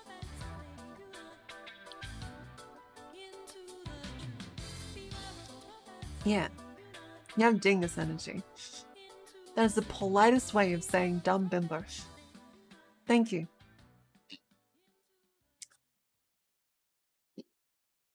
Yeah, welcome Game Trainer. Welcome to stream. And Ruined Lab, hello. How are yous? Nobody should want XQC. Okay, no, I really want this.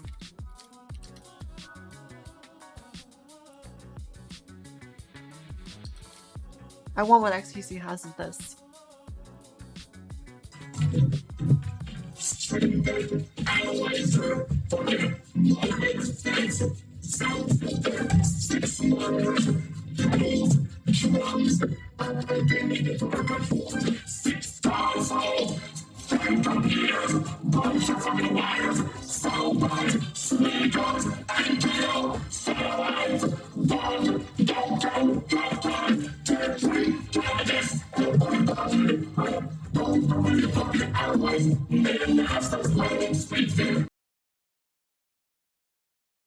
It's great.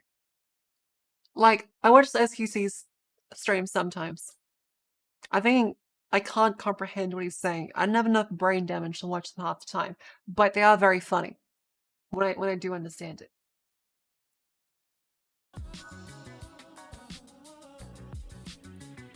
Think you just had a stroke? Yeah, it's fun. It's fun. It's a great. It's a great fit. It's really nice. Oh, Gangsta's Paradise is so good.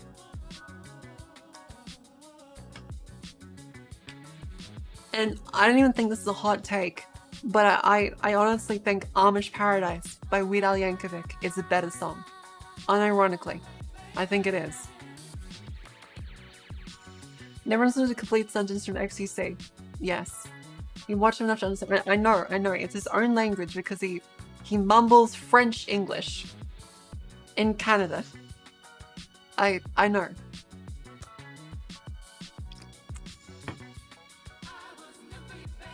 That's how I got into streaming. What part of Australia am I from? So I've talked about this before, but I live in Sydney, and I came from rural Australia. Now, that can be either New South Wales or Queensland, up to your interpretation. Maybe Northern Territory if you're feeling exotic. Is frankly offends you personally. Nice. Yes, I'm from the bush.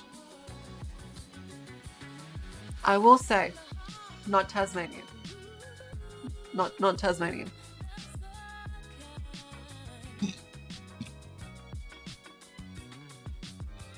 I do burp a lot though, so you could be forgiven. Is life in rural Australia battle royale? Yes. I would walk to my job, an hour. It would be an hour's walk to my job, through the bush, in the dark, in the middle of Whoop Whoop. And I would get chased by kangaroos, possums, foxes, all sorts of shit, trying to kill me in the dead of night, where my body would not be found. Possums, yes, they sound like chainsaws. Australian brushtail possums are cute as fuck. Brushtail possums look like this. They are adorable. Australian possums are cute as fuck. They look like this.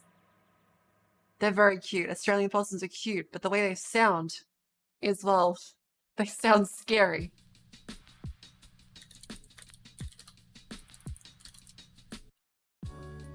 So at night,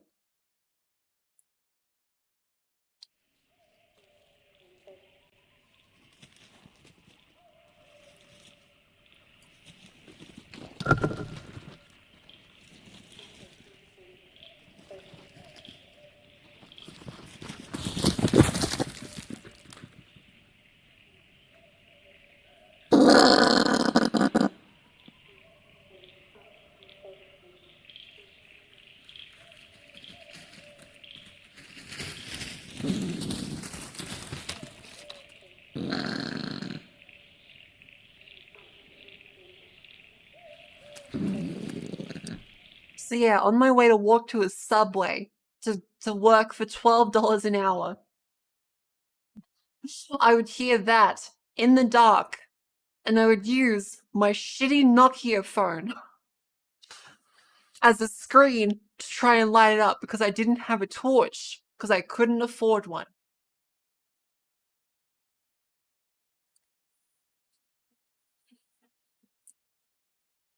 Yeah. So that's possums. They're great.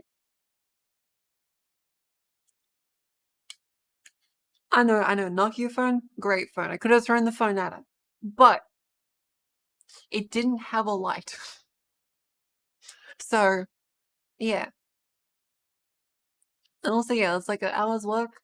Well, I need to save up to move out because my family didn't support me. Hiya, Nick Ganell. Welcome to stream. Yeah, like I came from a fairly poor family, so they literally could not support me if I moved out.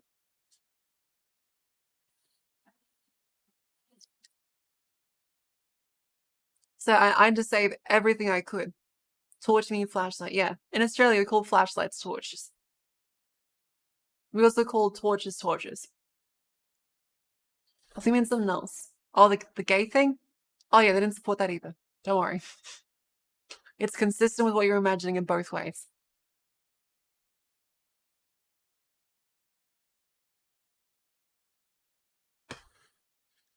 But no, they came around eventually, don't worry. I think my first job support our family would literally starve. Yeah, I had to pay groceries and rent a lot as a kid. Most of my paycheck went to, a lot of the time my dad getting angry and asking me to pay for his alcohol or cigarettes. And I'd be like, Dad, I'm under 18. I can't buy cigarettes.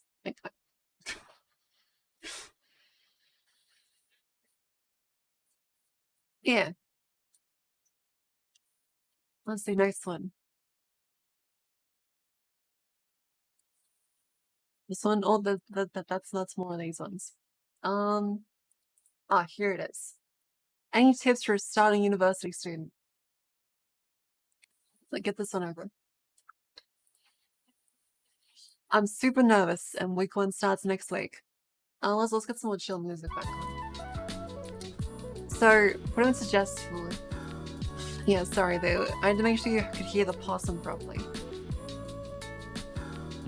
So what I'd suggest for starting week 1 is make sure you have enough notes. It obviously depends on the subject. If you start engineering stuff, make sure you have a computer. It makes your life so much easier to have a laptop.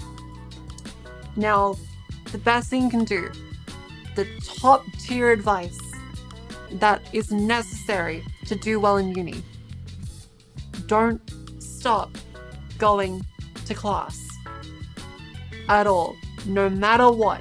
If you are hungover and drunk as fuck, go to class. It doesn't matter how bad you feel, go to class unless you're physically sick and you can't go in. Yeah, if you miss 2 in a row, you're gonna miss the rest of the time because well, fuck it. So, go to class. The best thing to do is just keep going because you will just fall further behind and make as a justification for not going again. So yeah, go to class. That's number 1. The next one is get friends. With the age of Facebook, I feel so fucking boomer saying that because Facebook isn't even really much of a thing. TikTok, Instagram, etc., Discord, now being a thing. There are group chats on every single platform possible for each of your courses at a decently sized uni. Use them. Make friends with them. Study with them. Because if you don't understand something, it's a decent chance that one of them does. And so, as you go through it, if you don't understand something, you can ask them. And you can help them with stuff that you understand if they don't.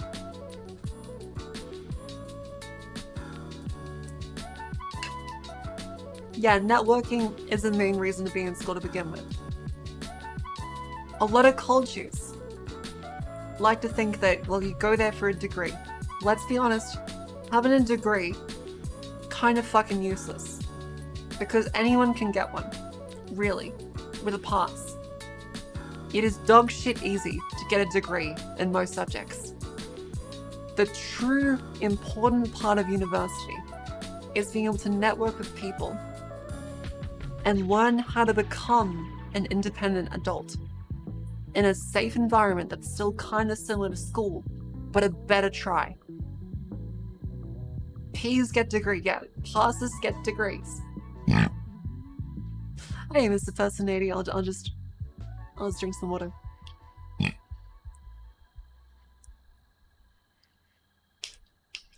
Out of class twice, still I asked a group of colleagues if I could join them. 3 hours of them learned everything needed pass. Exactly. The best tool you have is your friends. Like, yeah, uni is where you learn to be a functional human being. You'll make mistakes. You will fuck up. But the best thing you can do is just make friends, talk to people, and go to class. It teaches you a schedule that you set. Because remember, unlike high school, your mum doesn't force you to go to school. Everything is on you. It is the first time in your life that you are now forced to make your own decisions. You can just not go to class if you want to. There is nothing stopping you. Your mum won't hit you. Nothing will happen. It's all up to you. So this is where you learn how to be an adult. Of course, happy, that does mean you're allowed to party. Partying too much though, yeah, obviously, don't do that. It happens sometimes. But it's the first time in your life you have that freedom to actually make mistakes on your own without mum and dad to back you up. Well, yeah, I can get annoyed at you, but still, it's on you usually. Since many people don't actually live with their parents. Without pestering teachers in consultation hours, to ask questions they don't understand. You should do that more. No, ask them. Like, Australia especially is a very open community of, hey, fucking ask us questions, we're paid to answer your questions, we want to help you. Like, I've especially found that teaching international students and students especially from Asian countries, as it was explained to me by a Korean colleague, is that, quite frankly, they have a bit of a toxic mindset when it comes to teachers and their role as educators. They seem to think that, as was explained to me, again, not my words, the Korean person's words, they see teachers as God. And so, it's a bad thing to interrupt the class and ask questions, as the teacher is what guides everything. So even if the teacher says, are there any questions? If you interrupt them with a question, that's considered bad. He's a sweet soul, brother. So yeah, it's been a struggle to be like, guys, don't worry. Like, you can ask questions. Don't feel bad. You're allowed to ask questions. Because, well, in Australia especially, it's a very flat hierarchy. Of course, some subjects are different to others, but engineering stuff. Oh yeah, this song is great. This song is great. What's the song? Let me double check this one. Can't Seem to Shake It by Flamingo Sis. Yeah, engaged students are better than sleeping students.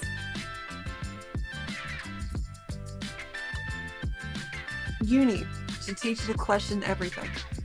Yeah, I won't bite for asking a question, because I don't bite students.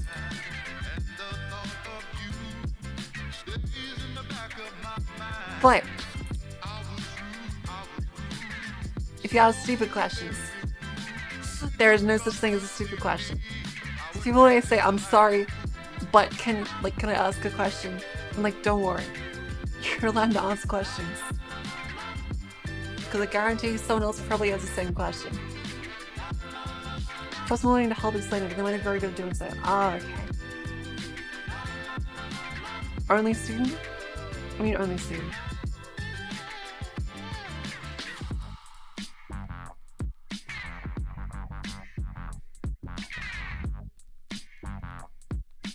Let's go through this. God, there's so many questions. Alright, I think we're like halfway through. Alright, are there any anxieties and troubles with VTuber streaming people that they'll be aware of? So there's always a big fear, and the common thread I've seen with other VTubers is that they feel like someone else does exactly what they do better than them. Every single person experiences imposter syndrome. The most common thread I've found from talking to other VTubers is that they feel like someone else does what they do better than them. And yes, like it's very much the same, is that everyone has imposter syndrome. And for VTubers, putting your heart and soul on display to be like, hey, I'm a content creator, I'm here to make people happy, I'm here to entertain people. And the idea that, well, this person is exactly me, but funnier, or better, or more entertaining, sucks. Oh, good night, Boo. Thanks for coming to stream. It is late in Australia, so thank you for coming to stream. The fear is that the machine does what I do, but better than me. That is also a reasonable fear. That's, yeah. Don't worry, like, that's a reasonable fear. So, yeah, that's another one, is that a lot of people think that, oh, VTubers know exactly what they're doing. They know exactly what they're doing, those whores. Well, not really. Like, most people seem like very worried that they're like, oh, okay, fuck, someone can do exactly what I do better than me. But you just gotta push past that and be like, alright, I am me. There's still only one me. So I'll do the best that I can. Wait, what was it? Yeah, like, a lot of people are like, oh, they know exactly what they're doing. They're doing exactly the person that I have. Exactly everything is manufactured to extract the most money, to be the most parasocial, to be the most specifically this category. Like, well, no, a lot of the reason is people want to do the most entertaining thing they can. But they're worried that someone else can do it better than them. So yeah, like, usually, people aren't setting out to be a certain thing. Usually they want to be the base goal of, I want to make people happy. I want to entertain them. Well, yeah, obviously some people will be parasocial, there's that. Like, there's, yeah. But, yeah, like, a big anxiety people have as VTubers is that someone is them, but better. And so then that kind of invalidates your entire existence. Because unlike the labor market, if you work a job, you don't go into other jobs like, oh fuck, this guy working this same job that I do is gonna steal my job. Because usually, most of you work on like a fixed salary position. Instead with VTubers, it's a very public position where you see your like viewers in multiple different chats. So another common thing you see is that people think, oh fuck, that they're leaving me. They're leaving me for someone else. And it's like, no, they're not. Don't worry. Don't worry. It's just because you see people, the same people as customers, as like a proverbial customer, going between them. Oh, good night, Deus. Have a good sleep. So yeah, that's like another thing. It's like a lot of anxiety some VTubers have is that they're worried someone is them but better and the audience is going to leave them for that other person.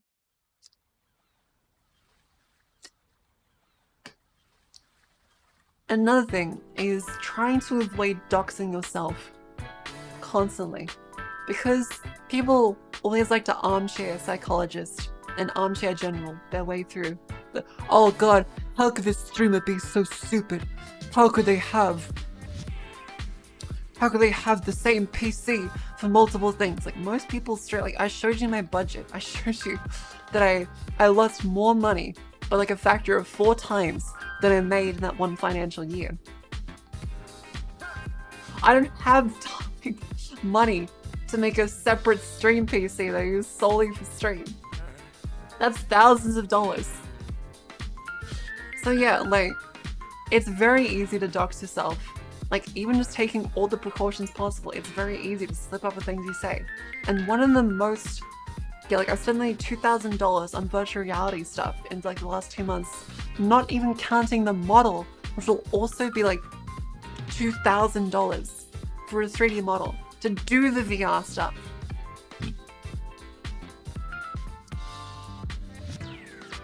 Yeah, like, a lot of people like to armchair general, but it's really hard to not reveal things about yourself online. So it's a consistent fear I've seen with every single streamer. They're like, fuck, what if I say like my address? What if I accidentally like show something on screen I didn't mean to? And with VTubing, you're showing a PC. It's very fucking hard. It's very easy to reveal something that you think was safe, but suddenly, uh-oh, people clip every frame. People will save your VODs when you meant to delete them. So yeah, like, the doxing nightmare is like a very common one.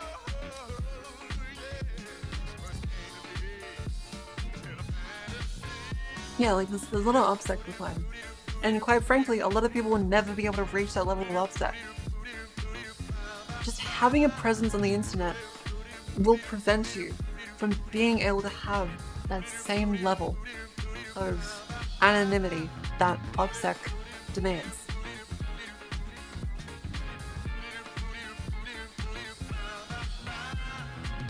Alright, listen. I'll say this one. You mentioned in VCs gives you anxiety. Do you find that switching to online classes gives you similar from anxiety? Honestly, kind of. Like, I've always struggled with joining voice chats because of getting bullied in them. And VC helped with that, but before that I had to do online classes during COVID because mostly I did in-person classes beforehand. Because online classes weren't really a thing very commonly. It was mostly in person for like the entire time I've been teaching. So it was adapting to, oh fuck, literally everything is online now. And like, of course, teaching, you don't expect people to be rude. Because in university, they usually aren't. But it was definitely an anxiety thing. To be like, okay. I didn't know how to speak into a mic. I'd be worried about the same things I was worried about before. Even though, like, to your rational brain, that's like dude, don't worry. Like, it's not the same. But if you have, like, some trauma over it, then you just feel like, okay.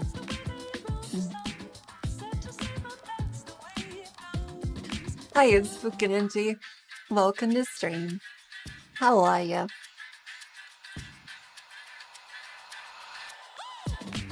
Big brains. Yes, big brains.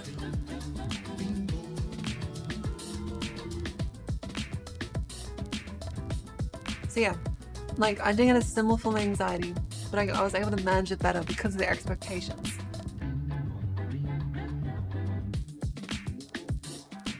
And I'm going to be choosing some better questions, and we'll go through some of the other ones.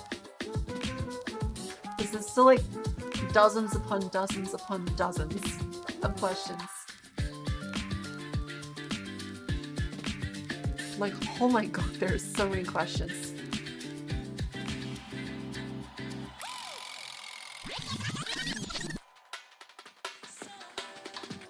Wow, there is so many questions. I'm not even halfway up the page. There, like, I'm being serious. It's in the hundreds now. It's now in the hundreds of questions. So you guys are very impressive in how much you've been able to actually use the Marshmallow form. Wow.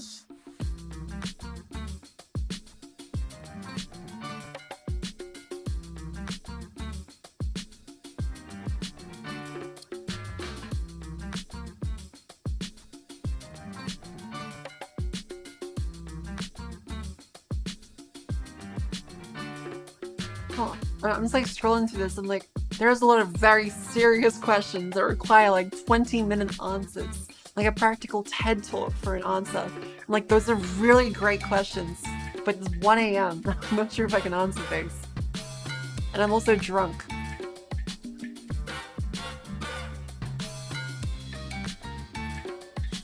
Like there, I'm just now sank my 4th beer. So I'm very impressed, but okay, people have asked the same question like 7 times, and it's about pegging. Would you do the robots from Atomic Heart? Because I would. Yes. Yes.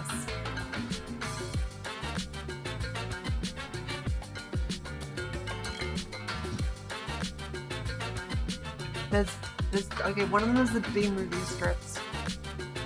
There is a B-movie script. Another one is, oh my god, there's been more added. Okay, it's like every 2 minutes there is a new question.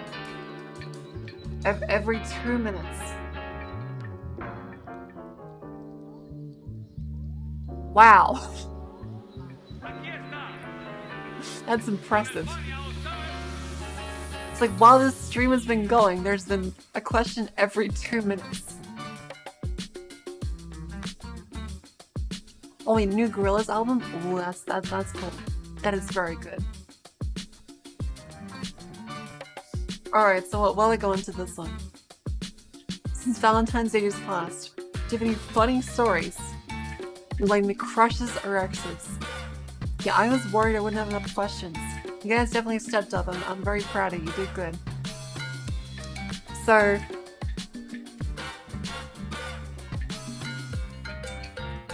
Alright, Marty, make sure it's a blog post. I'm interested, but a better place is always... Discord. The Discord is good. So, a funny story with my exes is she would ask me, like whenever I burped or farted, she would say, unironically, why didn't you do that in my mouth? Every single time. She would hold her mouth open and ask me to burp or fart in her mouth. And I'm still not sure how to respond to that. She was hot, but I still don't know how to respond to that. How you respond to that? I'm just like, oh, right. Oh yeah, definitely the hot and crazy scale. She had BPD. She eventually broke up with me. Out of nowhere, after planning a date. She cancelled the date and said, hey, I'm breaking up with you. I was like, right. And she was just wiped from the face of the internet. Just gone. I was like, okay. Borderline. And she also had bipolar. So I was like, right, okay. She's just gone. I was like, alright, okay. Well, there goes like the months we were together. Bye.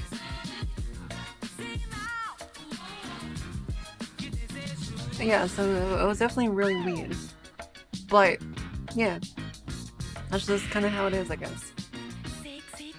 Yeah, you've been broken up with. It's like a Sims notification, yeah. But yeah, she was... In hindsight, I probably should have seen the warning signs. Because although she was very beautiful, she told me on the second date that she spent the entirety between the time between the first date to the second date that she was masturbating thinking of me. So I probably should have seen the warning signs. I probably should have seen the warning signs there when a girl tells you that she was masturbating thinking of you before the second date. So I probably should have expected that. Hello, Raiders. Well, welcome to stream. This is a very appropriate raid. Hi. Very, very good timing. Hiya, Zaylo. Welcome to stream. I was talking about an ex I had that was both BPD and bipolar. And the warning signs were like all there, but I kind of ignored it.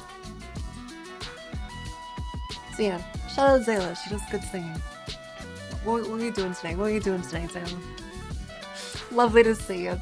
Thank you very much for the raid. Hello, Salvador. Lola Felon and Julia. Say hello. As well as my tummy with itchy. Jahan Ash. And Zayla. That's deep? Yeah, it's very, very deep. We went through a lot of questions today. I am very impressed with the audience. They've submitted like hundreds of marshmallows in like hours. There is a lot here. Like, there's a fucking lot of questions. Some things are very funny too. Thank you, Salvador, for the follow.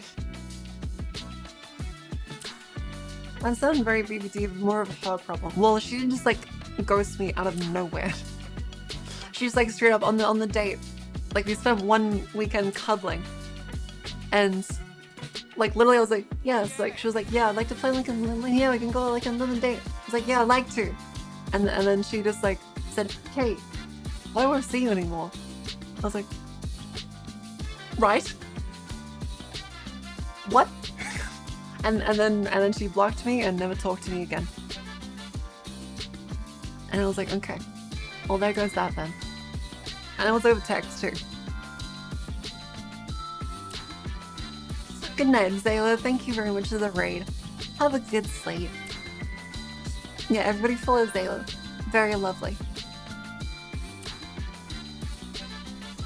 Yeah, like obviously it's a condition that can be managed for everyone. Like sometimes borderline is not automatically a bad person, but they do need to manage themselves, like at therapy and learn like coping techniques. Like it's really unfortunate. Like they're definitely not bad people. It's like don't say this is like, oh, automatically BPD means bad person. It doesn't. But if they're unmanaged, just like anything, they can be bad. So yeah. Like, there's a lot of work that goes, like it's difficult. Like there's a lot of work that goes into therapy and making sure they're stable. Like I am not BPD. Like I'm very much like a faithful, like honest, like okay, I say what I mean what I say. What the fuck are you talking about with all this like symbolism bullshit? Just like give me a straight answer. Like I said, it's BPD, but she works hard to deal with it. Exactly. Yeah, like you just take a risk like that again. If someone's like BPD and exhibiting the same signs of they're very unstable, they're very odd, and they don't seem to be managing it very well, probably not. But if they are managing it well, then like, well, yeah, because that's like saying, would you not go out with someone that isn't managing like their like kidney failure well? Probably not. Like, if someone's drinking themselves to death and like their kidneys and liver are failing, I would also not go out with them. Regardless of how good they are as another person, I feel like you need to solve that. Fundamentally, BPD is borderline personality disorder. So yeah. Would I date someone with BPD again? It depends on the person and if they're actually managing it properly. Yeah, like all things, it depends on the person. Thank you, nothing to watch it, for the follow. Welcome to stream. How are you? So yes, of like all things, it depends on the person. So yeah. You got BPD, you also seem to be in blunders around a brick. Interesting. And welcome back to Geronimo. How are ya? Pardon me. Also, have more water. For the raiders that are just dropped in, make sure to have some water.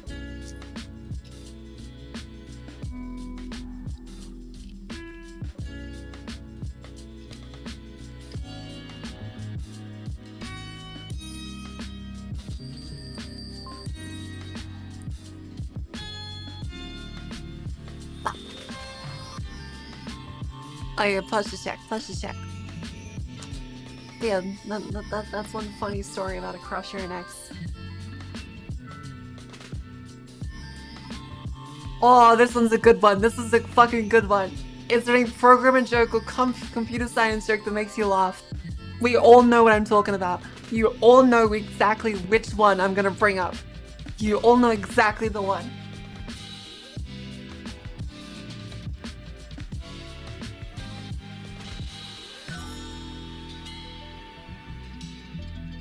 You know exactly which meme I mean.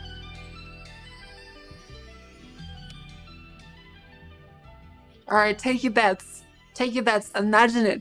Conceive it in your brain. 5, 4, 3, 2, 1. Yandere Dev. It's Yandere Dev. It's always Yandere Dev. It's okay. Dereferencing null pointer is also a good one, X-Jump. But the fucking Yandere dev one, it's so good. It's so good. It's so great. It's so great. Like you just see all of these. I love that he's just using regular string literals instead of if this self-witnessed equals weapon of blood and insanity. I love that he just has all of these. Like the more you look at this, like the first one's like, okay, well that's a lot of if statements. You're like, why the fuck is this like a string on its own? Why is a string like this? Why is a string like this? Why are they separate? Why are they connected like this? What in the utter fuck? Like, why? Why is teacher insanity reaction? Teacher weapon reaction? Why is it 6? Why is this 1? What the fuck does any of this mean? This shit is ridiculous. Why is it not hash defined at least?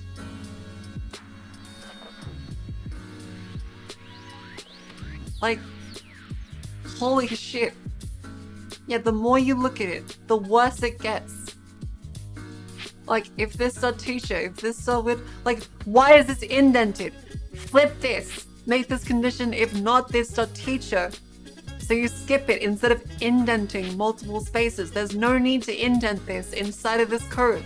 You flip this condition, so you say if it's not a valid variable, you just end the function. Instead of if this dot teacher, go into if not this dot witness cloaked, if this dot what the fuck? Why would you do this? Why would you do this? There is no hash defines. There is nothing. They're using Pascal case. Why are they using Pascal case? It's 2023. Or in this case, I think it's like 2017. Still. Yeah, Yandere dev, fucking idiot. And also a cunt. So he deserves it.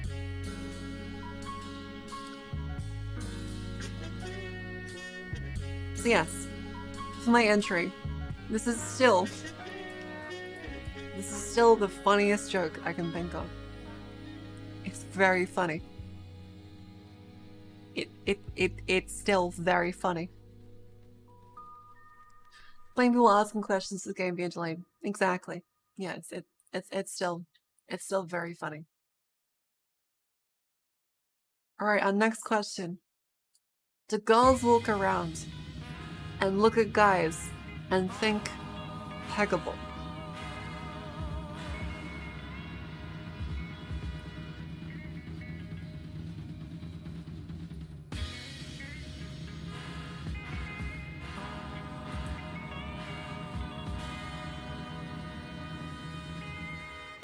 Yes.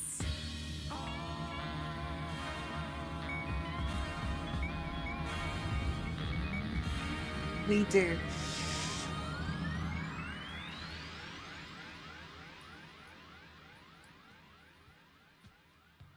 Yeah.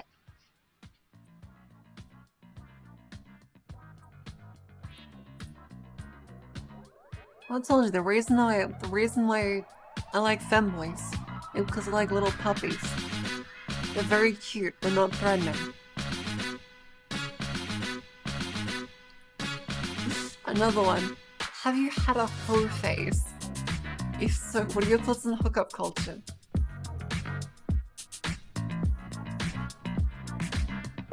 Have I had a hoe phase? I mean, kind of. But like, it wasn't with guys. It was a lot of hookup women who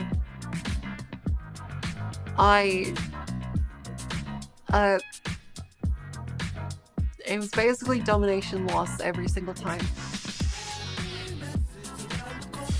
Yeah. There was a lot of girls that would just be like, at the date, they would just like push me down. And I'd be like, okay, fuck. Hey, Penalty, thanks for the follow. Welcome to stream. Did Cleo ask this? I'm guessing yes.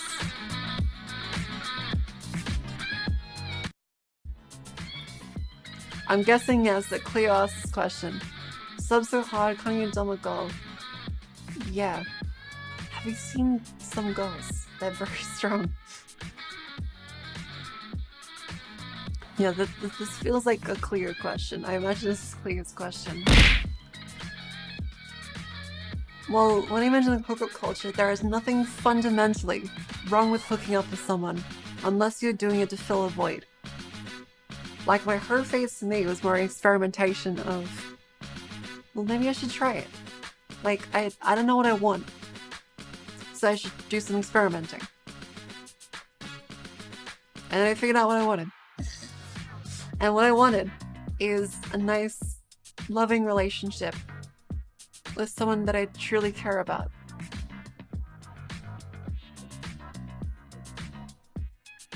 And that I don't really get much out of like physical pleasure stuff. I really enjoy like the emotional side a lot more. That's what I did.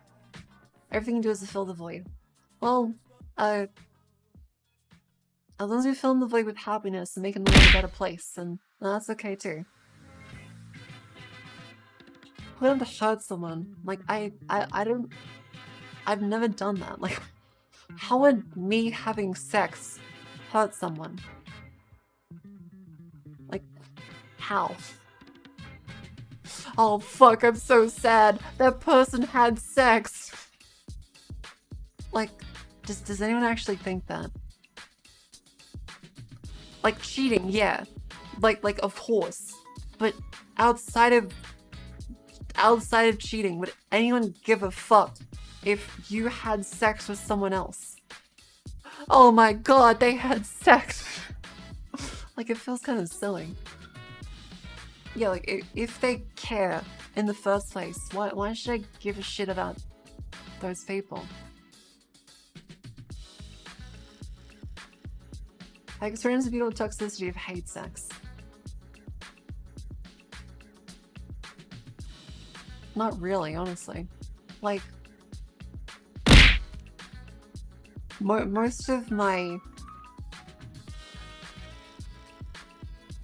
pedestals and being pure, as I continue to do something, realize who do this more better at it. Okay, yeah, like, as a thing that guys, if you already don't have enough experience, the most attractive thing in any partner is when they get past the point of being embarrassed and just listen to you. That is the hardest thing possible, is just communicating to a person directly. That's it. That's all it takes. You don't know better than them. That's it. That's all it is. There is no sex god that can instantly make a woman come using this one secret tip. Unless that tip is listen and be a normal person that just cares about the other person, then it's usually stupid. The tip is drugs. Well, you know, obviously if you're fucking date raping someone, then yes, like, it's gonna feel different. But, like, just listen to people. Easy, just listen to people. If someone doesn't want to communicate to you, so you can't listen to them, well then you just don't go with them. Because they're not mature at the point. Like, a lot of people get to the point where, on both sides, they say, oh, alright. They should know exactly what I want, because that's romantic. If they know exactly what I want, that's a true romance, because they truly understand me. Well, no. Because the only person that truly understands you is you. And the only way you can get other people to understand that is if you communicate that to people. And if you don't communicate that to people, they'll never understand. Like, for guys, your partner will never understand how you feel unless you say it. Now, of course, there are cases where women are definitely also very misogynistic. Sorry, not misogynist, misandrist, I think that's the word. It's that guys shouldn't cry, and that they won't know if you're feeling bad unless you say it. And guys are afraid of crying. Well, no one will ever know how you feel unless you say it. They can guess, they can make assumptions, but we all know assuming makes an ass out of you and me. And with like all this relationshipy, fucked up sex stuff, no one's gonna know unless you tell them. And no one's gonna understand unless you listen. Yeah, nothing more romantic than someone putting in the effort to make, like, actually understanding and making sure you feel good. Like, straight up, just be a good human. Listen to people. Talk to people. That's all it comes down to in the end. And so yeah, that's my realization from my whole phase of hooking up with dozens of women. Was, well, yeah, like, sex is cool and stuff, but I prefer an emotional connection with someone that I share a lot of values with, and she can talk to me, I can talk to her, he can talk to me, I can talk to him. Like, yeah. So like, if you're in a serious conversation, yeah, exactly, like, ultimately I'm a teacher. If I'm just saying like, oh, sex, sexu, whoa, then, well, I'm like every other VTuber, but the honesty that is at the core of me is just, well, just be honest with people, just be a human. The best communication we have is talking. And if you try and do this like weird romance rom-com movie bullshit, trying to get people to understand through these weird contextual clues that only truly you can get, then no one's gonna fucking know what to do. So just be a dude and say what you mean. That goes for guys, that goes for girls, that goes to everything in between and around. Don't hold up a speaker of a fucking boombox to a window. Use your goddamn words and say how you feel. Then once you go in the corner and you little bit balloon Lego based. Just build your Lego king. Well, yeah, Jordan, but it's important to still give it a try. Because, well, it's very easy to get burnt out. But keep in mind, not everyone is like this. A lot of people are, but not everyone. There is someone out there for you. So, don't be antisocial because you're scared of it. Push yourself. Try your boundaries. And be a good human. Thank you, Rebel Prince, for the follow. And so the girls that pick up artist shit doesn't really work. And if it does work, well then they just want to have easy sex anyway. Like, it doesn't really matter. Don't do pickup artist shit. Like, just having sex, getting your dick wet doesn't really matter at all to the guys. Like, what are you gonna do? Hey, I picked up this drunk chick the other day. Wow, big man. Big, strong dude. Wow, impressive. Yeah, so like, just be a good person. That's the best thing I can say for this. There is fundamentally nothing with hooking up as long as both people are adults consenting. You both understand that you just want to have sex. And leave it at that. There is nothing wrong with that. Of course, if you're doing it for the wrong reasons, to fill some gap inside your soul, because you don't feel okay with yourself, you can't stand being alone. You can't stand just existing on your own. Then of course it's bad. But that's the same with anything, really. Sex isn't this incredible, scary thing. It's just talking to people. That's what it is. It's communication. And that's it. At the end of the day, there's nothing different about it. Humans have been doing it for millions of years. Animals have been doing it for millions of years. If a weird fucking peacock can dance around looking like a dumb cunt, you can have sex too. So don't feel bad. There's nothing taboo or weird about it. Sex is sex. It's been a thing for thousands and thousands and thousands of years. It will be a thing for thousands and thousands of years. Just be a human and communicate.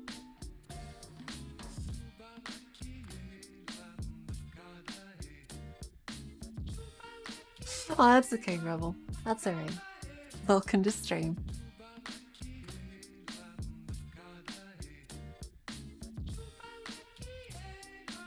Yeah, well, no, Takashi is based because it's funny. Takashi.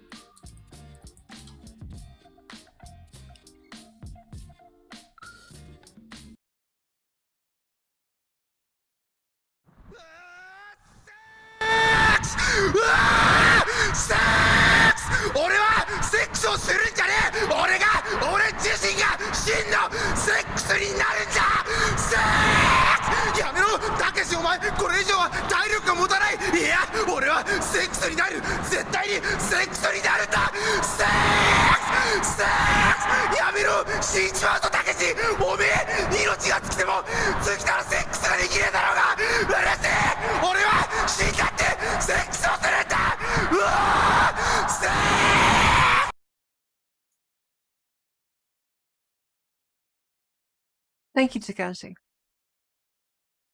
What's the context? The context is that there is a Japanese man running full sprint through a tunnel, screaming about sex. That is the context. He doesn't want to have sex, he wants to become sex. I think he is sprinting. I think like he's actually sprinting. Hello, Kokachu. Welcome to the stream. How are you? That's not a calling substance, guys. Exactly. Why the fuck are you listening to me on speakers, please? Please use headphones, dear Christ. I worry about you guys sometimes. Please use headphones. Especially for the people around you. There's all manner of unhinged shit, I will say. Please use headphones. Dear Christ. Yeah, you want your boss to hear me just... Oh, is that a woman burping? Oh no, I'm just listening to an anime girl on Twitch. She burps. A lot. Just use fucking headphones, please. Thank you, fans and follow. Welcome to stream. Let's see, what's some other questions? What's some other questions?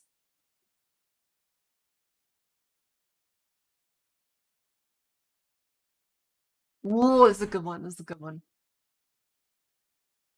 Hard or soft Anzac biscuits? Now, a good hard Anzac biscuit is good. Oh, good night, Cold Bolts. Thank you very much for coming to stream. Now, another, like, soft biscuits are also very good. Soft biscuits are good. Like the slight crunch, but the gooey, kind center is just lovely. It's very nice. So my preference has to go to soft Anzac biscuits. No, I've definitely had some hard Anzac biscuits. My grandma made some hard ones. An Anzac biscuit is a biscuit made. Oh no, it's better use that one, isn't it? Anzac biscuits. It's made using golden syrup and oats. So they look like this. They're very lovely. I do recommend.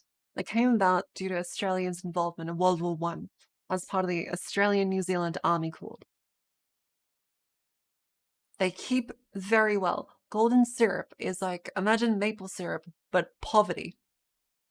Ignore that, that's the VTuber I said that I use for this background. So it is, yeah, it's ration food. A lot of Australian customs are built off of us rationing from world wars. So, golden syrup I have no idea what the fuck it actually is. Let's see. It is inverted sugar syrup. I don't know what that means. Sugar beet juice. So yeah, it's meant to taste like honey or maple syrup. But cheap. Because it's sugar. Thank you, Sandy Loman C, for the follow. Sandy Loam. Who is she? I fucking love that meme. I fucking love this meme. I fucking love this meme. This is such a good meme. Sandy Loam. Who is she? It's fantastic. Hiya, Blue Etchy. Welcome to stream. But yeah, Anzac Bickies. Very good. Do recommend. So yeah, as to some other questions, go back to our other questions. Let's see. Do you have a favorite alcohol / liquor? Baileys. 100% Baileys. I really enjoy Baileys. Baileys tastes just nice. It goes well in espresso martini. Like, I really like espresso martinis. So this is an espresso shot mixed with vodka and Baileys. Thank you, Kugachu, for the follow. Welcome to stream. Syrian Sonics. Thank you too.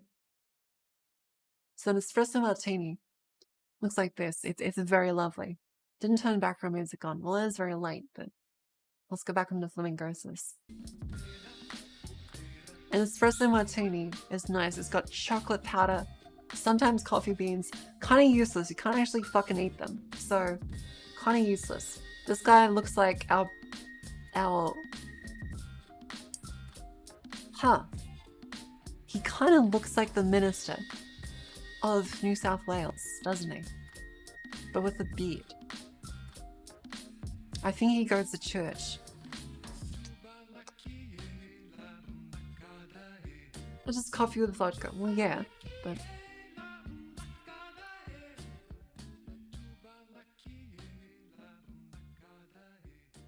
First person to pronounce the name right. Congratulations. I forgot how I pronounced it, so I'll pronounce it differently every single time. Like the true teacher experience. Michael. Mikhail. McCall. Mikal. Mukul. Michael. It will be different every time. No joke. As soon as you put a vaguely ethnic name in front of me, my brain goes into overdrive trying to not be rude and figure out the correct pronunciation. That I go through every single country's rules for pronunciation in my head. So I go, okay, fuck. Am I saying this right? Juan, Jean, Zan, Mon, Tatan, Xuan, Zan, San. Fuck. Interview a million times. It's Cougar like Cougar, right? If you feel my full name, I will judge you. Joan. Jan. Jean. Exactly. Yeah, Billie Jean is not my lover. What was I about to Google? What was I up to? Baileys. Baileys is a lovely alcohol. I really like it.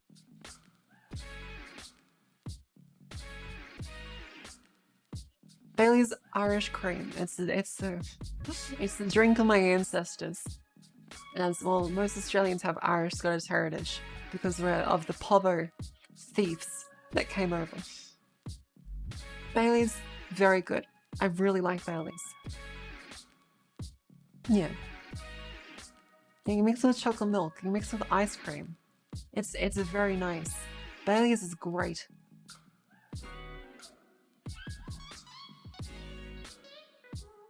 Yeah. All right. Our next question. Let's see.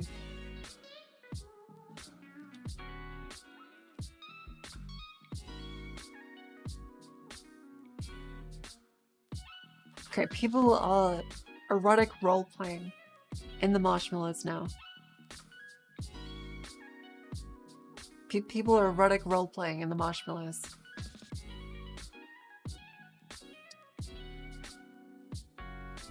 Okay, if someone is 12 and talking about Down syndrome. Someone has an unhinged question about Ned.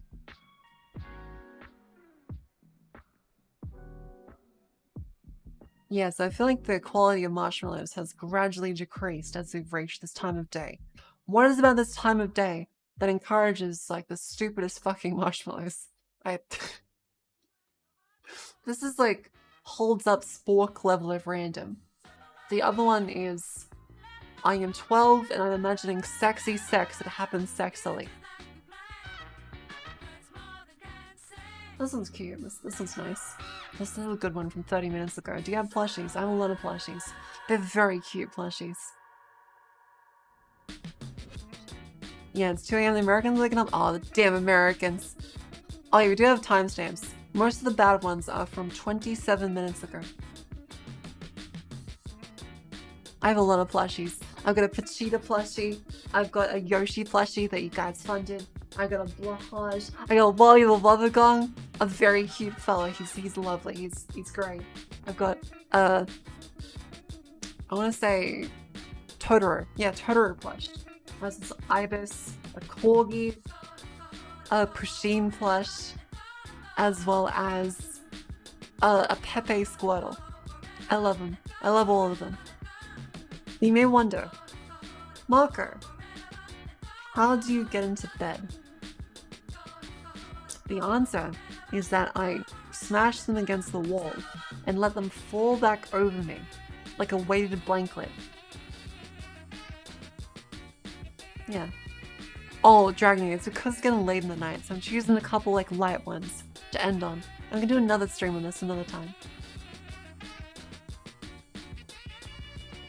Oh no, it's very lame.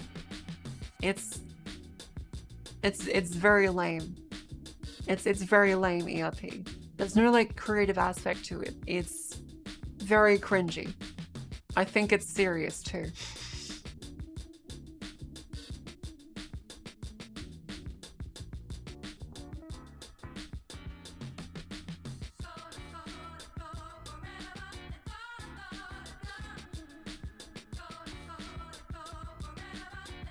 Let's see. What's like a very... How do you creatively ERP? Have you seen women write fiction? It's fucking insane. The most batshit bullshit ideas.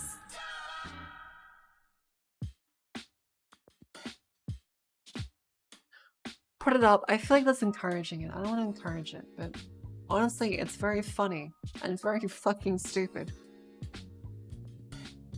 Let's say you've been a bad girl.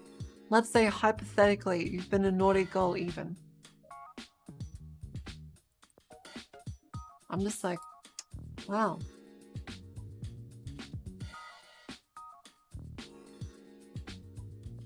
Oh, it's a Ben Shapiro meme. Okay, I was about to say, yeah, it sounds very fucking bad, so it makes sense if it's Ben Shapiro.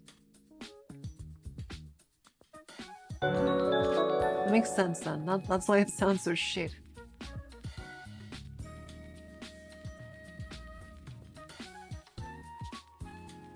Thank you, that one Nekasune, for the follow. Okay, so another one that's like a very soft way to end the stream.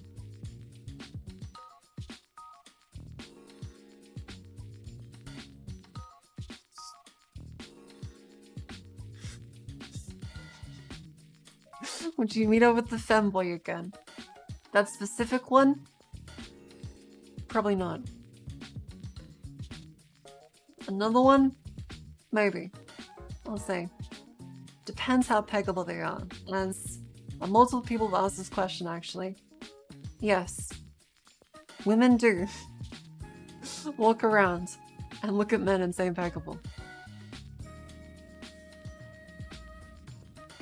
Well, yeah, Alex Jones is 100% schizophrenic. He's fucking insane.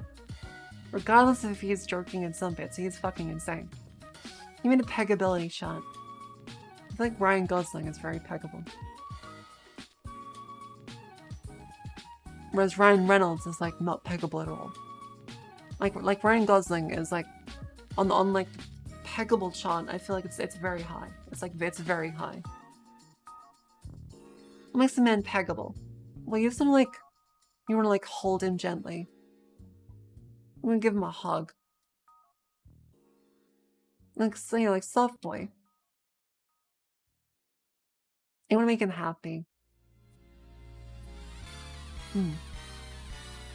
There's a lot that goes into it. We can make a stream out of it. You know, like Gosling sounds peggable as a name. Yeah, like Moe Men. I'm peg Goslings.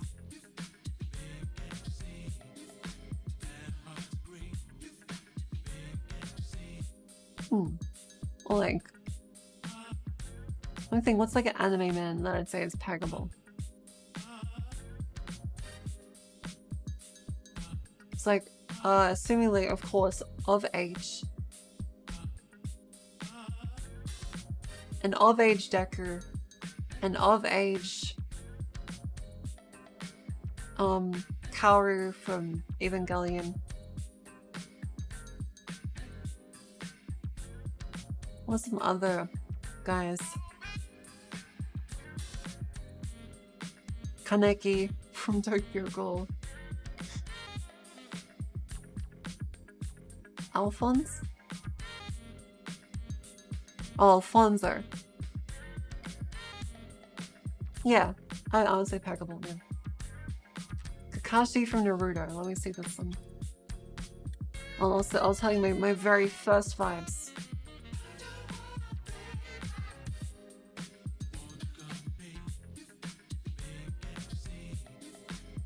Mid. I would say like that's like a mid tier impeccable. It's like a mid tier, impeccable. Alfonso. A sulfur, that's what it is. I was like, Alfonso sounds weird. Yeah, a sulfur effect.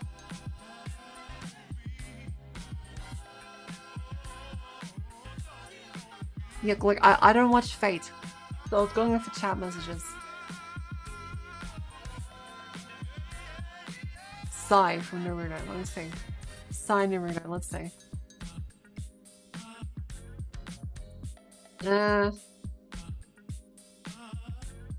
Not really. Like, I look at him and I have no desire to peg him. At all. Like, not at all. Absolutely. Like, surprisingly none. Yeah, like the zombie, like I feel like it's the face. I like the face is destroying it. Like, you can see like the tummy, like that should be enhancing it, but it really isn't. You know, like stoic gay man vibes is accurate.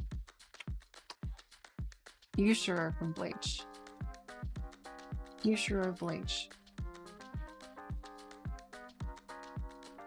Peggable. Very peggable. Very peggable. Let's see, who else? Who else is suggested? Felix from ReZero, yes, peggable. Aragi. Araragi. No gifts. Absolutely no gifts. But yes, peggable. Yes, definitely peggable. Very peggable. Very peggable. Guts from Berserk. No. Guts from Berserk is like a hold and hug and like let him cry. And just like hold him. No, not a peg. Yeah.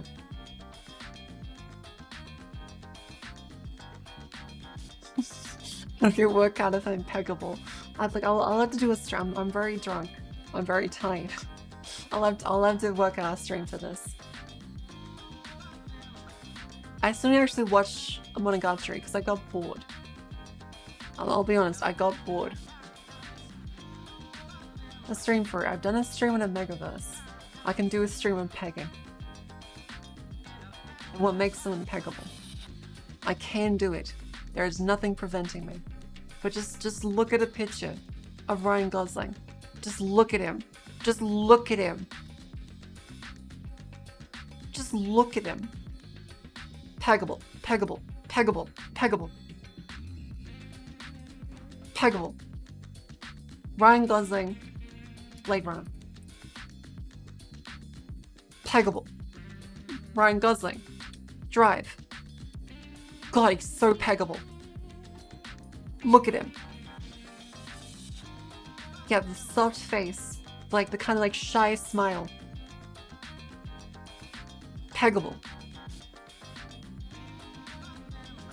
Yes. So yeah, that was a very interesting tangent. As to now though, that will be all she wrote for tonight. This is a very fun story, as you know, so that's why he doesn't talk much. This is fun. Who's live? Let's see. There's a lot of only sleeping people. That's a great way to end stream. This is very fun.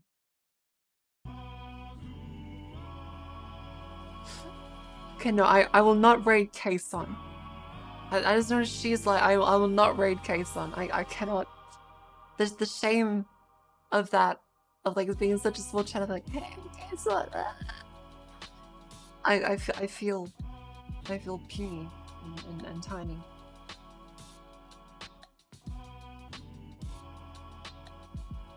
Asagiri Yua, let's see. Obligatory. Join our Discord and on Twitter. Very fun. Do recommend. Fire Emblem Engage. This is very Fire Emblem Engage vibes. Mother Jinx, let's see. Mother Jinx.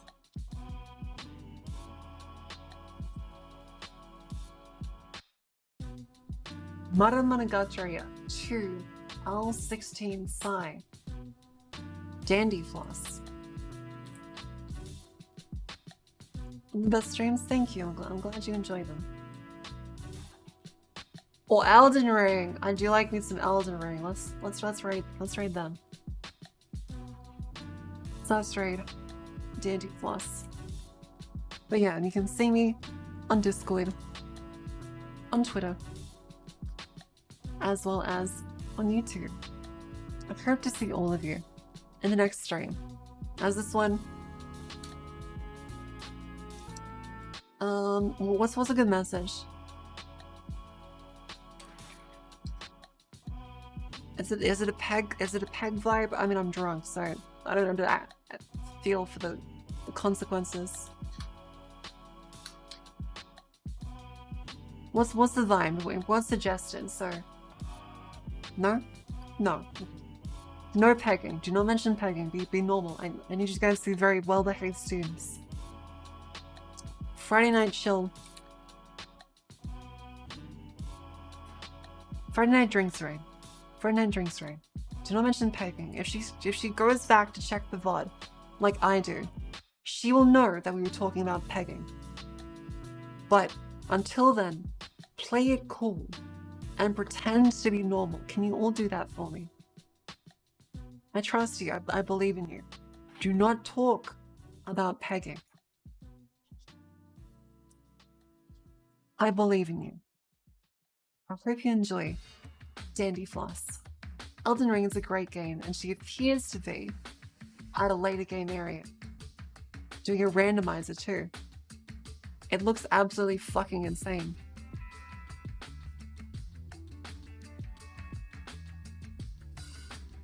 Third item under here. There it is. Oh, that made me jump.